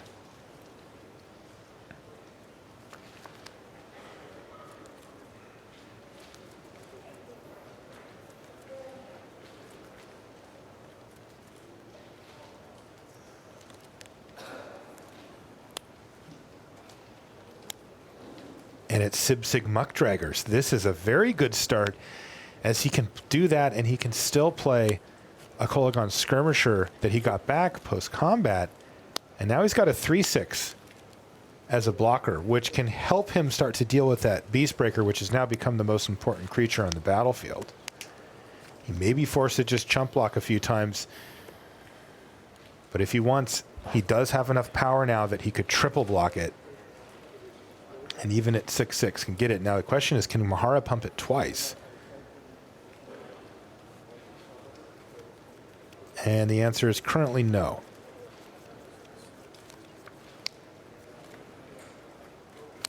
And that just changed.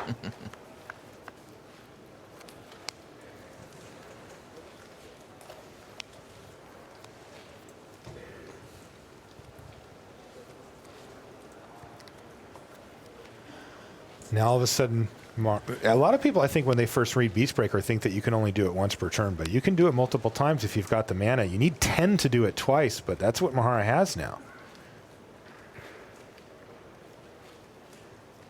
So that's going to relegate just chump blocks now for Turtonwald, just only forcing Mahara to activate it once to run it over. 8.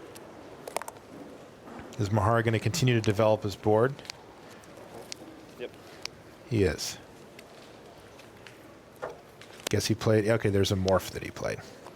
Ambuscade Shaman off the top for Turtonwald. He's got a roast in his hand, so he can actually use this opening to take down the Beastbreaker. Now that the shields are down, as we say, Mahara currently doesn't have enough mana to pump it even one time. Owen's really been on the back foot this entire game. Every step. The only time when it looked okay was when he played the Rage form. Sure. Which immediately died. Go. All right, so Beastbreaker turns to Toasty Roasty, and it's gone. So that problem's been solved. But Mahara still has a pretty decent board state going here, and Territorial Rock as well, which can chip away in the air more. You see that Owen's left up Butcher's Glee mana here.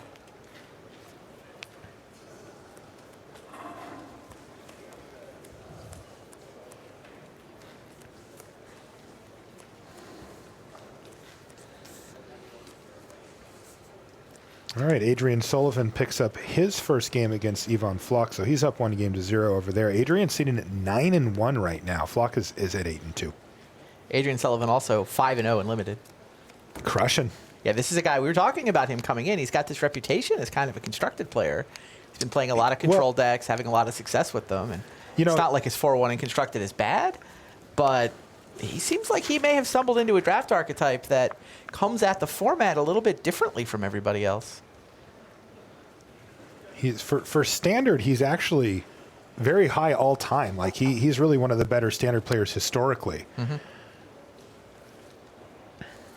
Yeah, that red-white beatdown deck doing pretty well. All right, here is Airy Bowmasters now. For Mahara, it's going to get turned face after getting blocked.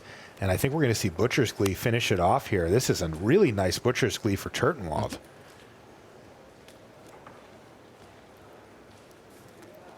And there we go. Butcher's Glee takes down the Bowmasters, and it's going to gain Turtonwald 6 life in the process as well, meaning that he's just taking no damage this turn. Yeah, it's just a great card in this black-red archetype. It's just a great card. Current modern level limited with clunky removal spells mean that cards like Butcher's Glee go up, and they have a big effect on the game. And crazy artwork. Croteak gets the face-down creature from Mahara. Segmented? Oh, yeah. Segmented Croteak had very big shoes to fill. He's not quite Willie Loxodon. And didn't quite do it, yeah. He's in the conversation, though. He's not that much worse than Willie Loxodon. I think he's that. He's just not into it. The one extra mana? I don't know. Is it the extra mana? I don't even know what it is. I feel like he's underrated. I mean, not that he's Willie Loxodon, but I don't think he's that much worse. I got him at properly rated. He's bringing home report cards of a C, and I think that's about where Segmented Croteak. Oh, I don't think he gets a C. I think people are last picking him. Gotcha. I also probably have him at like C+, B-. Not B-, C+. As usual, you and I aren't too far off.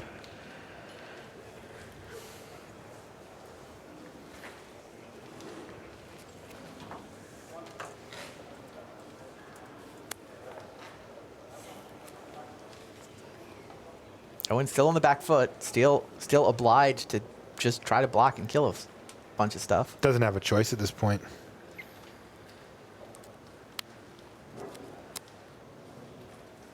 So what Circle's doing a lot of work this game. Hello, Segmented Croteak. Sure. And a regenerate. And that means all 3 creatures are going to fall to the Segmented Croteak, but it does get killed here.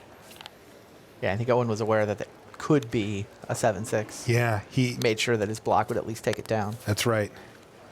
And Sig Muckdragger's doing all it can. I think Ambuscade Shaman is going to have to come in as a 2/2 for 3 here and sit there.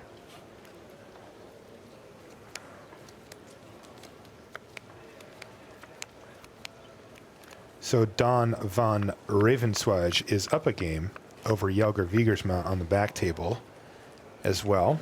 A lot of action down there. Jelger's 5-0 in draft. Go.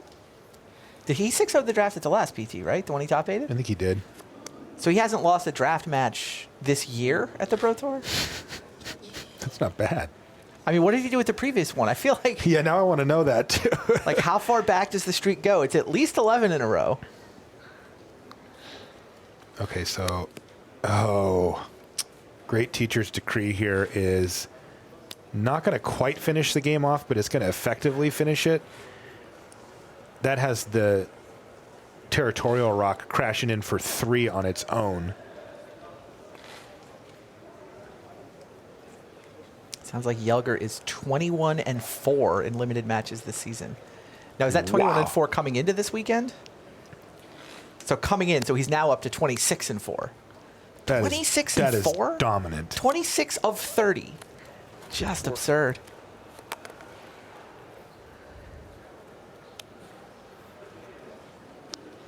And this is the problem, of course, for Owen. He is now dead. He found a Mardu scout. And, you know, this just isn't the type of card that you want to see at this point. And these aggressive decks really need to curve out and kind of get ahead and stay ahead. And when they get behind, this is the problem. He's been casting spells and, you know, making plays and such, but it's just not good enough. He goes down to 1 here, facing down the Territorial Rock and 2 other creatures with no creatures on the battlefield outside of the Sibsig Muckdraggers. And that's going to do it. So, Makahito Mahara, never really behind in that game. Got ahead, stay ahead. Fought for a long time. Owen hung right in there, but like I said, it's just that inevitability isn't really there. We'll be back right after these messages. Magic has expanded to include all formats. Get ready for Commander, Legacy, or even Conspiracy drafts. Check out your local store for details and share your FNM stories by using the hashtag MTGFNM. Visit magic.wizards.com/FNM for more information. Are you new to Magic or know someone who is just starting out? You're in luck because Magic Duels is the best way to learn Magic and a great way to teach your friends. Look for Magic Duels Origins this July on Xbox One, PC via Steam, and tablet via iPad with PlayStation 4 joining later this year. Visit magic.wizards.com/duels for more information. And back in the feature match area, let's see what's going on between Adrian Sullivan and Yvonne Flock. Adrian's up a game. Yep. And he has got a hyper-aggressive beatdown deck that we watched in the last round, and this thing delivers the beats and quickly. It's also got reach in the form of 2 Lightning Shriekers. Draconic Roar there, active. By reach you don't mean the ability to block flyers, do you? That's right, and you know that is it's a slang term that we use for ways to get the game finished after a good aggressive start. Maybe you get their life total down to 4 or 5. Maybe they stabilize the board, but you have the ability to just burn the last point of their life, to sort of reach those last few points of life, even without attacking. That's right. Sarkhan's Rage, probably the premier card for that in this format. Lightning Shrieker's not. Technically, he attacks. Yeah. Just feels like a direct damage spell sometimes. That's right. And interestingly, Adrian able to leverage those 2 Lightning Shriekers with the Draconic Roar you see up in his graveyard there. Not the dragon that you'd prefer to reveal to it, but you'll take it.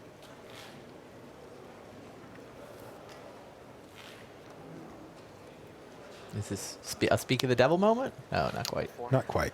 All right. This looks more like an end step scenario here.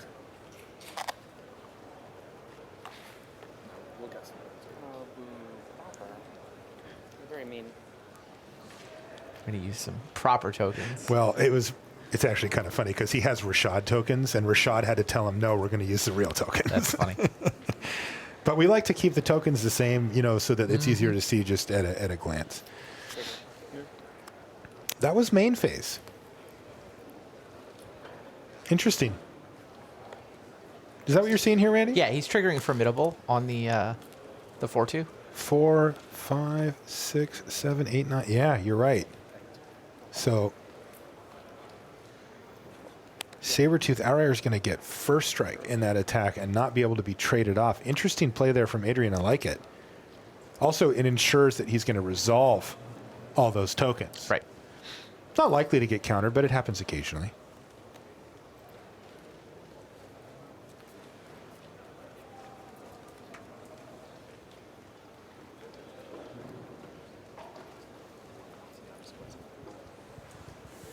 The King of the Hill table is now 1-1.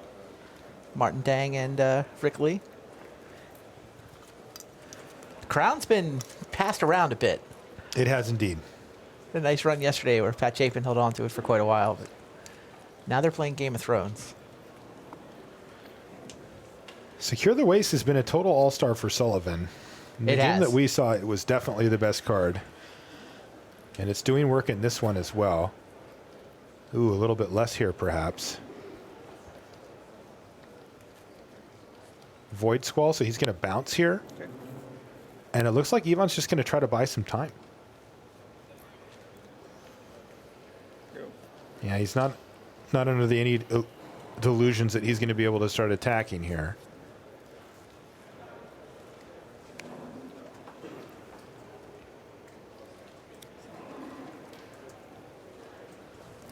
Why don't we jump back over to our main feature match here as they're just getting underway.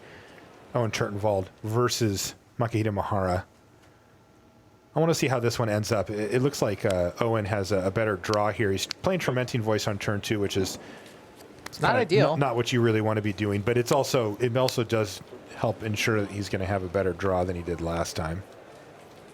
Let's see if he's got a 3-drop. Now he's got a Kolaghan Skirmisher. He could have on spent turn 3 3. mana on it. Could have dashed it out, come over. And same 2 creatures we saw from Mahara in the first game. Tarka Beastbreaker and a Dragon's Guard Bear. Go.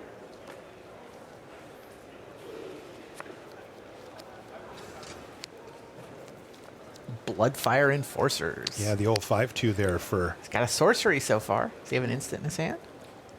There's a Twin Bolt in his hand. You know, this is the way you want to do this, by the way. Get the sorcery in there first, because now you can threaten an instant at any time. If you were to play an instant, of course, it would resolve, go to the graveyard, and that would turn Bloodfire Enforcers into not just a 5/2, but also First Strike and Trample.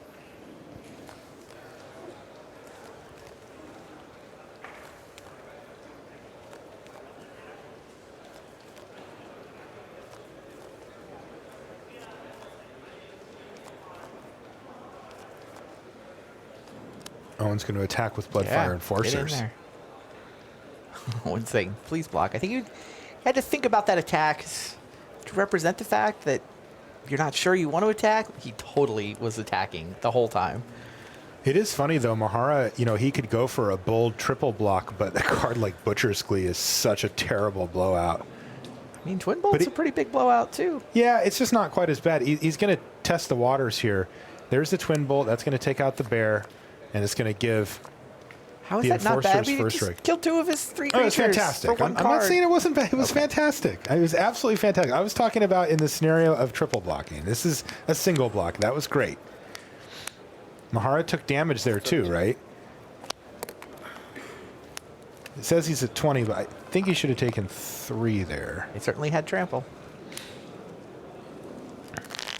There we go. Down to 17 for Mahara.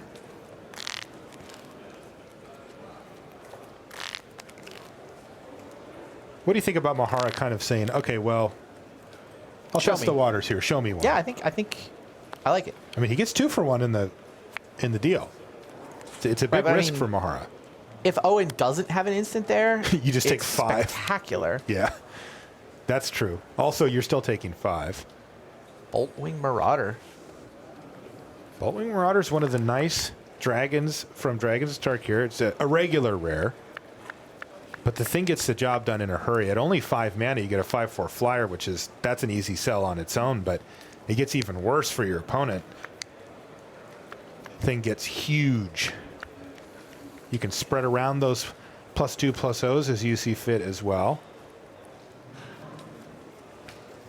Oftentimes correct just to put it on the Marauder itself, since it's often getting in for damage, but you don't have to. Epic Confrontation. Sure. Is going to take down... Wow, and Valorous Stance too. Huge swing of events here. Mahara has absolutely taken over this board with that turn. 2 mana removal spells later, and Owen just lost, well, his 2 best threats. I mean, those were his awesome threats. Jeez, that was a big swing. Yeah, now he's down to Kolaghan Skirmisher and Mardu Scout. And it's facing down an Airy Bowmasters. Does have a Vulture's Haven in his hand, so he can cash it in. Wow, that turn was massive. How is Owen going to recover from that? Having both of his huge creatures killed in the same turn for just 4 mana as well. Massive setback.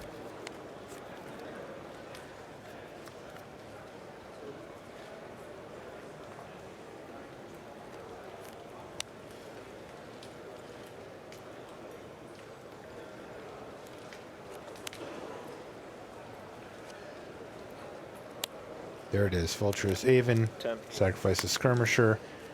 Drop down to 10 and draw a couple of cards. Rage form in. Was it Teamer Battle Rage? You know. And here is a Mardu Scout to follow up. But again, these just aren't the type of cards that Owen wants to see at this point in the game. Wow, sounds like neither player recorded that trample damage. So it didn't happen. Oh, that's why Mahara's back up to 20. Yeah, yeah. Owen never assigned trample.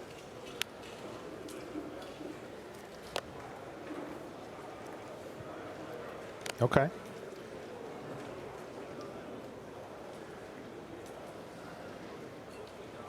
I think mostly he wanted the first strike. I mean, the whole point was to win the fight. But you get trample thrown in for free.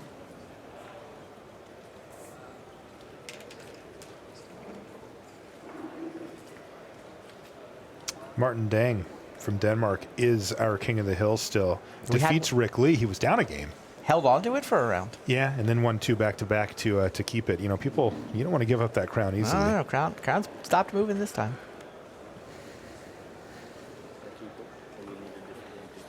GP Liverpool champion, pretty happy about that result, I'm sure.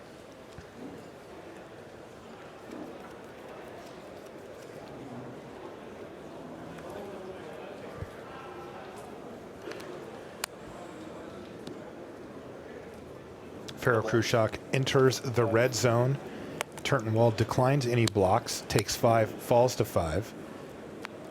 And a Closet Yearlings, a follow-up play for Mahara as he passes the turn back. And Turtonwald, it looks like he's going to line up a rage for him here. And a lot of heat on him to find something. Ooh, that was a good draw, though. He drew an ultimate price for the turn. Now, he's probably going to line up some blocks and try to... you know, he's willing to take on a little more risk than he would normally be with an ultimate price here. He has double blocks on the Feral Krushak, for example.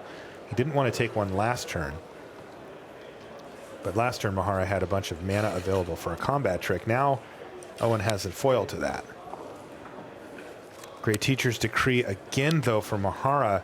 Remember, that has rebound. All his creatures get +2/+1 until end of turn, and now they're all entering the red zone with Turtonwald finding himself at 5. The only non-lethal attacker here is that Yearling. This could be good for Turtonwald, though. Mahara's moved in, and Owen's got the Twin Bolt in hand, and he also has an ultimate price. So he could combine a block plus Twin Bolt to take down a creature, or he could just ultimate price something. Can't do both, though. Cannot do both. Which would lean towards the Twin Bolt here, as ultimate price is going to be good next turn either way. But if he feels like he needs to just take down, for example, the Feral Krushak, he might fire it off. Okay, double block. This one, the Yearling's the only creature of the 3 that he can take and not just immediately die. So we're going to order our blockers like we do. Vulturous Haven first, and Mahara just passes priority. And there's ultimate price on the Feral Krushak. Owen has to fire that off here to keep his board state intact, and he's done that. He's going to fall to 1, but the Yearling's not enough on its own, and there's no follow-up from Mahara. Oh, is that a Bathe? It was. Bathe and Dragonfire off the top here for Turtonwald means that Great Teacher is going to be talking to nobody on Mahara's upkeep. And in fact, Turtonwald gets to attack for 4 with Rage Form. Has he turned this around? Avon Tactician says probably not.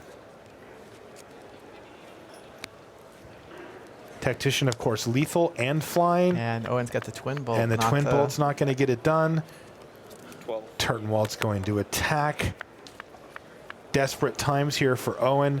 He finds himself on the verge of elimination from the top 8 here. Now, it's still in the early stages of day 2, but you know he didn't have anything to give at this point at 7-3.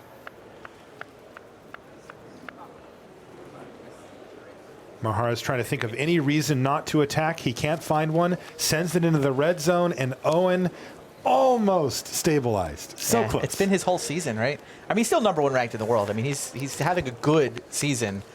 A lot of those points were from last year, are going to start to wear off, but he just keeps putting up solid results, right? In the money, picking up pro points, sort of putting up results, but he's had trouble breaking through and putting up actual top 8s this season. Yeah, he's waiting for his EFRO run. We're going to head back to table D on the back table. That's Jelger Wiegersma versus Don van Ravensweig, and we're in game 2 with Don. He's up a game. He's on the right-hand side of your screen. That's Jelger on the left. Jelger Wiegersma working on a double-digit match win streak in Pro Tour Limited matches. It's at least 11. Might even be more. Has won 26 of his 30 limited matches at the Premier level this year. A shocking number. All right, so here's illusory gains. Continues to screw people up down in the feature match area. It is a difficult card to keep track, and it looks like the players actually just forgot to swap there, but we're reminded. And that interestingly means that Jelger gets to take a look at what that manifest is, and of course so does Don. Illusory gains, difficult card to evaluate when it first came out.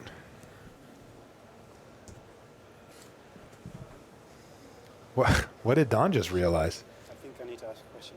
Uh-oh. Sure.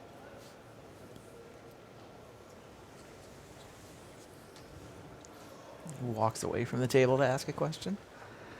We'll try to figure out what he's wondering about. We've got our floor reporter Tim Willoughby down there. He can hover, because I don't know if you caught that, Randy, but Don leaned back in his chair, put his hand on his head, and was like, ugh. I think I got to ask the judge a question here. It feels like he may have missed something there, or... So what's happening is that Don's got an exploit creature, but he knows that there's an illusory gains, and he wants to make 100% sure that he understands how the interaction works, because it gets a little tricky. It does. It depends on which one. Yeah, it's not straightforward. So we'll see how it goes. It doesn't work. Like, what happens is he plays his creature, and then his exploit trigger goes on the stack, and illusory gains goes on the stack. If he chooses to exploit, Jelger will have control of the creature by the time that trigger resolves, and Jelger will be the one who gets the zombies. It's a Rakshasa Gravecaller, and like you said, that's the case. You do not want to pay exploit on the creature you're summoning and then giving to your opponent via illusory gains. Does not work out well for you.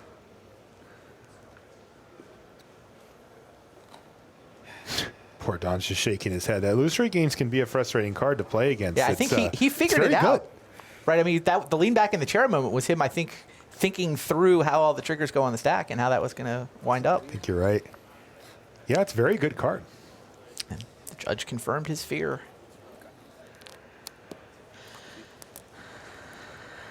Palace Familiar gets in for 1.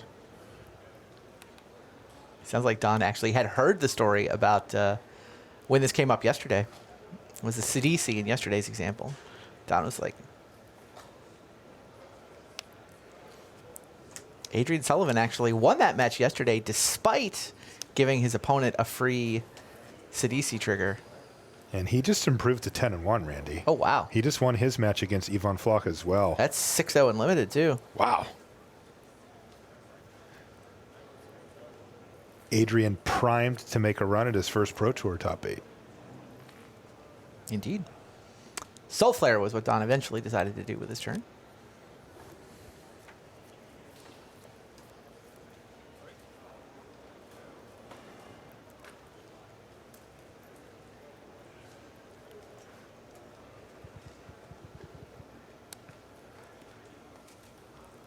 Soul Flare is going to attack. Don's considering blocks here. If you can kill the creature with illusory gains on it, you can get that curse off of you. And he's going to go for it. Put 2 manifest creatures in front. Ding dong, it's gone. So Don has now cleared the way so that he can try to cast that Rakshasa Gravecaller, sacrifice the Palace Familiar, get a little value, and then get a lot of value.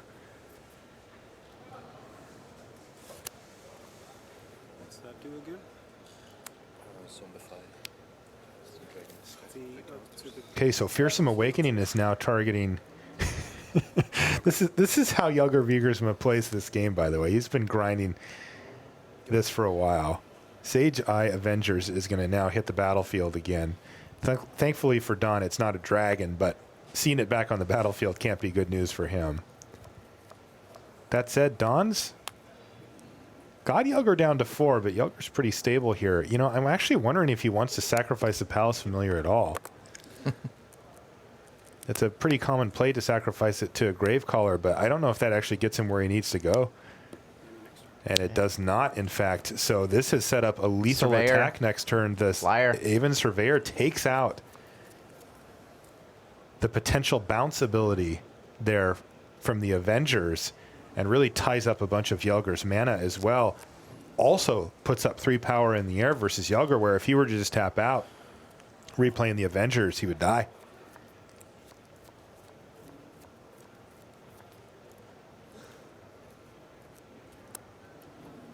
Is this a desperation attack, a pre-death attack here, Randy?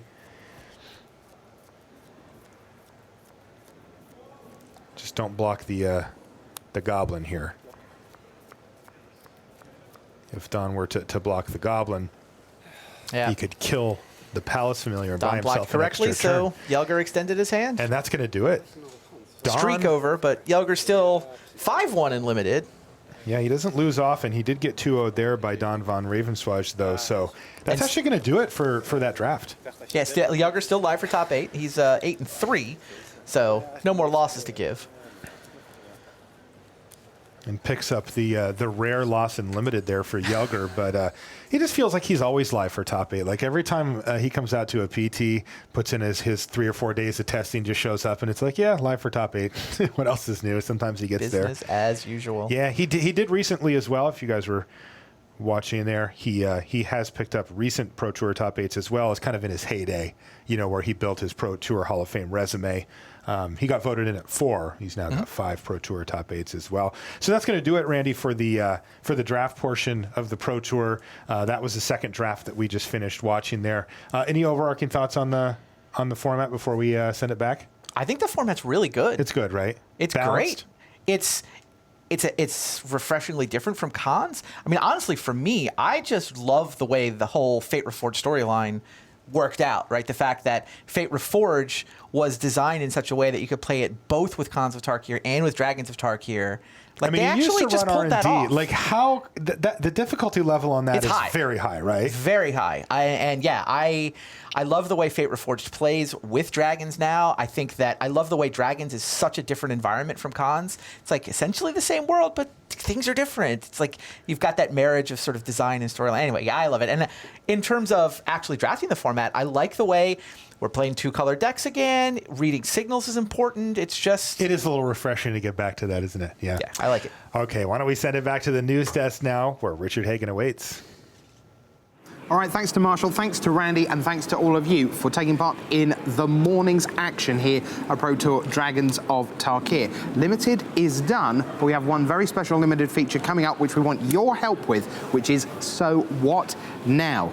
You need the following address to take part in this: magic.wizards.com/PTDTK. And right now, through the magic of technology, that has appeared below me on your fine screens.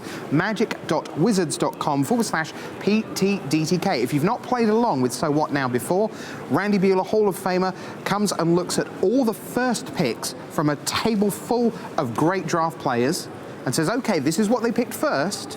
So what now? Where does that send us for pick 2? And Randy, I know he's going to say on air, he thinks that this is one of the most important second pick formats ever in the history of the game. So lots to learn, lots of fun to have. Nate Price, our social community manager, will be with us as well from Wizards of the Coast, sitting alongside me in just a few minutes. But if we're out of limited, heading back to constructed, how are our dragons getting on? Why don't we take a look at our dragon tracker? We've been following it along, rise the flames, and we get to 54 dragons have been in play in the feature match area since the start of yesterday. You know, at this rate, we could be close to 3 figures for dragons in the feature match area by the end of Sunday action. All right, so that's that. How about 4 from the floor? Our roving cameraman went out to see what he could find from the floor in this final round of limited. So let's get to some of the action. And I want to start you off with the Japanese superstar Shota Yasuoka. There you see him on the right of your screen from MTG Mint card. 8-1-1 coming in, the 2006 Player of the Year. Deep in action against that man, Stephen Madden of Northern Ireland, having a terrific run. It was Yasuoka who won that one, went to 9-1-1, Madden at 8-3. There's Marco Camilluzzi of Italy. He's finished no worse than 48th in his last 3 Pro Tours, and he's up against that man, Kazuaki Fujimura, 7th Pro Tour, a Magic Online qualifier for this. And at this one, well, they were going at it deep into the round. They're one of the last few matches to finish. There, you see Ken Yukihiro of Japan just standing up there. That is Andrei Strasky, the young Czech player. He went to 9-2. He was 6th at Pro Tour Khans of Tarkir, of course. Yukihiro, a gold pro, top 8 at Pro Tour Avacyn Restored. But it was Strasky who won that one. And finally, there's Jason Chung of New Zealand. The New Zealander, 60% win rate from his 5 Pro Tour starts. There you see Nathan Holiday of the USA, a silver pro. He had 7 wins, a loss, and 2 draws coming into this. That is now 7 wins, 2 losses, and the 2 draws. So it was Chung who won that one. Chung goes to 9-2. You saw the handshake there. So Chung very much in the running here at Dragons of Tarkir. So what does that mean in terms of the pods? We showed you 7 pods this morning where all the players were 6-2 or better. Let's check those out, show you the winners and losers within each group of 8. So we begin with pod 1, and there you see Adrian Sullivan and Martin Dang head the way at 10-1, Shota Yasuoka 9-1-1, Rick Lee, the overnight 8-0. He went 1-2 in draft, but still has losses to give at 9-2, 3-8-3s, and Felipe Valdivia now at 7-3-1. That puts him on the edge of contention. If he wins all his matches, he should make top 8 though still. Let's go to pod number 2. And let's see what we have here. Well, we're still waiting for the outcome of Andrea Mengucci and Jamie Archdeacon of Canada, but the clear winner of this one is Andrew Olschreger. It's his birthday today. Happy birthday to him. He's having a happy birthday, that's for sure, because he has 3-0'd his pod. Tim Wu at 9-2. Seth Manfield, that draw from early. You see a few draws around. Jamie Park, the same, 7-3-1, still just about alive. Friedman is done at 6-5. Pod number 3 then, if we can. Let's take a look at pod number 3. And again, we're waiting for one result. That's between Piotr Glogowski of Poland and Paul Rietzel. But up the top there, Steve Rubin has emerged from the 6-2 scrum. Everyone here began at 6-2. Eric Froelich, Paul Jackson of Australia, and Andy Tenjum. They are your 8-3s. And on the trapdoor, Patrick Chapin and longtime King of the Hill, Michaela Ancona of Italy.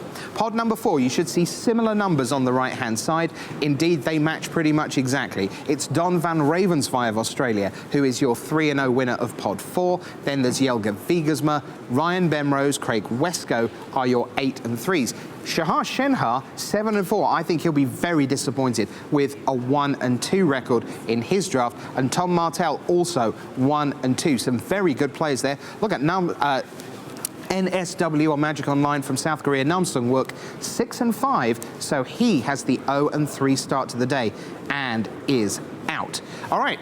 On we go. Let's go to pod number 5, and here it comes. Waiting for Marko Hekula of Finland up against Maciej Janik of Poland, but both of those are out of top 8 contention. Right on the trapdoor, Alessandro Laporta and Chapman Sim, and then the 8-3s, Fujimura, Donegan, Larson. The big winner was Marco Camilluzzi. He won his pod. Another Italian right in the thick of things at 9-2, has at least 1 loss to give as we head down the stretch of constructed. 2 more pods to bring you. Here's pod number 6.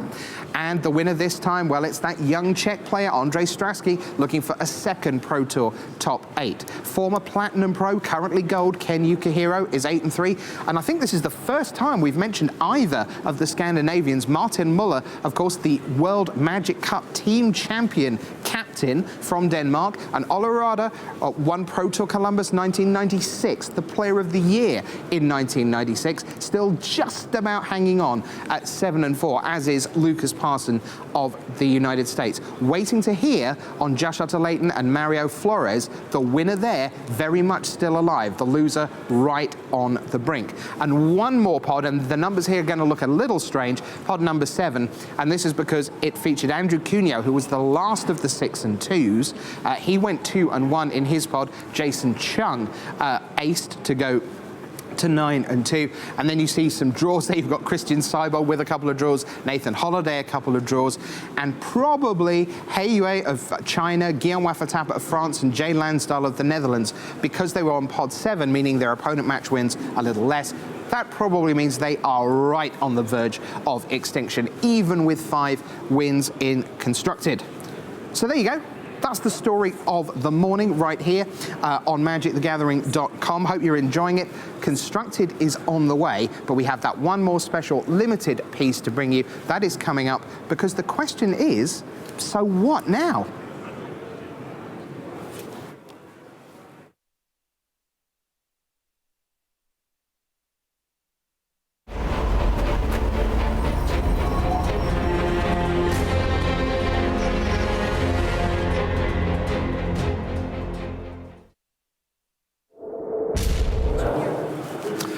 Hello everyone, welcome to So What Now, our long distance feature featuring me at the desk, Nate Price at the desk, and over the far side of the studio, Mr. Randy Buehler, fresh from the booth. Hi Randy, it's the big examination once again.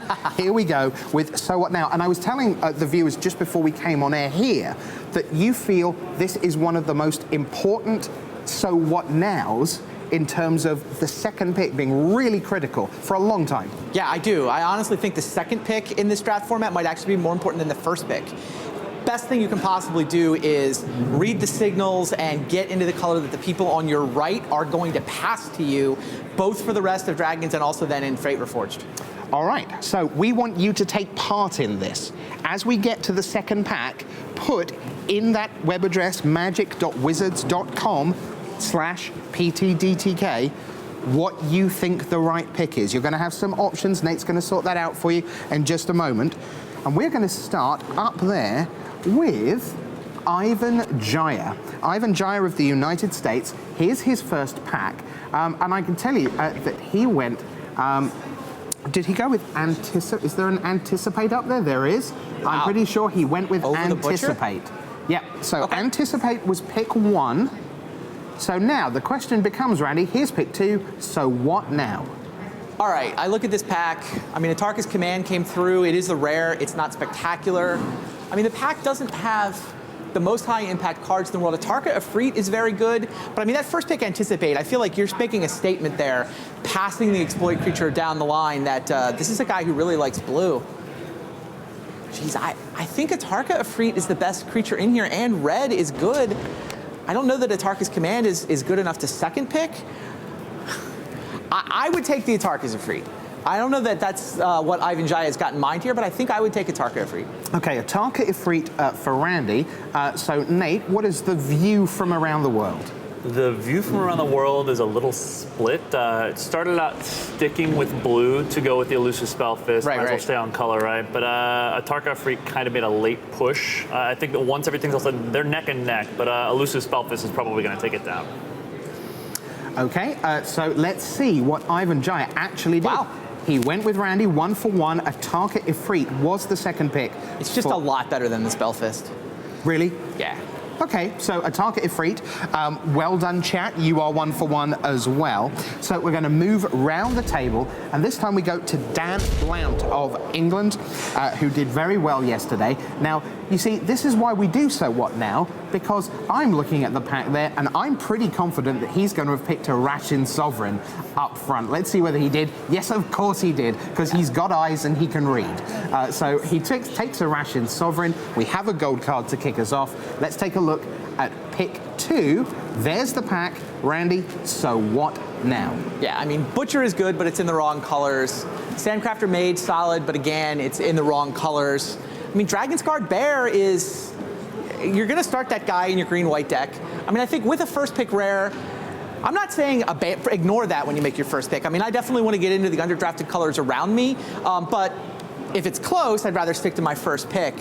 I think Dragon's Guard Bear is close enough to the Butcher in power level, or to the, it's certainly close enough to the Mage. Oh, actually, I mean, it's a green-white dragon, so it's Bear versus Sandcrafter Mage. I like the Sandcrafter Mage, especially green-white wants to be +1/+1 counters deck. So the ability to come down and bolster, you know, you could combo with things with this Lightwalker, which might come back out of this pack. It's not a high priority pick for anybody other than the green-white player.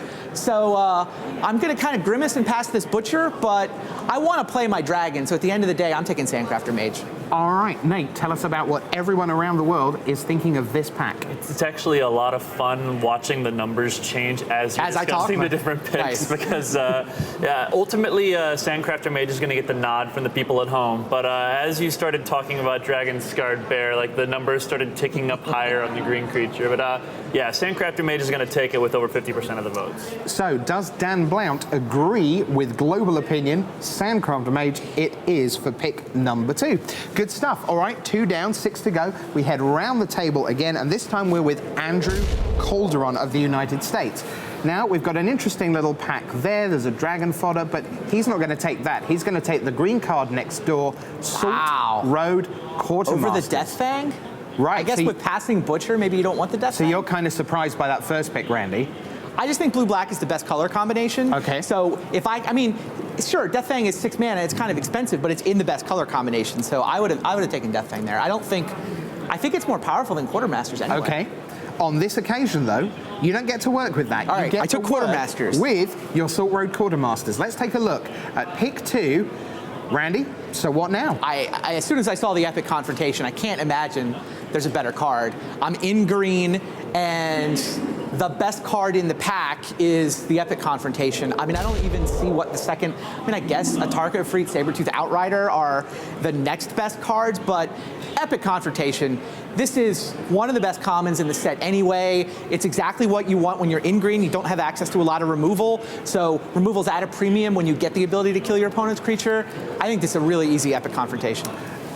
Listening to players around the room this weekend, it sounds like there is a fair amount of sniffiness about green. Is that something that you found as well? People want to avoid green. There's definitely a fear that it's pretty bad in Fate Reforged, right? There's just Whisperer of the Wilds, and then I guess Hunt the Weak. There's just, you can get decent green out of dragons, but it drops off so badly in Fate Reforged. And I mean, the green is just, it's a bunch of good solid cards. Yes, I think green is widely regarded as probably the worst color, but look, we started with a green card, and the best card in this pack is a green card. In fact, if I had taken Ruthless Death Fang first, I think I'd still be taking Epic Confrontation. All right, so it's a pretty clear cut for Randy. How about everyone at home, Nate?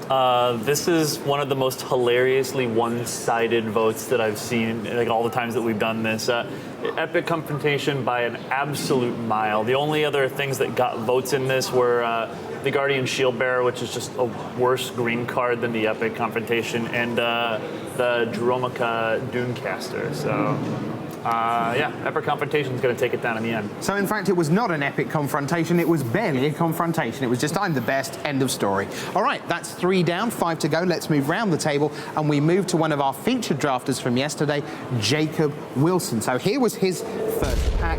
Well, once again, it turns out that the rare slot, it wasn't even rare. It was mythic. It was Dragonlord Ojutai, and I'm pretty sure, yes, there's the check mark.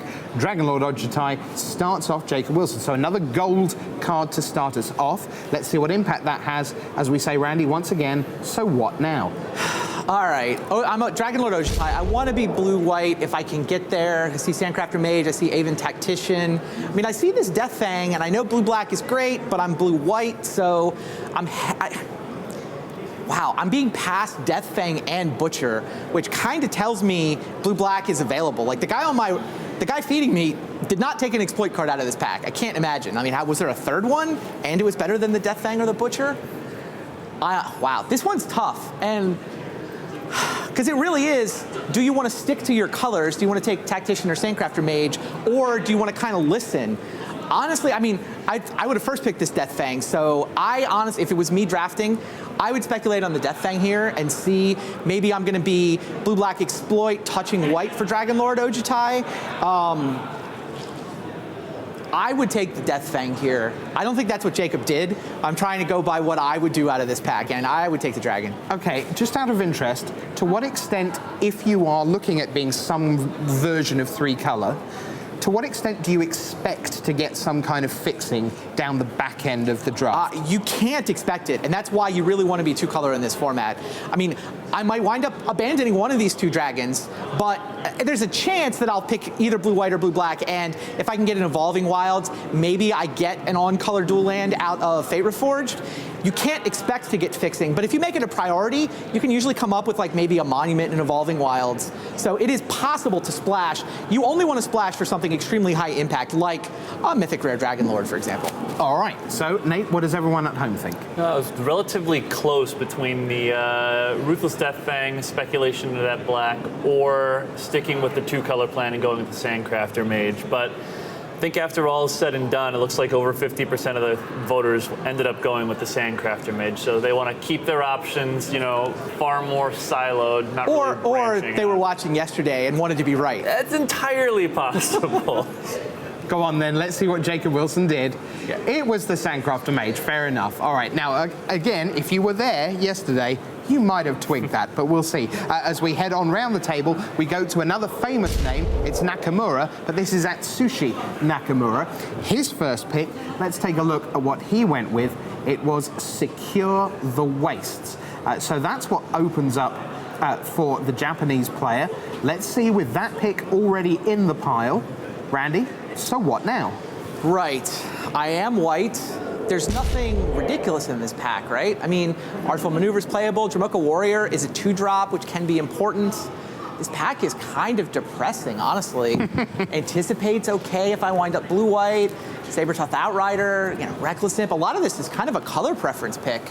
I feel like I'm really tempted by Dromoka Warrior, because I like 2-drops. I want to get a good curve, especially from an aggressive deck that can finish off with Secure the Waste. The 1 toughness is the problem. 1 toughness really gets punished in this format. There's so many Palace Familiars floating around. There's just so many ways that punish you for playing a 1 toughness creature. I think, though, that there's nothing that's going to tempt me out of this pack, and I think the Warrior's more important in my deck than the Artful Maneuver. Like, I'm going to need more creatures than I'm going to need tricks, so I think I go Dromoka Warrior, but I'm not happy about it. The thing is, you don't need to worry, because you're going to get past so many Sandcrafter Mages from your left. Sure. Oh, wait. All right, so a reluctant Dromoka Warrior from Randy. Nate, are people reluctant in the chat? This is actually one that apparently quite a few people were having a little difficulty with. Like you said, this pack is a little depressing to look at. Right. The 2 biggest vote getters were the Dromoka Warrior that keeps you in white and Anticipate. Sure. And in the end, it looks like Anticipate's going to nearly edge out the Warrior. Interesting. No love for the maneuver? To stay in white and you just go +2/+2 and then... I think the Warrior's just more important. Okay. Anticipate probably is the best color if you're going to branch out. Best card to branch out with.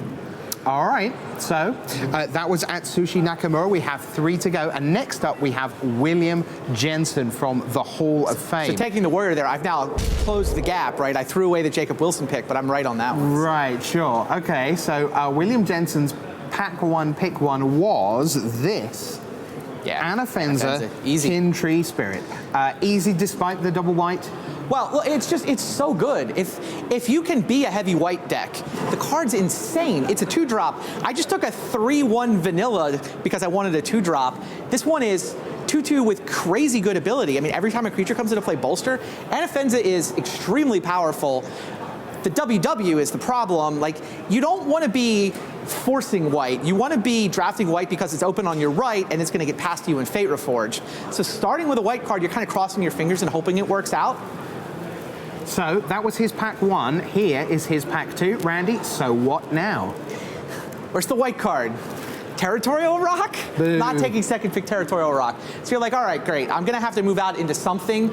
And I mean, I think the cards you can move out into, Twin Bolt is a premium removal spell. It's cheap, it's an instant, it kills a lot of things. Silumgar Butcher is nice in the exploit deck, but I have the Sanafenza. I don't really want to be the exploit deck from here. The white-red aggro deck can be great though. You know, pick up the War Flares later on. Yeah. I think Twin Bolt is the pick for sure. Yeah, I think Twin Bolt is obviously the pick. It's a color that you can branch out into. If I get to hold on to this Anafenza, then I can build a really good white-red aggro deck. And if I don't get to hold on to the Anafenza, well, I just took the best card that the guy on my right passed to me. Yeah, it's certainly true that if you draft online at the moment, you will see a lot of War Flares going late in Fate Reforged, and that's because officially red-white is not really a color pair that you're meant to be drafting. It's not one of the 5 paths. So if you are that way, you are going to get those what are frequently game-ending War Flares. All right, Nate, what do the people at home think? Oh, I mean, even if they weren't tuning in to actually see what was picked up yesterday, you're right that Twin Bolt is probably the pick, and most of them went ahead and went with that. The one interesting conversation that I've been having actually comes around Evolving Wilds. Oh, interesting. Just simply, you know, after that Anafenza's mana cost, which you already pointed out. But again, it's a bit of a stretch to do anything other than take that Twin Bolt, and 78% of the voters actually ended up just taking the normal card. And the most important voter. Let's see whether William Jensen goes with your vote. He does. Twin Bolt is your answer there. So that's William Jensen, which brings us round the table once again, this time to New Zealand and to Matthew Little. So this was his first pack, and shockingly, another dragon? Another dragon, another rare. There's Thunderbreak Regent. Thank you so much. If it's good enough for 4 copies in Constructed, you can bet it's probably good enough for 1 copy in Limited to start a draft. So Matthew Little kicks off with that. And the question is, Randy, pick 2, so what now? All right, well, I see Enduring Scale Lord, but it's green-white, and my dragon's red, so probably not. Pacifism's a great card. Kolaghan Forerunners is a good, solid card. Better than the Atarka Efreet. Epic Confrontation is a very, very good spell. I think for me, I don't want the Enduring Scale Lord. It's not so good that I'm going to splash 2 colors for it. The best red card is probably the Forerunners. I think red-green is just such a better fit than red-white. Like, you could argue Pacifism is better than Epic Confrontation in a vacuum, but if I have a red deck, I feel like red-green just gives me, you know, there's a path laid out for me to draft the Formidable deck, whereas, you know, starting with a dragon and then adding a Pacifism, I'm not really set up to be the white-red beatdown deck, which I think is kind of how you have to draft red-white. I think I go Epic Confrontation here, although it's possible that I just haven't seen Kolaghan Forerunners in play enough. I mean, it can add up. It's just, yeah, wow, that one's tough. I think I go Epic Confrontation here, just because removal is so important in this format. But I could totally see Kolaghan Forerunners. Yeah, Forerunners disappoints quite a bit sometimes. I mean, you know, Epic Confrontation, you can generally add up to make it always good, but the Forerunners not always. Yeah, he really wants to be in the red-black dash deck. Yes. It's like, okay, if I'm passing this Epic Confrontation, taking the Forerunners, I'm planning to draft red-black dash, which he can hit very hard in that deck. For sure. But only if it works out.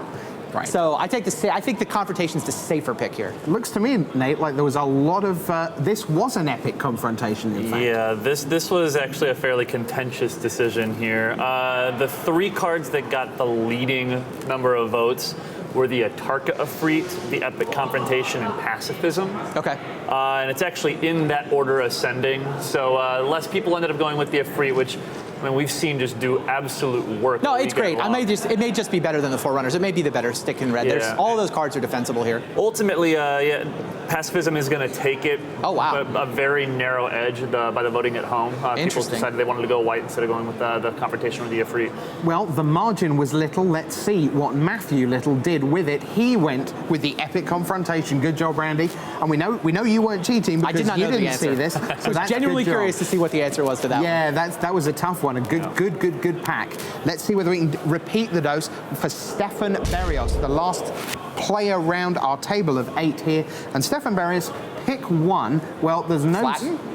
Yeah, he just went flatten, indeed. Decided not to go with the rare this time. No Ataka's Command there. Yeah. No build around me Dragon Lord Servant. So we start off with black. Here's flatten. So now, for the final time at this Pro Tour, Randy, so what now? I mean, black cards are a Mind Rot and a Self-Inflicted Wound. I mean, I like Self-Inflicted Wound, but it's a sideboard card, right? It's not going to make your main deck. Scaleguard Sentinels is a pretty good card, but I mean, black-green isn't a great archetype to settle into. Even Tactician is solid. I think, I mean, the Dromoka Captain might actually be the best card here. This is not, you're not excited to get this pack. You first pick the Threaten, you're not excited. I mean, black-white, it's, the enemy color pairs that have really good Fate Reforged cards are good ones. We keep talking about the Warflare. Like, Harsh Sustenance plays a similar role in that there might not be a black-white drafter. So you might, if you're black-white, you might be able to get all the Harsh Sustenances. I think that's what I'd be thinking here. I think I would go Dromoka Captain. I think it's better than the it's better than the Tactician. The Sentinels is double green, and I didn't start with a dragon to reveal to that. I could see the case for Self-Inflicted Wound, because you're gonna want that in your sideboard when you're playing against the green or white creature deck. But I think I go Dromoka Captain. Right, Dromoka Captain for Randy. Nate, how about everyone at home? This is another one of those packs that when I was putting this all together, like it just shook my head. Like we're ending on a very strong note as far as strength of packs goes. But people were kind of split on what they wanted to do. Things went quite a large number of different ways, actually. The Dromoka Captain got the largest number of votes in the end, but not by a very wide margin. People were looking at the Tactician, they were looking at the Scaleguard Sentinels, and there were even people who were just looking at taking Mind Rot and sticking to black and figure out what they're going to do in the next pack. Wow. But yeah, the Captain does end up taking it, but it's very, very slim margin. So let's find out, what did Stefan Berrios do? Reasonable. Well, he just decided to jump into green, double green commitment. Well, I mean, he took the best card in the pack, and he's giving in to what people are telling him. If green's going to be open, then here's the best card. It's just, what's your archetype now is the only question. Right. Well, for that, we'd need to go to pack 3. So what now? Well, a lot of that's down to you. But we hope you enjoyed that feature. Join us again another time here at the Pro Tour, when once again, we'll be asking, so what now?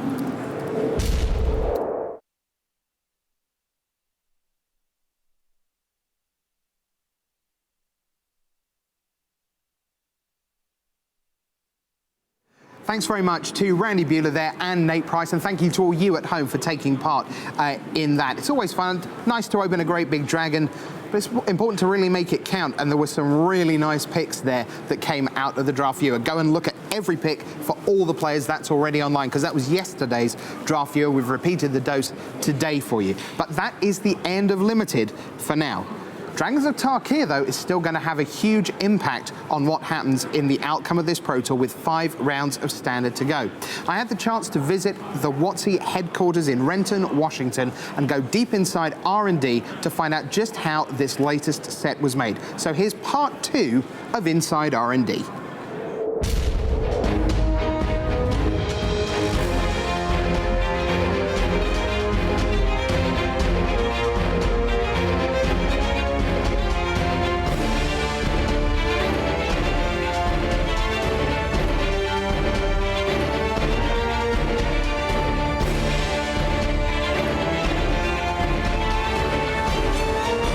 The rebound, so let's dash to bolster our understanding. We'll exploit the formidable knowledge inside R&D. It's going to be mega.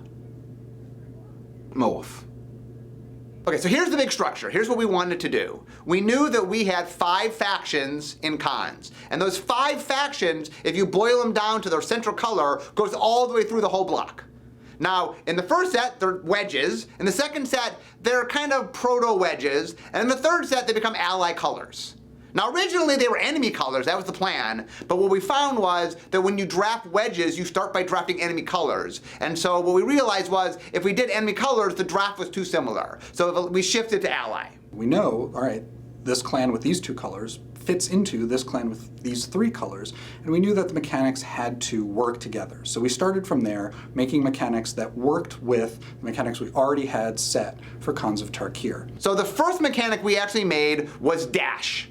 So we said, okay, we know that Raid was in the red center faction. This is the other red center faction. What goes nice with Raid? Well, Raid says attack.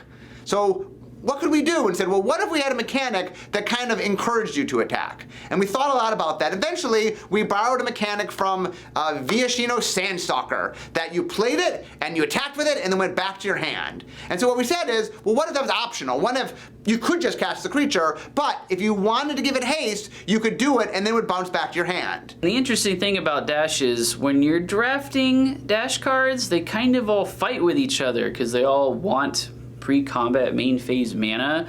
So at some point you have too many Dash creatures and everything's actually still in your hand. So I wanted a card that could make having lots of Dash creatures better. So Warbringer is that card. He wants you to draft all the Dash creatures and just keep dashing all your creatures. We were trying to figure out for the blue-based mechanic, we knew that prowess was on the con side. Okay, well, that's all about casting non-creature spells. So is there a way to somehow interact with that? And we said, well, how about spells that you could cast more than once?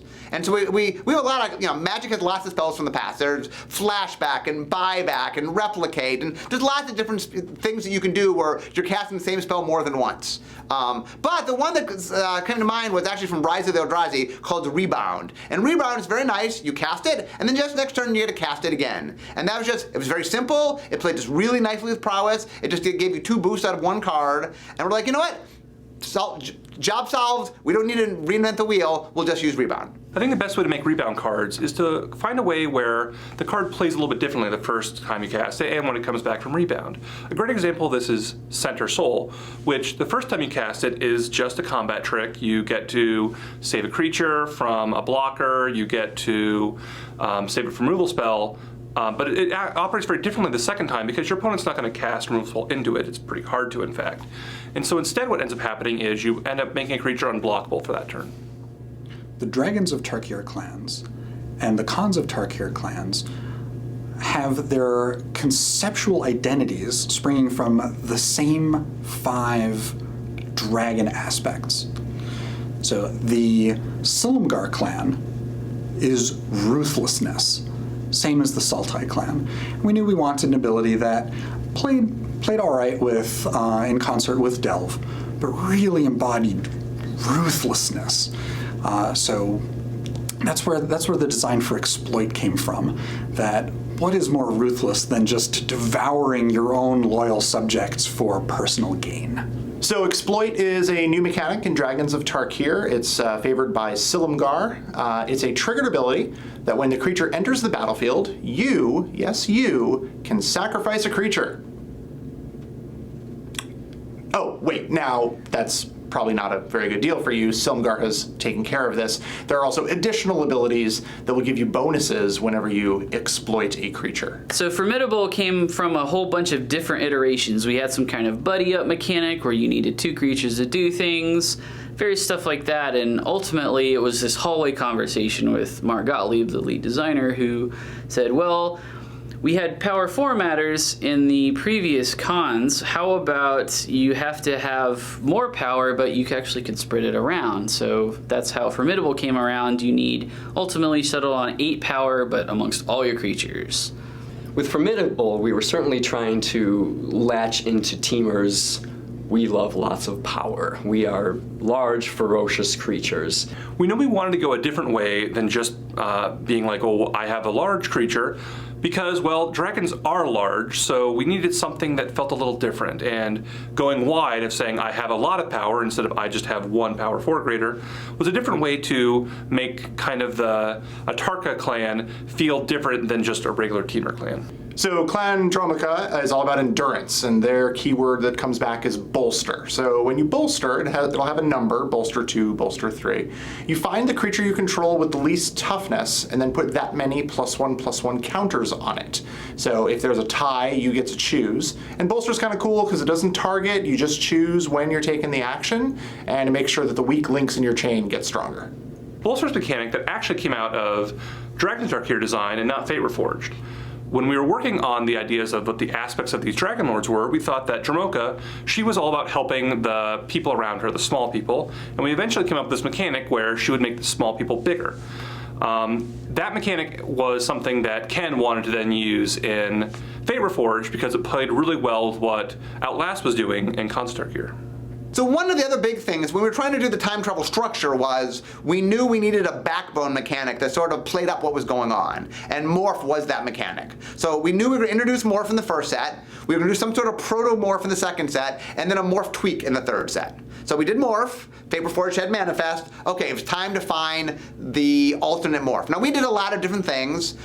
We tried something we called Borf, which was for Bear Morph, and that was 2 mana 2/2s rather than 3 mana 2/2s. But that caused, in the same limited environment, you can't have some face-down cards cost 2 and some cost 3. So that didn't work. We tried Aura Morph, which were all the alternate auras. So when it died, it sort of turned into an aura and attached to something. It sounded cool, and in exploratory design we played around with it, but when we actually got and played with it, it didn't quite play the way we wanted to. It didn't lead to a good gameplay the more we dug into it. Then we tried Smorph, which personally was my favorite. So Smorph stood for Super Morph, and what Smorph was is you paid 4 mana, it was a 2/2 creature face down, but it got a +1/+1 counter on it. And then you could turn it face up and it kept the +1/+1 counter. I loved Smorph. The problem with Smorph was that if you played a Smorph creature, you knew it wasn't a Morph creature because it came with a counter. And a lot of the idea of the Morph stuff is you want people not to know what's Morph and what's the new mechanic and this and that. So we ended up sort of taking a part of Smorph, which was the +1/+1 counterpart, to make Megamorph. And the idea there was that normally you can cast it face up or face down, but this says, oh, if you cast it face down, even later in the game when you have lots of mana, you might want to cast it face down because you get the counter if you do it. And one of the things that I like a lot about Megamorph is it has a lot of interesting gameplay that is subtle. That I know a lot of people when they look at the mechanics are like, that doesn't seem like much of a difference. But when you start playing with it, it actually is significantly a difference. And that's the mechanics I love, where it seems on the surface to be not that big a change, but when you play it, you're like, oh, this is a lot different. The most significant constraint that I had for design and development was we always wanted face-down creatures on the battlefield to be the same thing. So if you look across the table and you see a face-down card hanging out on the battlefield, you know it's a 2/2 creature. So no matter how it got there, Morph, Manifest, Megamorph, Illusionary Mask, any way possible, you know it's a 2/2. One of my roles as the development rep on the design team was to figure out how to take the mechanics we're working on and create constructed level cards out of that. That's how the Megamorph cycle at Rare came out, was that it was me kind of saying, well, what would these cards need to look like to really be fun constructed cards? And what I came up with is essentially 2 mana 2/1s with some sort of evasion, which are not quite powerful enough for constructed, but are pretty interesting. And then you give them the Megamorph abilities, and all of a sudden they really become interesting cards because while you want to play them face down, there's nothing wrong with playing, say, a Stratus Dancer on turn 2 as an attacker. Even though you want to play face down, it's still really good to do it in either state. As you open Dragons of Tarkir booster packs, you may get a Morph overlay card, which looks like this. I'm bad at green screens. So now you may notice the card is actually the Morph overlay. It's not a Megamorph overlay. You don't have to tell your opponent when you're casting a face down spell whether it's Morph or Megamorph that's letting you do it. That just gives them information that they don't have a right to. They'll find out soon enough. So you can use the Morph overlay card in either case. 3 players lead Pro Tour Dragons of Tarkir. Martin Dang, 10-1, Andrew Olschwager, 10-1, and this man, Adrian Sullivan.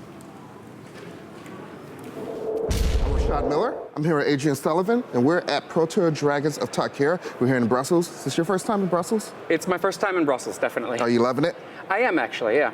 So did you guys do well, first of all, say that you are also on Team Ultra Pro. Team Ultra Pro, that's right. So did you all do the house beforehand? Yeah, no, actually, that was a part of the story of Team Ultra Pro. Before this, we were Teamwork, because a lot of people, we just could not necessarily come ahead of time.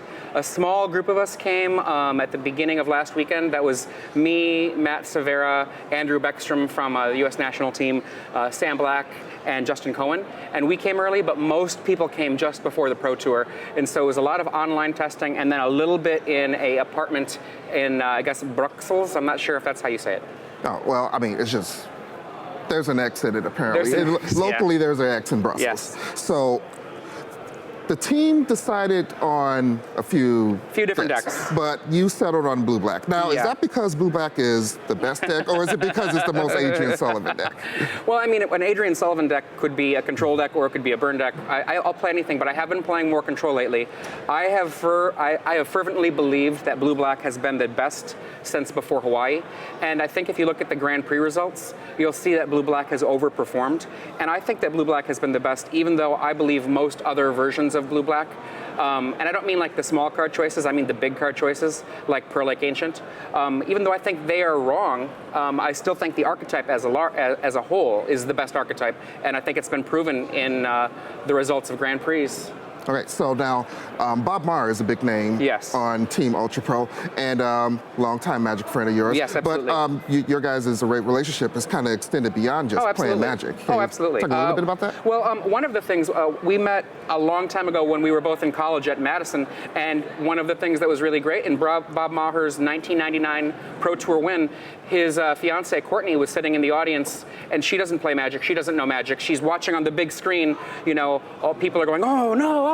You know, they're very excited about Bob's finish. And I sat with Courtney and, you know, basically told her in English what was happening on the screen. Like, oh, his opponent's in trouble now. If Bob draws the card, he drew the card. And I think that my friendship with Bob when we were in college, combined with that helping of his fiancée at that time, we became friends. We've worked together. He was my boss for a while. And we've been playing Magic together since 1996. So. All right. Thank you for your time, Adrian, and good luck to you in the rest of the tournament. Thanks, Rashad.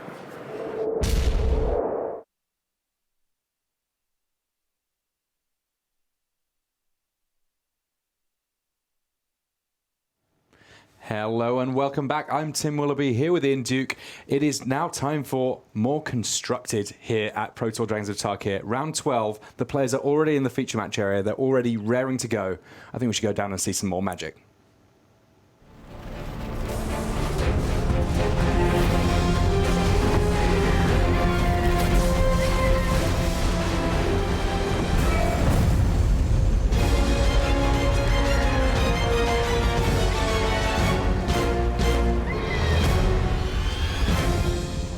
Dragons of Tarkir. I'm Tim Willoughby here with R&D member Ian Duke, and we have a packed feature match area. We can see already a couple of games started, but the game that we're going to be starting on camera, on the left of your screen, you've got Justin Cohen. Justin finishing second at Pro Tour Fate Reforged, looking to go one better here, and he will be, he's just checking something with a judge there, but he will be up against Andrew Cuneo, long-time veteran of the game, one of the true original classic control players, and he's very much playing to type in these constructed rounds here in Duke. He's playing blue-white control.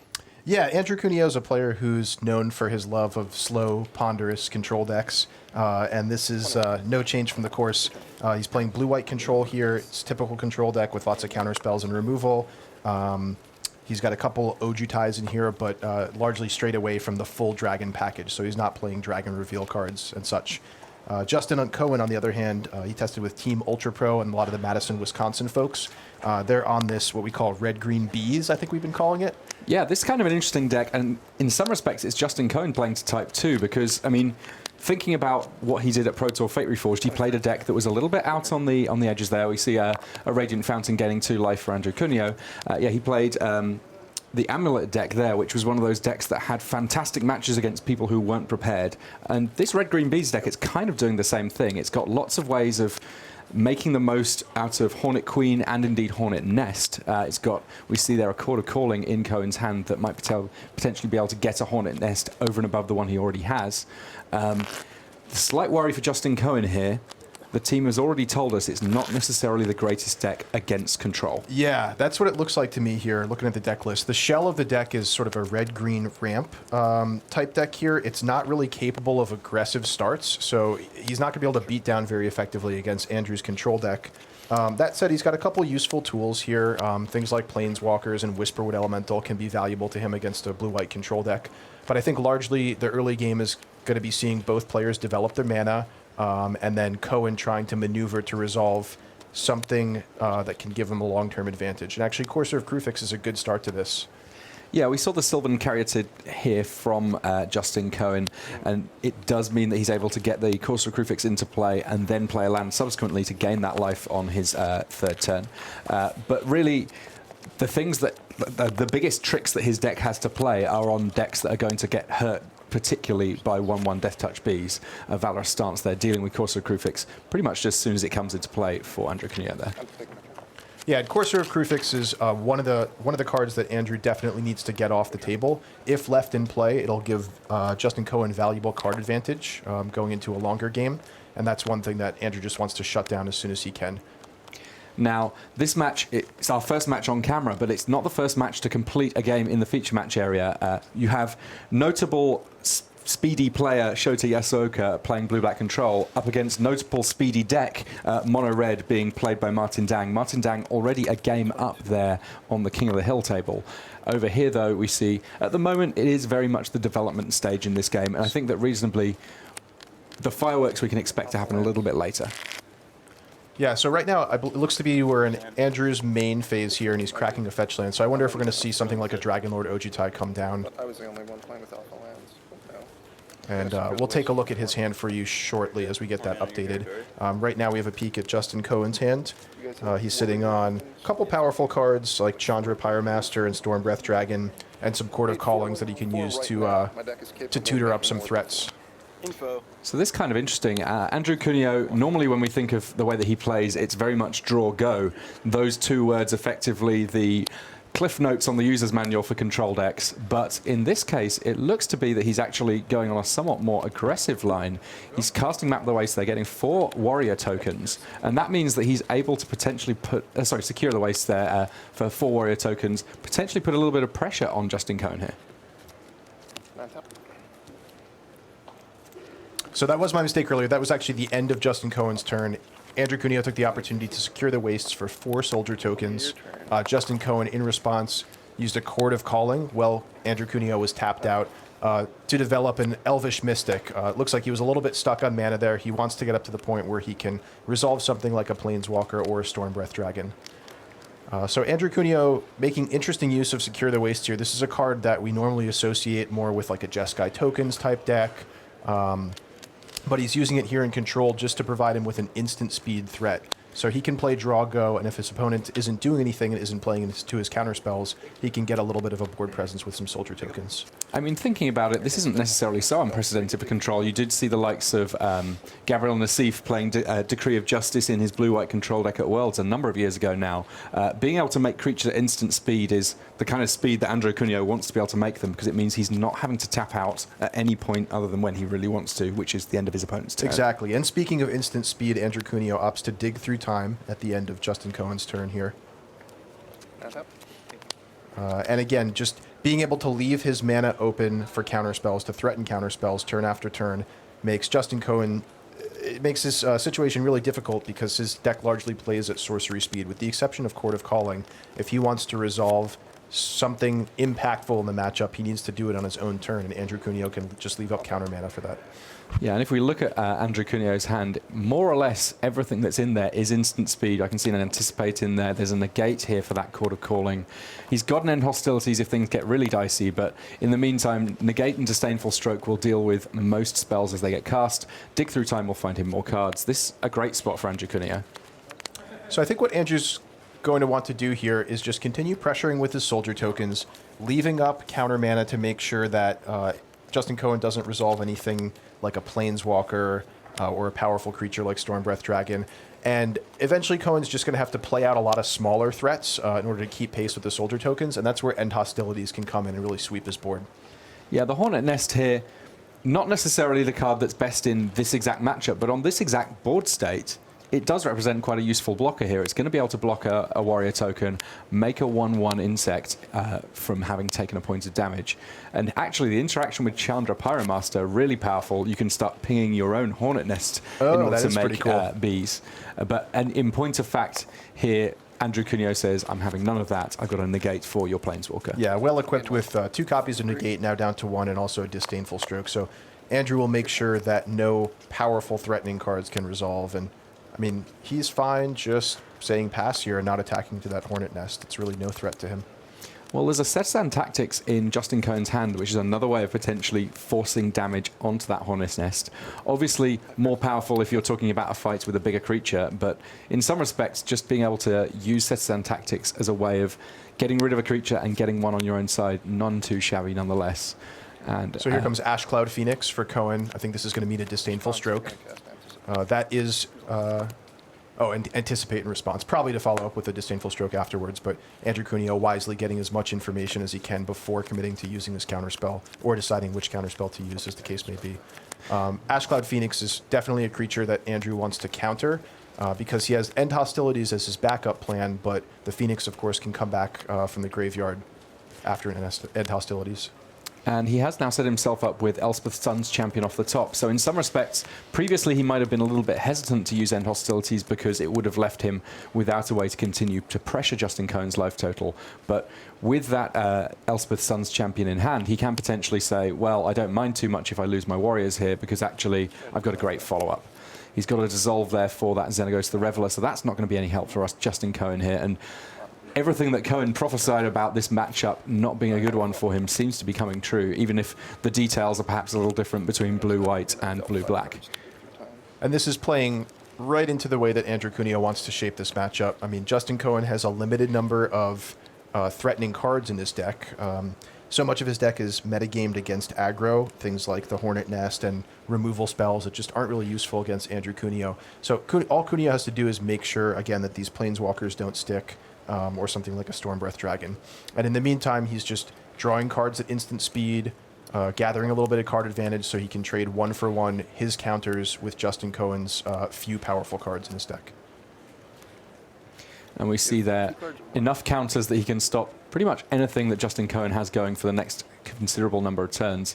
Andrew Cuneo here, in principle, able to control the tempo of this game and draw it out for as long as he wants before he wins. But in point of fact, he may just decide that he wants to kind of finish things off comparatively soon. So one of the things I'm interested to see is whether Cuneo tries to bleed Justin Cohen dry a little bit and allow him to keep playing out a few more threats, maybe let another creature resolve and cast End Hostilities before landing his Elspeth, or if he just decides that he's got enough control of the game and he wants to play the Elspeth out there while he can and while things aren't threatening. I think Andrew Cuneo, being the patient player that he is, he's just going to bide his time a little bit, try to maybe counter or trade for 1 or 2 more cards from Justin Cohen, and when Cohen seems to be out of gas, that's when he'll End Hostilities and afterwards play the Elspeth. Patience, very much the watchword for the control player. You need to be able to sort of eke out as much advantage as you can from things like mass removal spells or planeswalkers. And he's not really under any pressure here. He is able to just sort of say, I'm going to keep crafting my hand, getting it a little bit better. One thing that control normally wants to do is play lots of lands. And right now, it's not as if Andrew Cuneo is particularly ahead on land drops, though with card drawing, he should be able to consistently get there. So we'll take a look at Andrew's hand. He has the Elspeth that we talked about, Devouring Light, a couple more counter spells, and of course the End Hostilities as a backup plan, just in case things start to go south. But yeah, I think all Andrew wants to do is just keep making his land drops.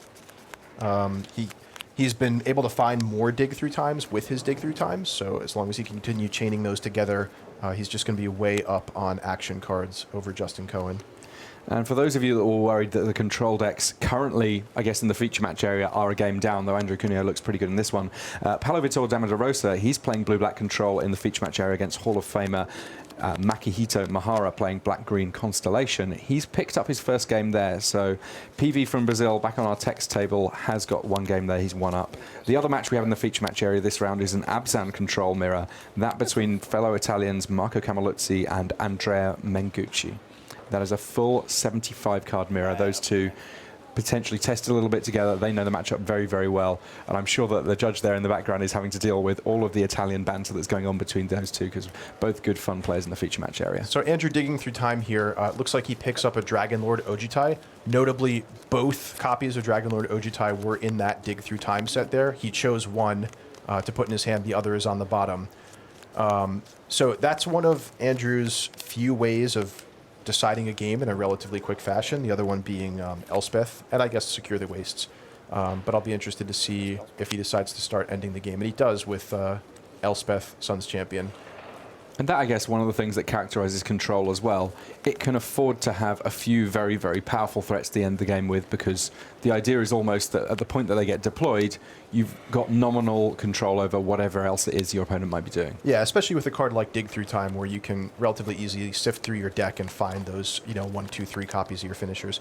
So he does go for Elspeth here at a point where he's on 9 mana, which means he can leave 3 mana up for his copy of Dissolve in his hand.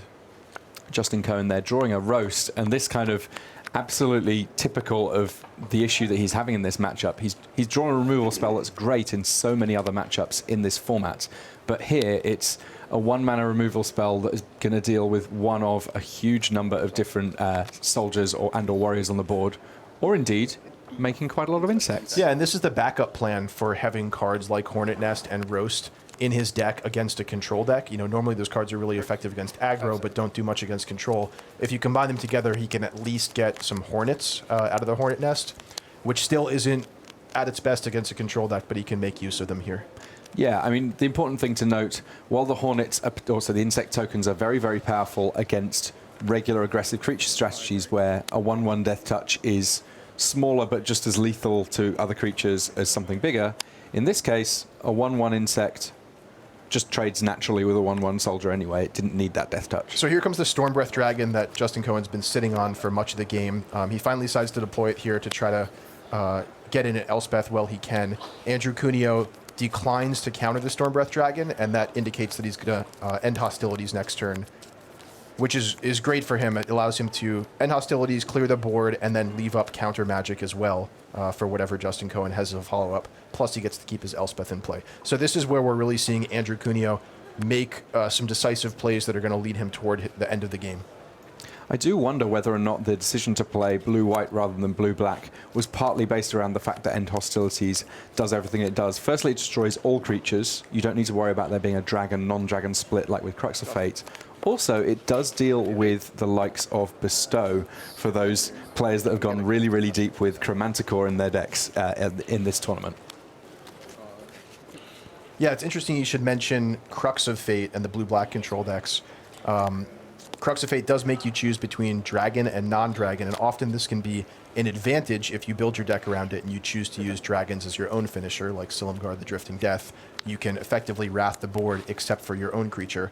However, it also comes up often that you can't wrath your opponent's entire board if they have a split of dragon and non-dragon creatures, and that comes up most often against these red-green decks with Stormbreath Dragon. So Corsair Crucifix has managed to sneak into play here, revealing a Chord of Calling on the top of Justin Cohen's deck. That one that Cuneo not too worried about. He has now got the Elspeth engine online. He's gained a little bit more life with that Radiant Fountain there. And the team is just growing for him each and every turn as Elspeth ticks her loyalty back up after having taken that hit from Stormbreath Dragon. A Devouring Light there, using the freshly made soldiers to convoke out a removal spell, meaning that Andrew Cuneo not having to tap out even if he is casting spells on his own turn. An interesting choice there. Yeah, so Cuneo actually attacked his soldiers into Justin Cohen's Corsair of Crucifix, inducing a block which allowed him to cast Devouring Light. I would certainly be pretty surprised there if I were Justin Cohen. Devouring Light's not really a card that's on my radar, so I would have felt safe blocking with the Corsair. Not really a mistake on his part, but just interesting that Andrew used his soldiers in that way. And sure enough, Justin Cohen goes ahead and packs it in with Andrew Cuneo sitting on multiple counter spells behind an Elspeth. There's really not much that his red-green mid-range deck can do there. So that's the end of our first game. We will be back with more Magic for you very, very shortly, but first, these messages. New Magic Online only Tempest Remastered set combines the best of Tempest, Stronghold, and Exodus into a brand new draft experience with events beginning May 6th. Sign up for Magic Online at mtgo.com. Standard is the name of the game at Dragons of Tarkir Game Day. Put what you've learned from watching the Pro Tour into action on April 18th and 19th at your local game store. Visit magic.wizards.com/gameday for more information. Hello and welcome back to round 12 of Pro Tour. Dragons of Tarkir here. While the players on our main match are shuffling up, we're going to get a little bit of a look in on one of our other matches. That can't be the King of the Hill match because Martin Dang has already defeated Shota Yasuoka. We're going to see Paulo Vitor Damaderosa against Makihito Mahara. Though actually it looks like they might just be drawing their opening hands for a new game. We might be able to see how this match starts. This is how Blue-Black Control pairs up against Black-Green Constellation. A mulligan to 4 for Mahara, very problematic for the Japanese Hall of Famer, but a turn 1 Thoughtseize at least means that he knows what he's working with here, and it is a great card against control. Yeah, absolutely. So it looks like Paulo Vitor Damaderosa is on an Esper Dragon-based control here. So that's sort of a different flavor from what Andrew Cuneo is piloting. He's leveraging more of a creature finisher suite, and that allows him to play cards like Silumgar's Scorn, what we call the Dragon Reveal cards. And he does take that Silumgar's Scorn. Not too impressive if you don't have a dragon between your hand and in play, but if you do, then it's just straight up counterspell. One of the cards that has kind of really changed around the control decks in this format. Yeah, and it's actually a perfectly serviceable card too, just to run it out on turn 2 as sort of a Force Spike-like effect. Often in this format, decks aren't doing much on turns 1 or 2. Maybe the first play is on turn 3, and if you can Force Spike it, it's effectively as good as a counterspell early in the game. I tell you what, if you're Mahara having to start on a 4-card hand, this so far, but for the fact that he's not got very many cards left over, looks like a very powerful constructed start. So 2 lands, Thoughtseize, Sylvan Caryatid, and Courser of Crufix. That's just about the perfect opening sequence on a mulligan to 4. Yeah, I think if that had been a land on top, it would have been actually just literal perfects. Yep. And Paulo Vitor Damaderosa here, he's not likely to miss any land drops anytime soon. This is kind of the hallmark of control decks, one of the things that they want to do. But the fact that there's already threats down for Mahara, forcing Paulo Vitor Damaderosa to blink, I guess, he has to make a little bit of action here fairly soon. Yeah. Sees a Whip of Erebos on the top of Makihito Mahara's deck.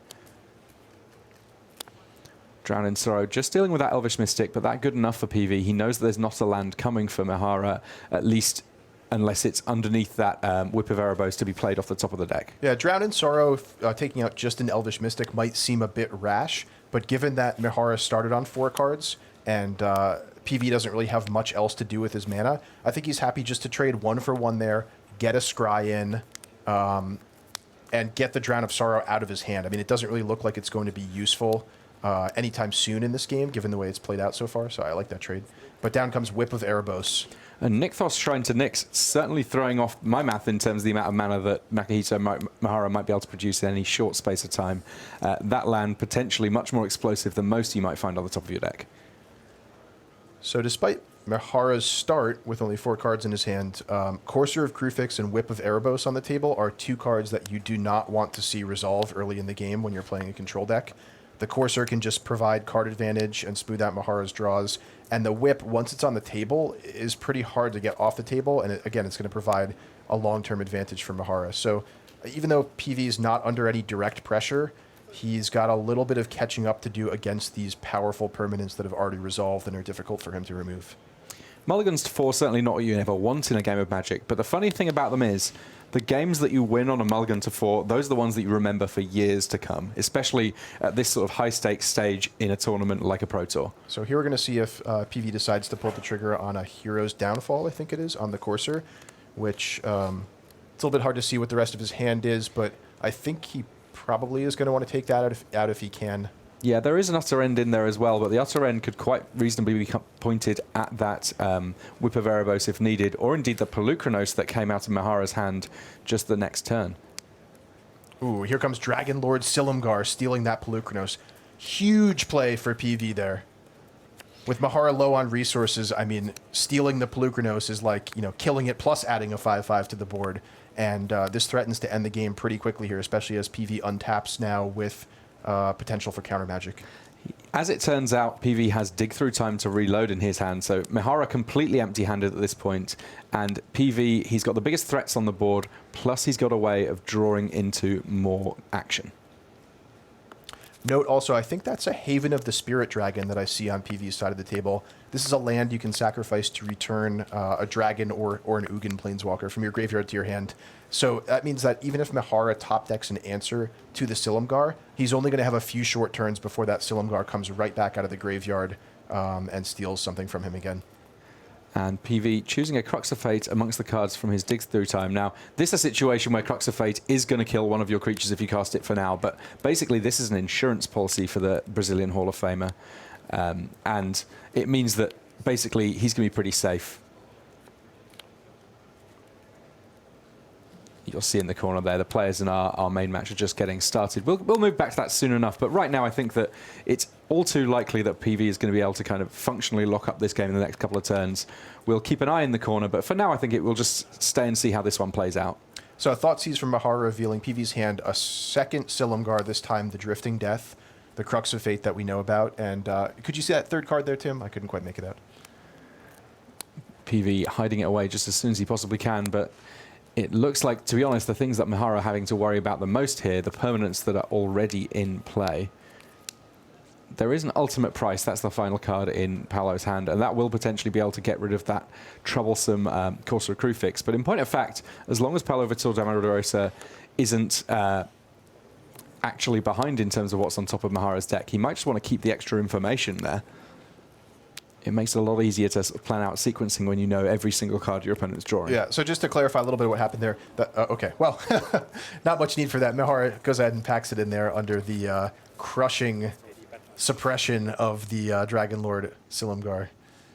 Yeah, Elder Dragon Legends, they learned a thing or two over all those years, and we're back to our main match here. We can see that not a great deal has happened thus far, just each player developing their mana base. Fetch lands in the graveyard on both sides of things.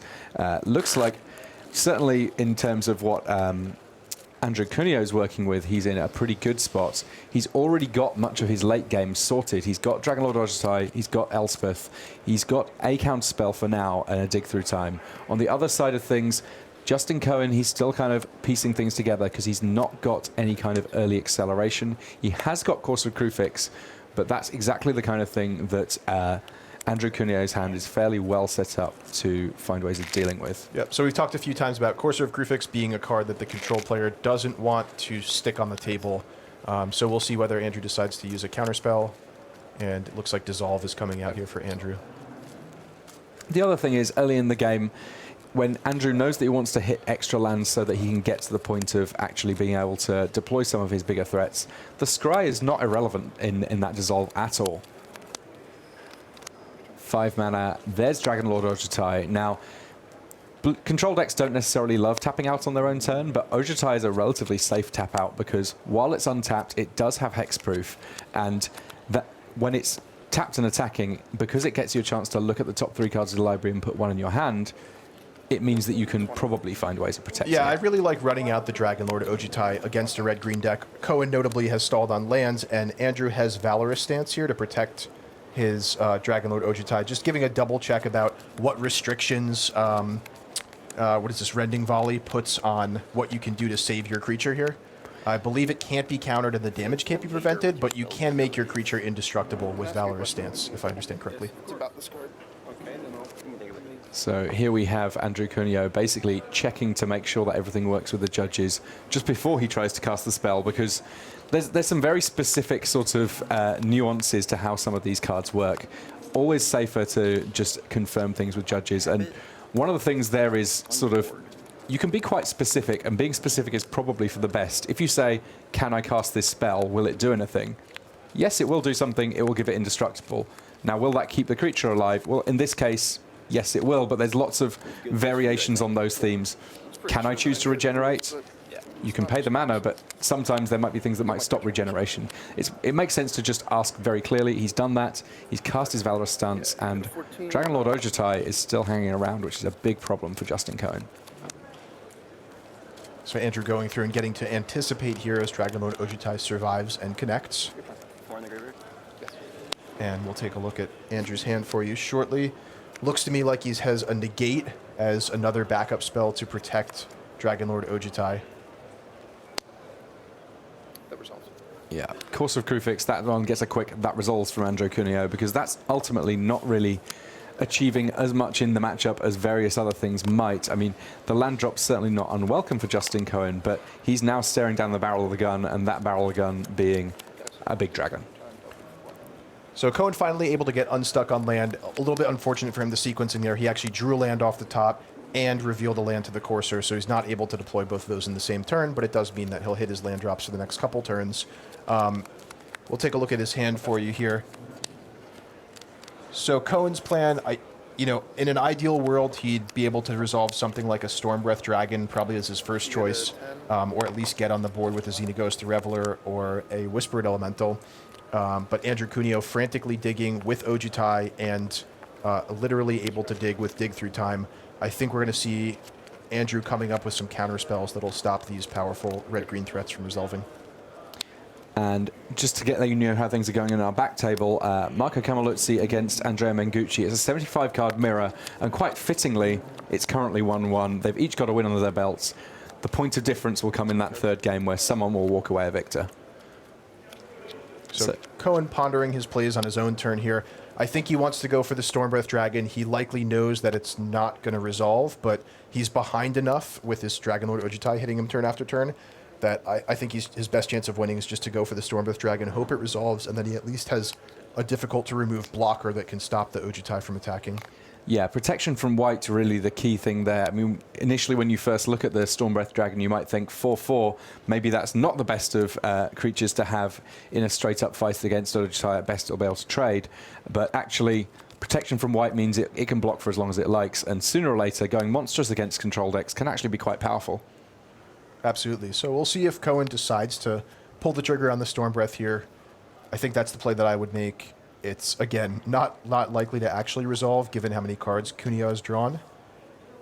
But I think it's the best realistic option. And no, Cohen decides to go for the Whisperwood Elemental, a little bit more conservative there.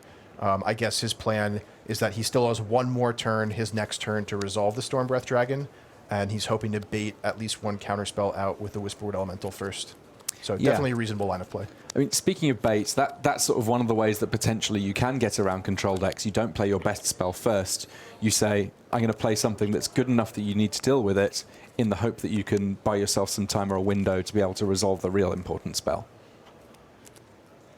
Yeah, unfortunately, with Justin Cohen under so much pressure and Andrew drawing multiple cards a turn, I'm not sure that his window gets any better. But yeah, it's definitely a reasonable line of play to try to bait one counterspell there, and then this turn go for the Stormbreath, but certainly an uphill battle regardless of what line he chooses. Yeah, in some respects, I feel like each of these players very much playing a classic game of Magic. You've got Andrew Cuneo absolutely taking the control role. He's got the counter magic, he's got the card drawing, he's got the one persistent, difficult to deal with threat. And you've got Justin Cohen doing his best as an aggro role against these kind of decks, trying to sort of eke out the key permanents where he can. Now, as it turns out, even though he made a window for the Stormbreath Dragon, he may find himself out of luck here and anticipate from Andrew Cuneo in response to start with. Could it be this might actually resolve? Well, let's take a look at Andrew's hand. He has a Disdainful Stroke already, so he's just anticipating for maximum information before pulling the trigger on the Disdainful Stroke. And while Justin Cohen can survive one more turn technically, with the one life he gained from his Courser, I think that the door is quickly slamming shut on the red-green deck's chances here. It actually looks like Andrew just top deck an Ugin, is that? It did appear to be Ugin the Spirit Dragon. Ugin the Spirit Dragon is, of course, able to just simply point 3 points of colorless burn at Justin Cohen's head. That will be enough to... Ugin the Lava Spike, finishing the game. Yeah, an 8-mana Lava Spike, but it's not red, so protection from red will not help you. And a small nod there from Andrew Cuneo as he scoops his cards up. Just the one match left to see in the feature match area, and Marco Camiluzzi and Andrea Mengucci each just shuffling up before the final confrontation between these two Abzan control decks. A 75-card mirror, not something that necessarily comes up too often, but these two may well have tested together, hence their identical lists. Let's take a look at those lists now for you. Abzan goes straight from control all the way to aggro in various different instances. This more the control end of things, so it's got Elspeth main deck, it's got Ugin, it's got Liliana Vess. Tasiga, Siege Rhino is kind of a given no matter which way you're looking, and then a whole bevy of removal spells. Now, the interesting bit after sideboarding is potentially you could either try and go underneath some of that, get a Fleece Main line down, potentially give it indestructible, or go even bigger. So I'm going to have more Read the Bones to draw cards. I'm going to have Nissa World Waker.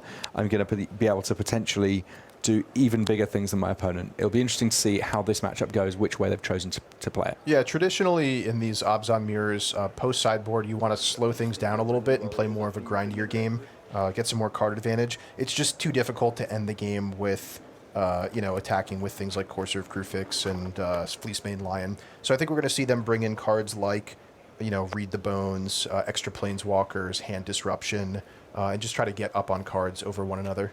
We see the details there, Andre. I guess, just jumping in right here, I guess my prediction is totally wrong here. It looks like Menguchi has actually brought in the Fleece Mane Lions and is going for more of a beatdown plan. So I wonder if they're both on that plan, and they've talked about this before, or if Menguchi is throwing a curveball, so to speak, by bringing in some more aggressive creatures and trying to go underneath.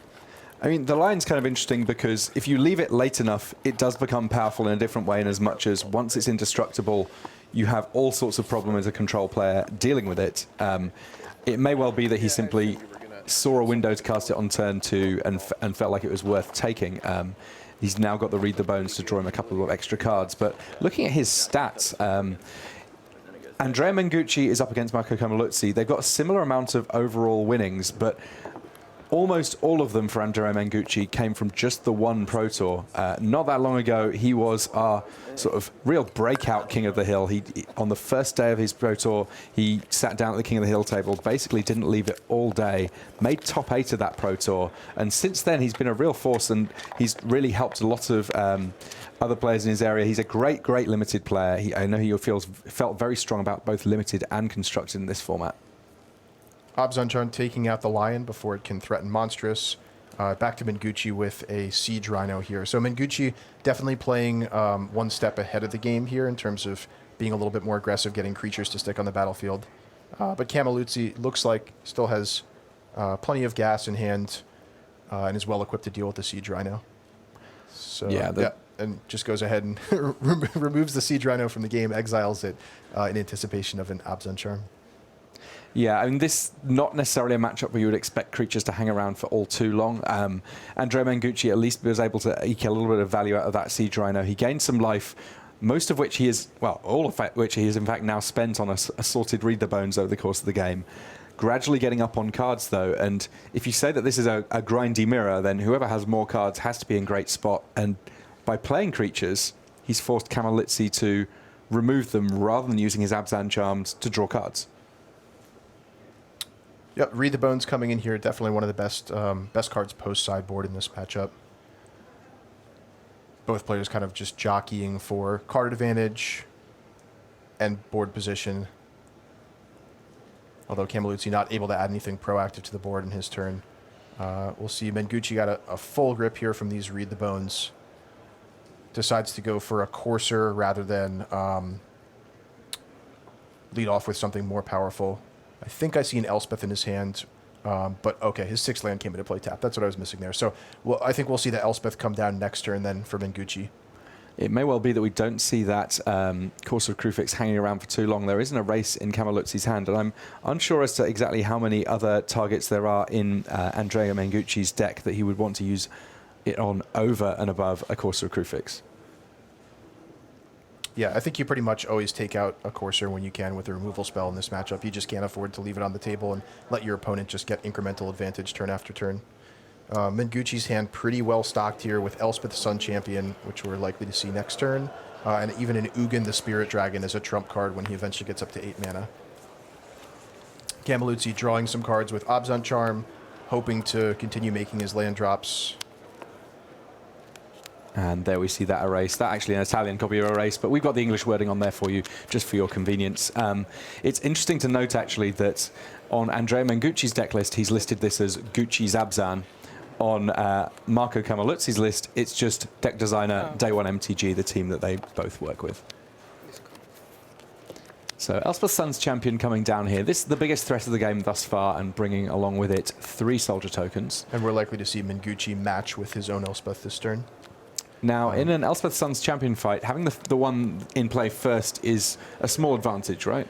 It is. It left to their own devices. The Elspeth that came into play first will end up ultimating first and end the game, but both players have so many cards in their hand that it's unlikely that Elspeths are just going to go unchecked turn after turn.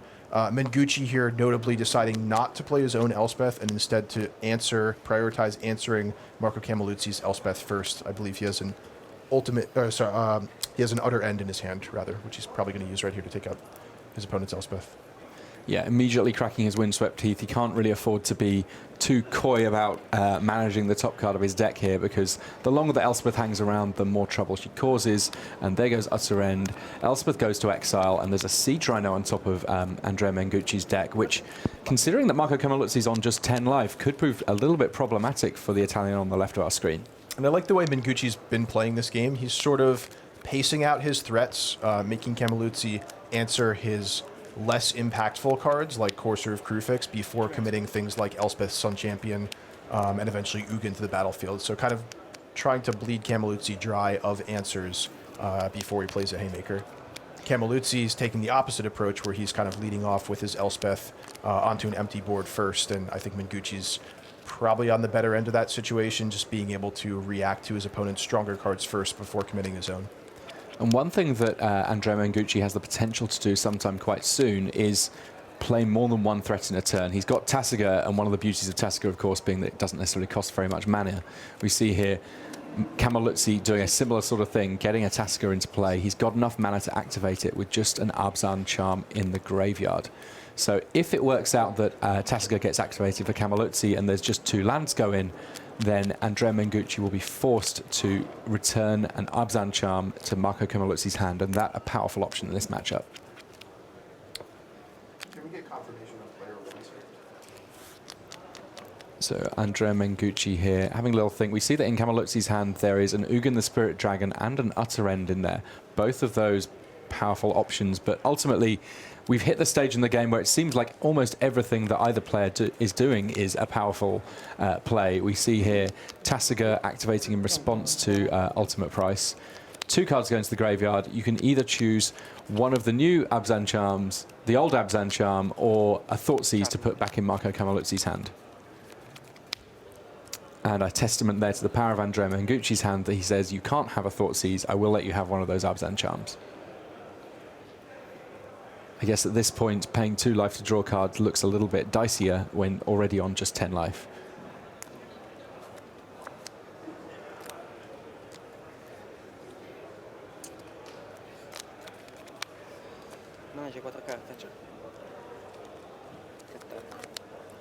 So Mengucci, just pondering his play here on his main phase, does decide to commit the Elspeth. And I think wisely so, given that he has an Ugin in hand as well to follow up. If this eats like a Hero's Downfall or an Utter End or something along those lines, you know, he's got his next threat lined up, and a more powerful one at that. Potentially, he might have figured out that one of the biggest things that Camiluzzi could do here is to play an Ugin, use it to get rid of Elspeth.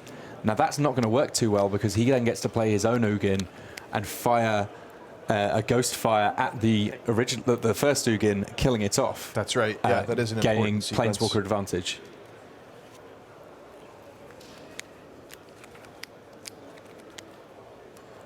So we're into the phase of the game where both players are just throwing haymakers at one another and sort of scrambling for answers to them.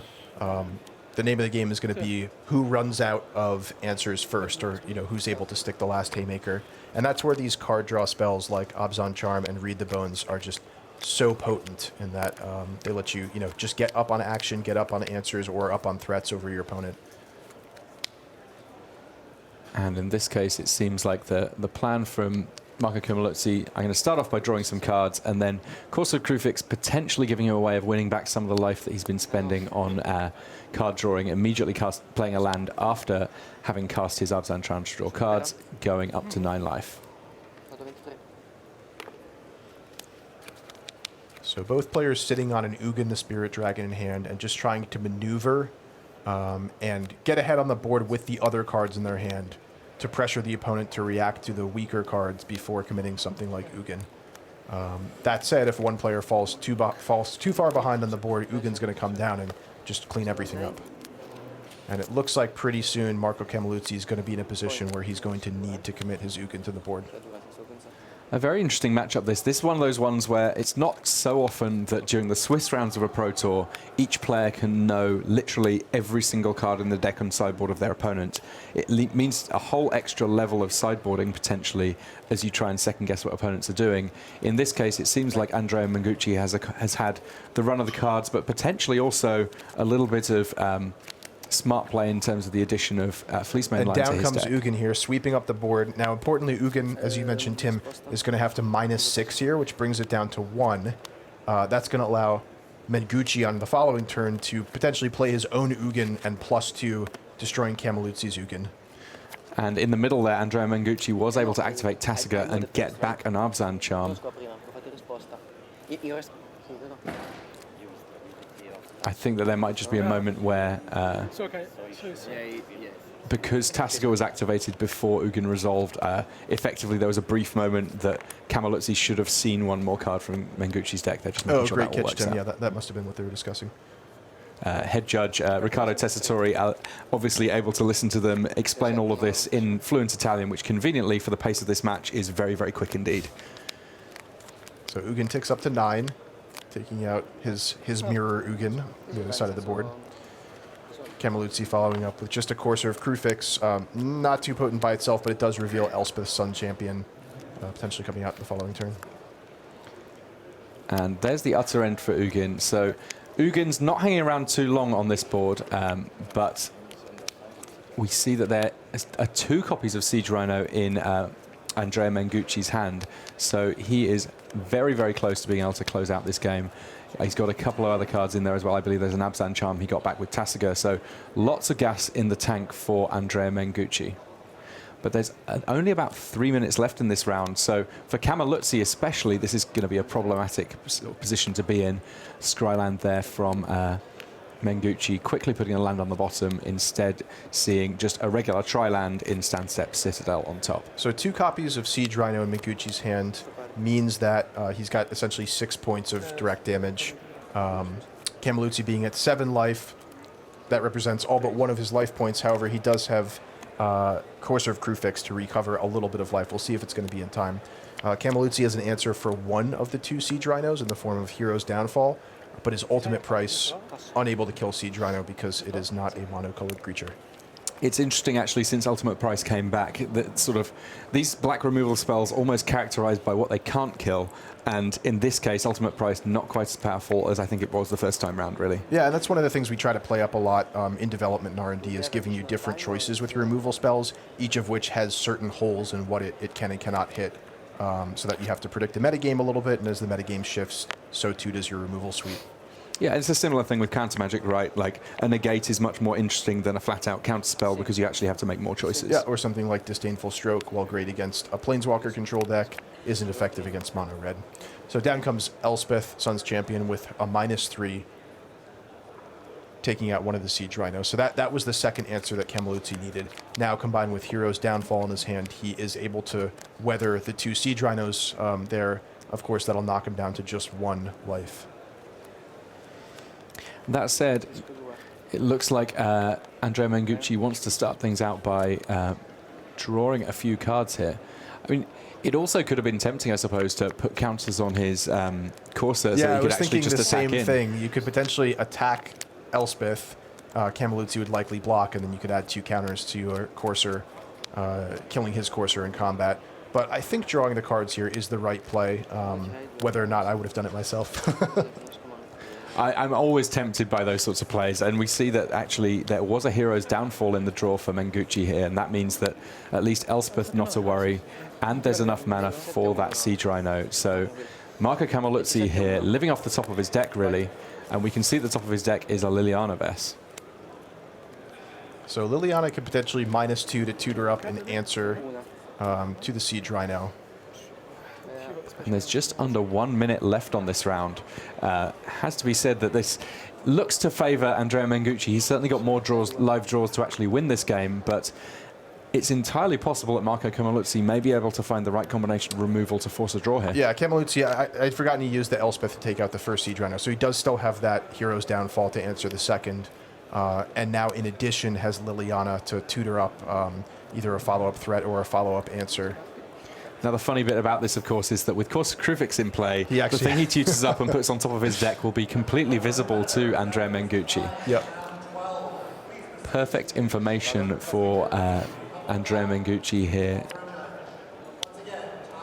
So Mengucci out of cards in hand, I believe. It's got to be frustrating here with Camiluzzi, just that 1 life, now 2 life off the Courser.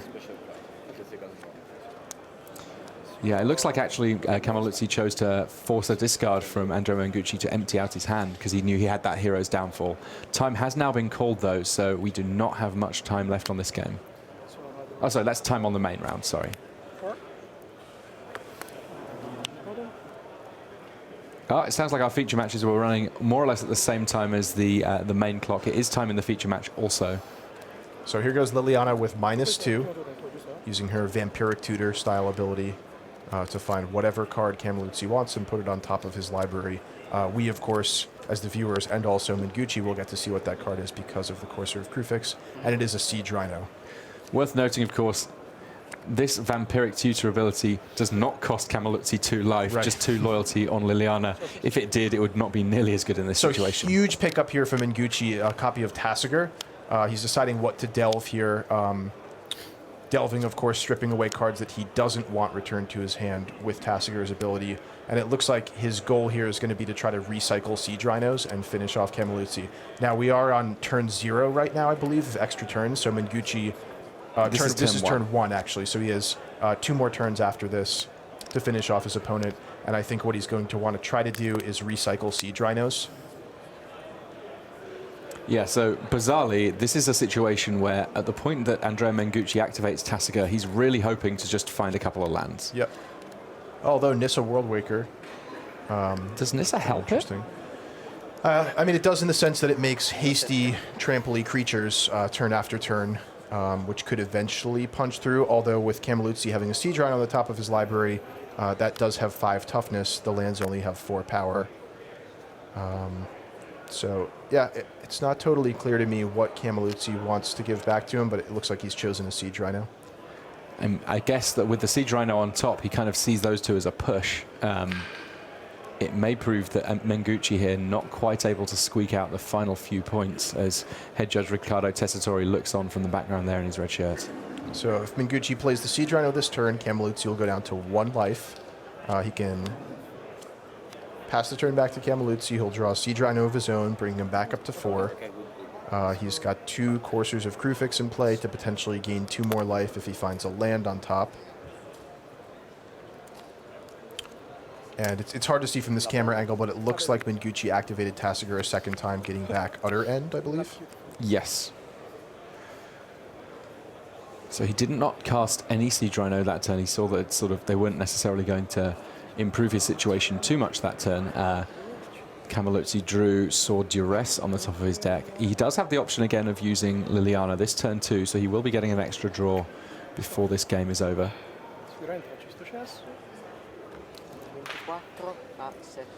Camiluzzi not having the luxury of being able to sit back on Siege Rhinos. He does have to cast this one because if there ends up being a situation where Andrea Mengucci gets a second, he could have just cast 2 to end the game. So this puts Camiluzzi up to 7. Andrea Mengucci down to a pretty healthy 24. So an interesting choice with Liliana here. Now, had Camiluzzi plus Liliana, Mengucci would have to discard one of the 2 cards in his hand, which he'd then be able to give him back with Tasigur. And it looks like these 2 friends have sort of turned around and said, this match is not going to end. We're not going to play out the last couple of turns. A little kind of high five across the table. Kind of fitting that 2 teammates playing a 75-card mirror ends up in a draw, even if it's not necessarily the most exciting for either of them in terms of their potential finish in the tournament right now. So that the end of our round here, round 12 here at Pro Tour Fate Reforged. Myself, Tim Willoughby, here with Ian Duke. And we saw an awful lot of great Magic and really a bit of a school in terms of how Control plays against all sorts of different decks. We heard about Shota Yasuoka falling to mono red. We saw an absolute decimation of the Bees deck from Andrew Cuneo on blue-white control, and then, of course, Paulo Vitor Damarosa doing his thing with blue-black, or actually Esper control there. So many different forms of control. All of them seem pretty powerful in this format. Yeah, absolutely. It's really interesting to me how you have so many different choices between what subset of the Esper colors you play, whether or not you're playing dragons, if you decide to use Crux of Fate, and how that impacts whether you're using dragons as finishers, whether you're going for a more planeswalker-oriented route. We've also seen some copies of Narset over the weekend, which none of the players that we featured this round happened to choose, but it's another option for a package you can use in a control deck. Absolutely. There's a big enough suite of good cards that control decks can run that it does kind of work out that you can't necessarily predict, just because your opponent's playing control, what 75 they're playing with. But this is the end of our round 12. We are going to head things back to the news desk, but we will see you very, very shortly for round 13 of Pro Tour Dragons of Tarkir. Thanks very much to Tim Willoughby and Ian Duke. They're kicking us off with our Saturday afternoon entertainment of Standard. Where are the dragons in the feature match area? Let's wheel out the Dragon Tracker, set a furnace under it, and see where we get to. Here we come. 58 dragons now have been in the feature match area here in Pro Tour Dragons of Tarkir. I want to mention, by the way, that draw between Cameluzzi and Mengucci, well, you know what? Sure, 1 point not great, but that's another whole round closer to the end of the tournament, where they still don't have to win their next match. They're both at 9-2-1. They both have a loss to give, and another hour has ticked by. So there is that going for them. Now, time to wheel out our hashtags here at the Pro Tour, because on our second afternoon, all the races are coming into view. 3 of them for you. You see them along the bottom of your screen there. Fantasy PT, give us 3 players you think could be in the mix tomorrow. That competition's getting a little bit easier, I think you'll agree, as we're down to 40 or 50 players who could make it. Top 5 cards, well, that one's a lot tougher. What have been the standout cards of the Pro Tour? You might decide to focus on limited, or just what do you think the best 5 cards of the whole weekend have been? And finally, best deck. Well, that's going to come into focus as we head down the stretch this afternoon, and of course tomorrow when it's Standard all the way. But right now here on the Pro Tour, it is deck tech time. Waiting for us is Hall of Famer Randy Buehler and a teenage wonderkind from the Czech Republic who already has 1 Pro Tour top 8 to his name. Can he make it 2? He's in great position to do so far. It's Andre Stasy.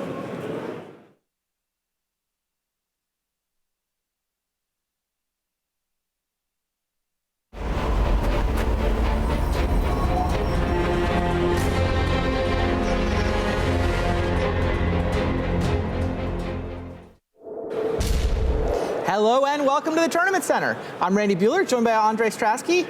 Glad to be here. Welcome. Yeah. You've been having a great weekend so far. That's true, that's true. And the deck that you've brought seems super cool.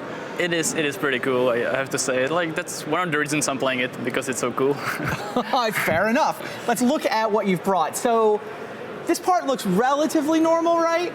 Yeah. The Mystics, the Caryatids. I think the kind of weird card is the Retoglow Mystic, because I'm playing Devotion deck, and the usual Devotion decks play Voyaging Satyr, because it untaps Nykthos and generates a lot of mana, and then you can use it with the Master of the Unseen or other cards.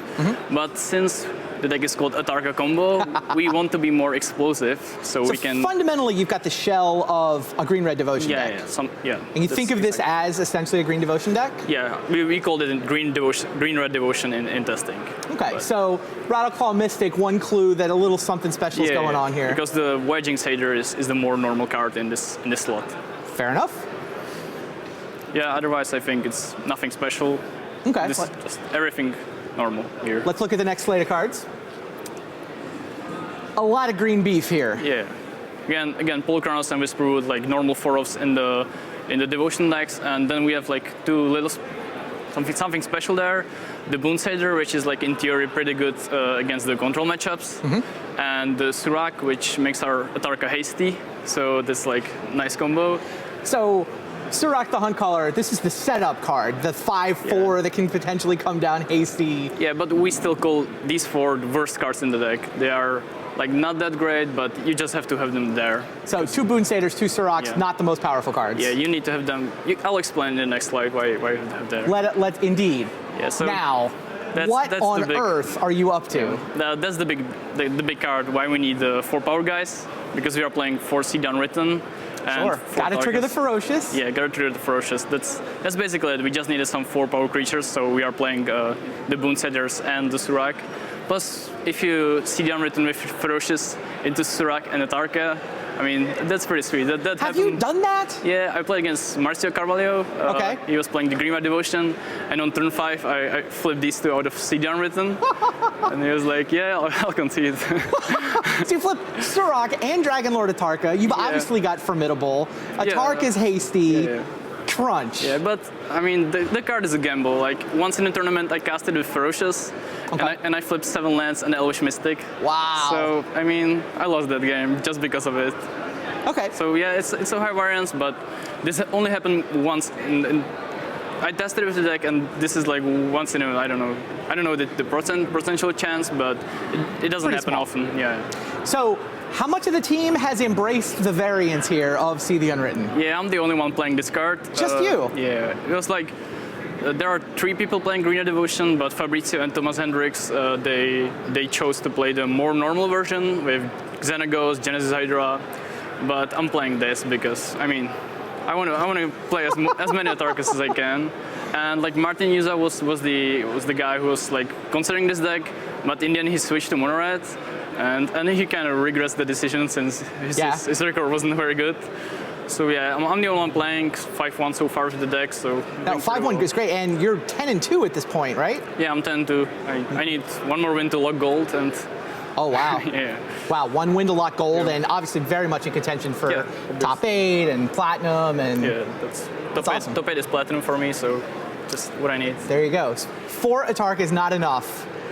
You needed 8 of them. Yeah. I mean, you don't always hit it, but when you do, it's pretty sweet. That is awesome. This card is just bonkers. I mean, it's I think one of the best cards in the standard right now. Wow, so not just one of the best dragons in Dragons of Tarkir. Yeah, I think it's just one of the best cards. One of the best cards in standard, Dragon Lord Atarka. Yeah, it's awesome. Nice. We should round out the rest of the deck. Just for the record, anything specific to talk about in the mana base? We are playing only 3 Nykthos because, like I said, it's not that good in the deck because we don't care about generating like tons of mana. We just want the 7 to hit the Atarka, and that's it. So we're just playing 3. Then I don't think we have like 2 fetch lands to work with Cursor of the Crucifix. So that's it. Now, anything special going on with the sideboard? Nothing really special. Like, I think the only like interesting card is the Waging Satyr. Okay. And you can pretend to go be a normal devotion deck. You can bring in a Satyr. Yeah, I think that raises some eyebrows, but we just figured that the 2 mana guys are the best thing you can do in a mirror match. It's just all about who ramps faster into Atarka. Okay. So we have this there, and it's also fine against Mono Red, where basically where you need some more speed. Then we have these 7 Planeswalkers against Control, which is one of the worst matchups. So we have 4 Nisas, which I don't know. I don't think it's that usual to have 4 of them.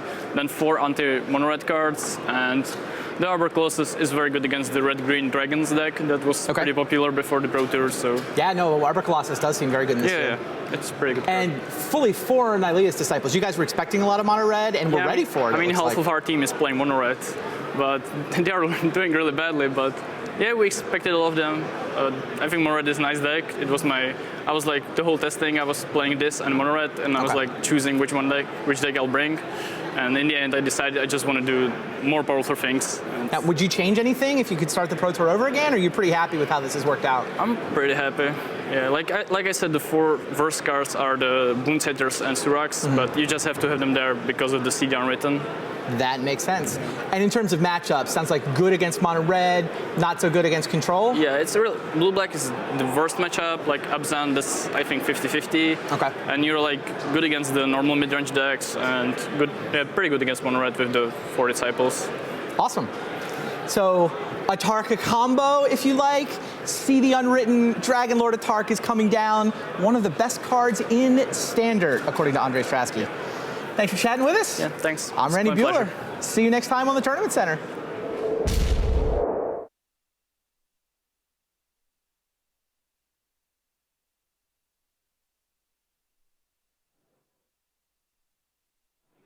there is so much to like about Andre Strasky, not least the fact that he's trying to get gold, he's trying to get platinum, he's deadly serious about the game, and his weapon of choice for deadly serious is deadly fun. Absolutely wonderful. You can just go for crazy and still succeed if you're good enough. And Andre Strasky already at 1 Pro Tour top 8 and getting really quite close to potentially a second. Well, someone who has already got a Pro Tour title, has climbed the mountain all the way and looked down from the summit, is the 2013 Pro Tour Dragons Maze champion, and that's Craig Wesco. Well, he right now is sitting at 9-3. This morning, he came in to the 6-2 here in Brussels. So you're part of Team Ultra Pro. Tell us how that preparation kind of went for the Pro Tour. Well, there's about 12 or 13 people on the team, and half the team got here early to test in a house. And I came a few days before, but we do a lot of testing online, so there's a lot of collaboration, and I think we ended up on 4 decks for this tournament. Yeah, and in true Craig Wesco fashion, you sided with the deck with the most white mana sources, which is the Bant Ultra Tide deck. Yeah, a few people were on green-white, and I was real close to audibling to that, but I just kept winning the most with this Bant deck, so I just stayed with it. So did your team feel that this is a format that's basically solved, or is there just a whole bunch of different powerful things you could be doing? I think that the best deck right now is blue-black control, if you know how to make all the decisions correctly. But the only player on the team who was able to do that was Adrian Sullivan. And so Adrian just had the highest win percentage, but everyone else who tried to play his deck wasn't winning nearly as much. So it's just like, all right, Adrian, you should play blue-black. Everyone else, let's play the decks that we're winning with. Yeah, so I see you're sporting the TCG player tie. Tell us, and the shirt. Nice denim, although it's not denim, it's not real denim, but it looks denim-esque. So tell us how your progress from TCG player team-wise to the Team Ultra Pro happened. Well, the team that was called TCG player the past few Pro Tours, half the team fell off the Pro Tour, so there's just 5 of us left. And the other 4 decided to join a lot of the Star City guys, like Brad Nelson, Brian Braunduin, Mark Nestico. And they were kind of moving in a direction that I didn't sort of feel comfortable with. And the team formerly known as Team Work, which we're now Team Ultra Pro, they invited me to join them, and I'd already been testing with Sam Black for some of the GPs. And so that just seemed like a better fit for me. So I thought for this Pro Tour, I would try that out and see how it goes. So far, it's been going well. All right, and you're still actually doing writing for TCG Player, correct? Yes, TCG Player is the company I work for, and I write articles every Friday. Okay, so is this your first time in Brussels? Yes. It is. So do you plan on doing anything outside of the Pro Tour? Anything culturalized? You're going to have some muscles and frites while you're here? I don't think so, but I plan on mostly playing Magic here, then I'm going to go to Krakow, spend a week in Krakow. Okay, that sounds like fun. All right, well, thank you, Craig, for your time, and enjoy the rest of the Pro Tour.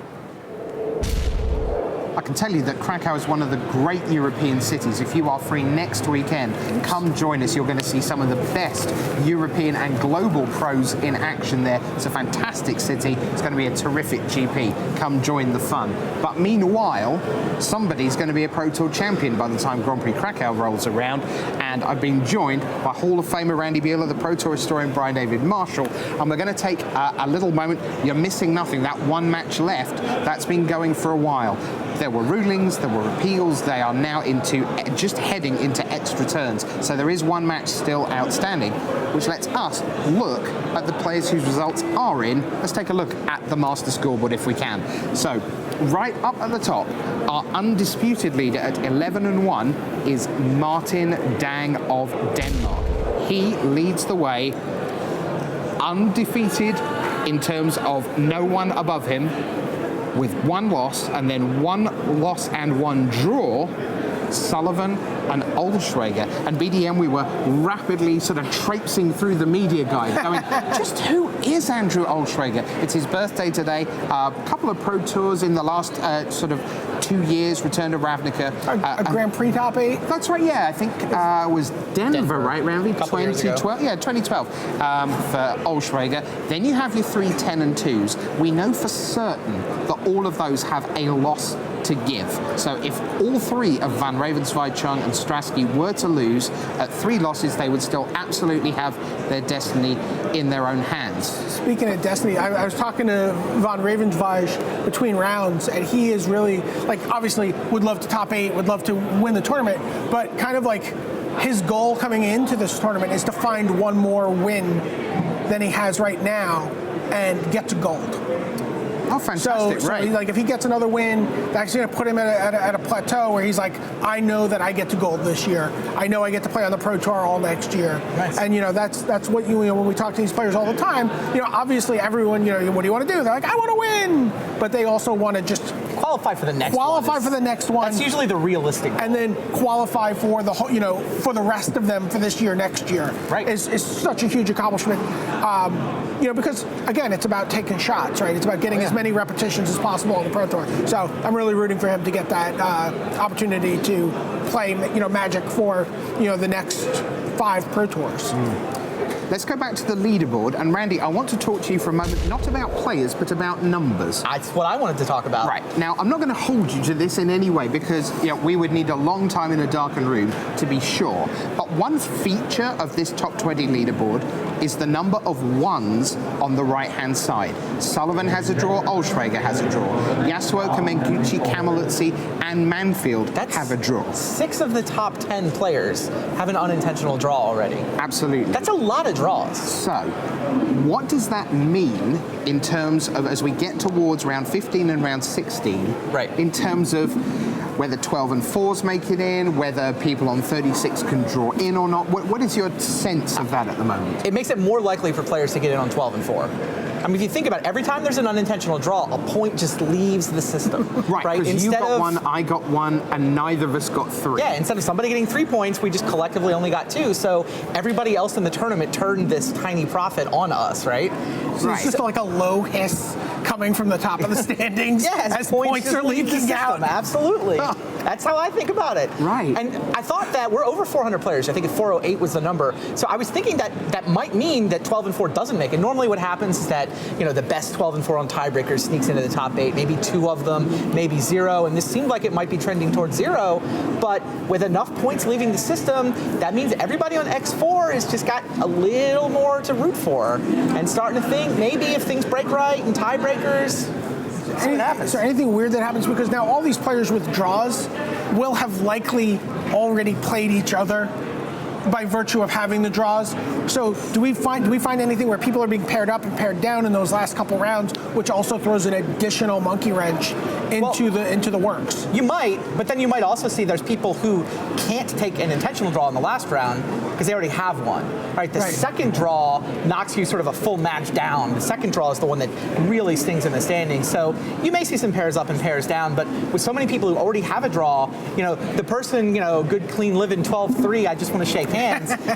Is there going to be somebody to put across the table from them that can draw at 12-3? Or is it 11-3-1 who says, I have to play? No, I'm just going to beat you out.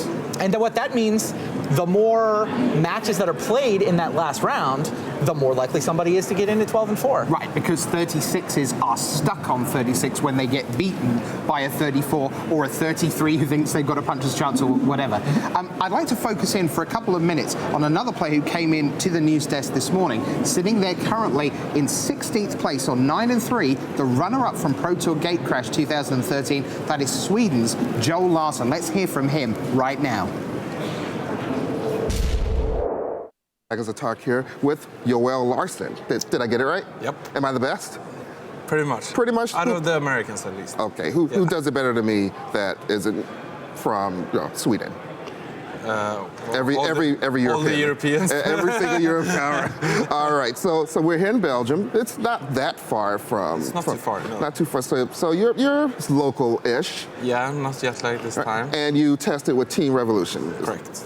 Did you guys did you do the team testing house? Did you camp out in Belgium for a few months or did anything else? Much. Yeah. We were when our team, Timothy Simon, his parents has a big house in a northern village in Bretagne in France. Okay. So we were there for an entire week. It was super good. Big house, all the facilities. Yeah. All right. So, and when did you actually come to Belgium?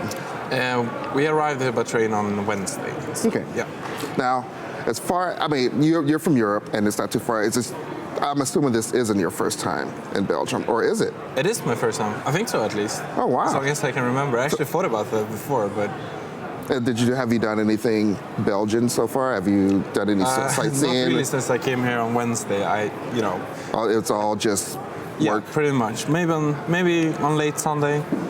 I mean, I'm gonna play on early Sunday. Okay, so early Sunday. Yeah. You have a date in the feature match early Sunday, and after that, celebration. Maybe have some Belgian beer in a trophy. Most likely. Some waffles, some chocolates. Ooh, I like waffles and chocolate. They're good at that in Belgium.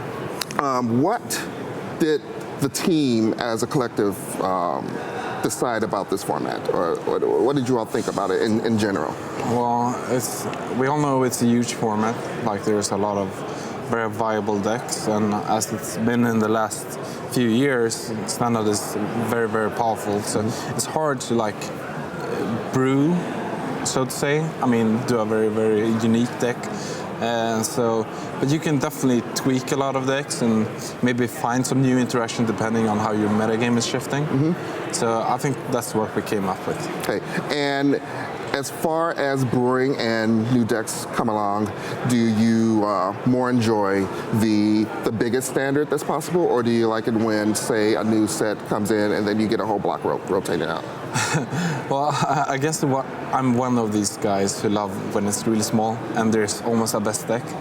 I don't know. It's a weird thing to do because it's very good for Magic when standard is versatile. But I kind of like playing these super hard mirrors, like the old Coldblade mirrors and Delver. They were very difficult, and I really enjoyed that. But I mean, it's fine. It's really nice to see so many different decks that can go into very many different personalities. Yeah. Awesome. Thanks, Joel, and send you back to the tournament. Thanks very much to Richard Miller and to Joel Larsson there of Sweden. Currently at 9-3. And normally we'd say one more loss, that'd be the end. But we're starting to think that there's going to be enough tightness and excitement around the draws to mean that 36 could be super live by the time we are all done after 16 rounds. Remember, 8 yesterday, 8 today. We have 4 rounds of standard coming up, and the players are seated in the feature match area. So we're almost there. But let's get back to our leaderboard. Plenty more big names to talk about. Let's take a look if we can. And it's worth noting that Rick Lee, the overnight leader, the 8-0, well, he's had a difficult day so far. He's now at 9-3, very much back in the chasing pack. But Randy, there are plenty of people on that right-hand side of the screen whose momentum is propelling them upwards through the pack towards potentially a top 8. Yeah, no, I really see one Hall of Famer and one guy knocking on the door. Jelger Biegersma, Eric Froelich. Those guys have been playing great Magic all season. Eric's run this year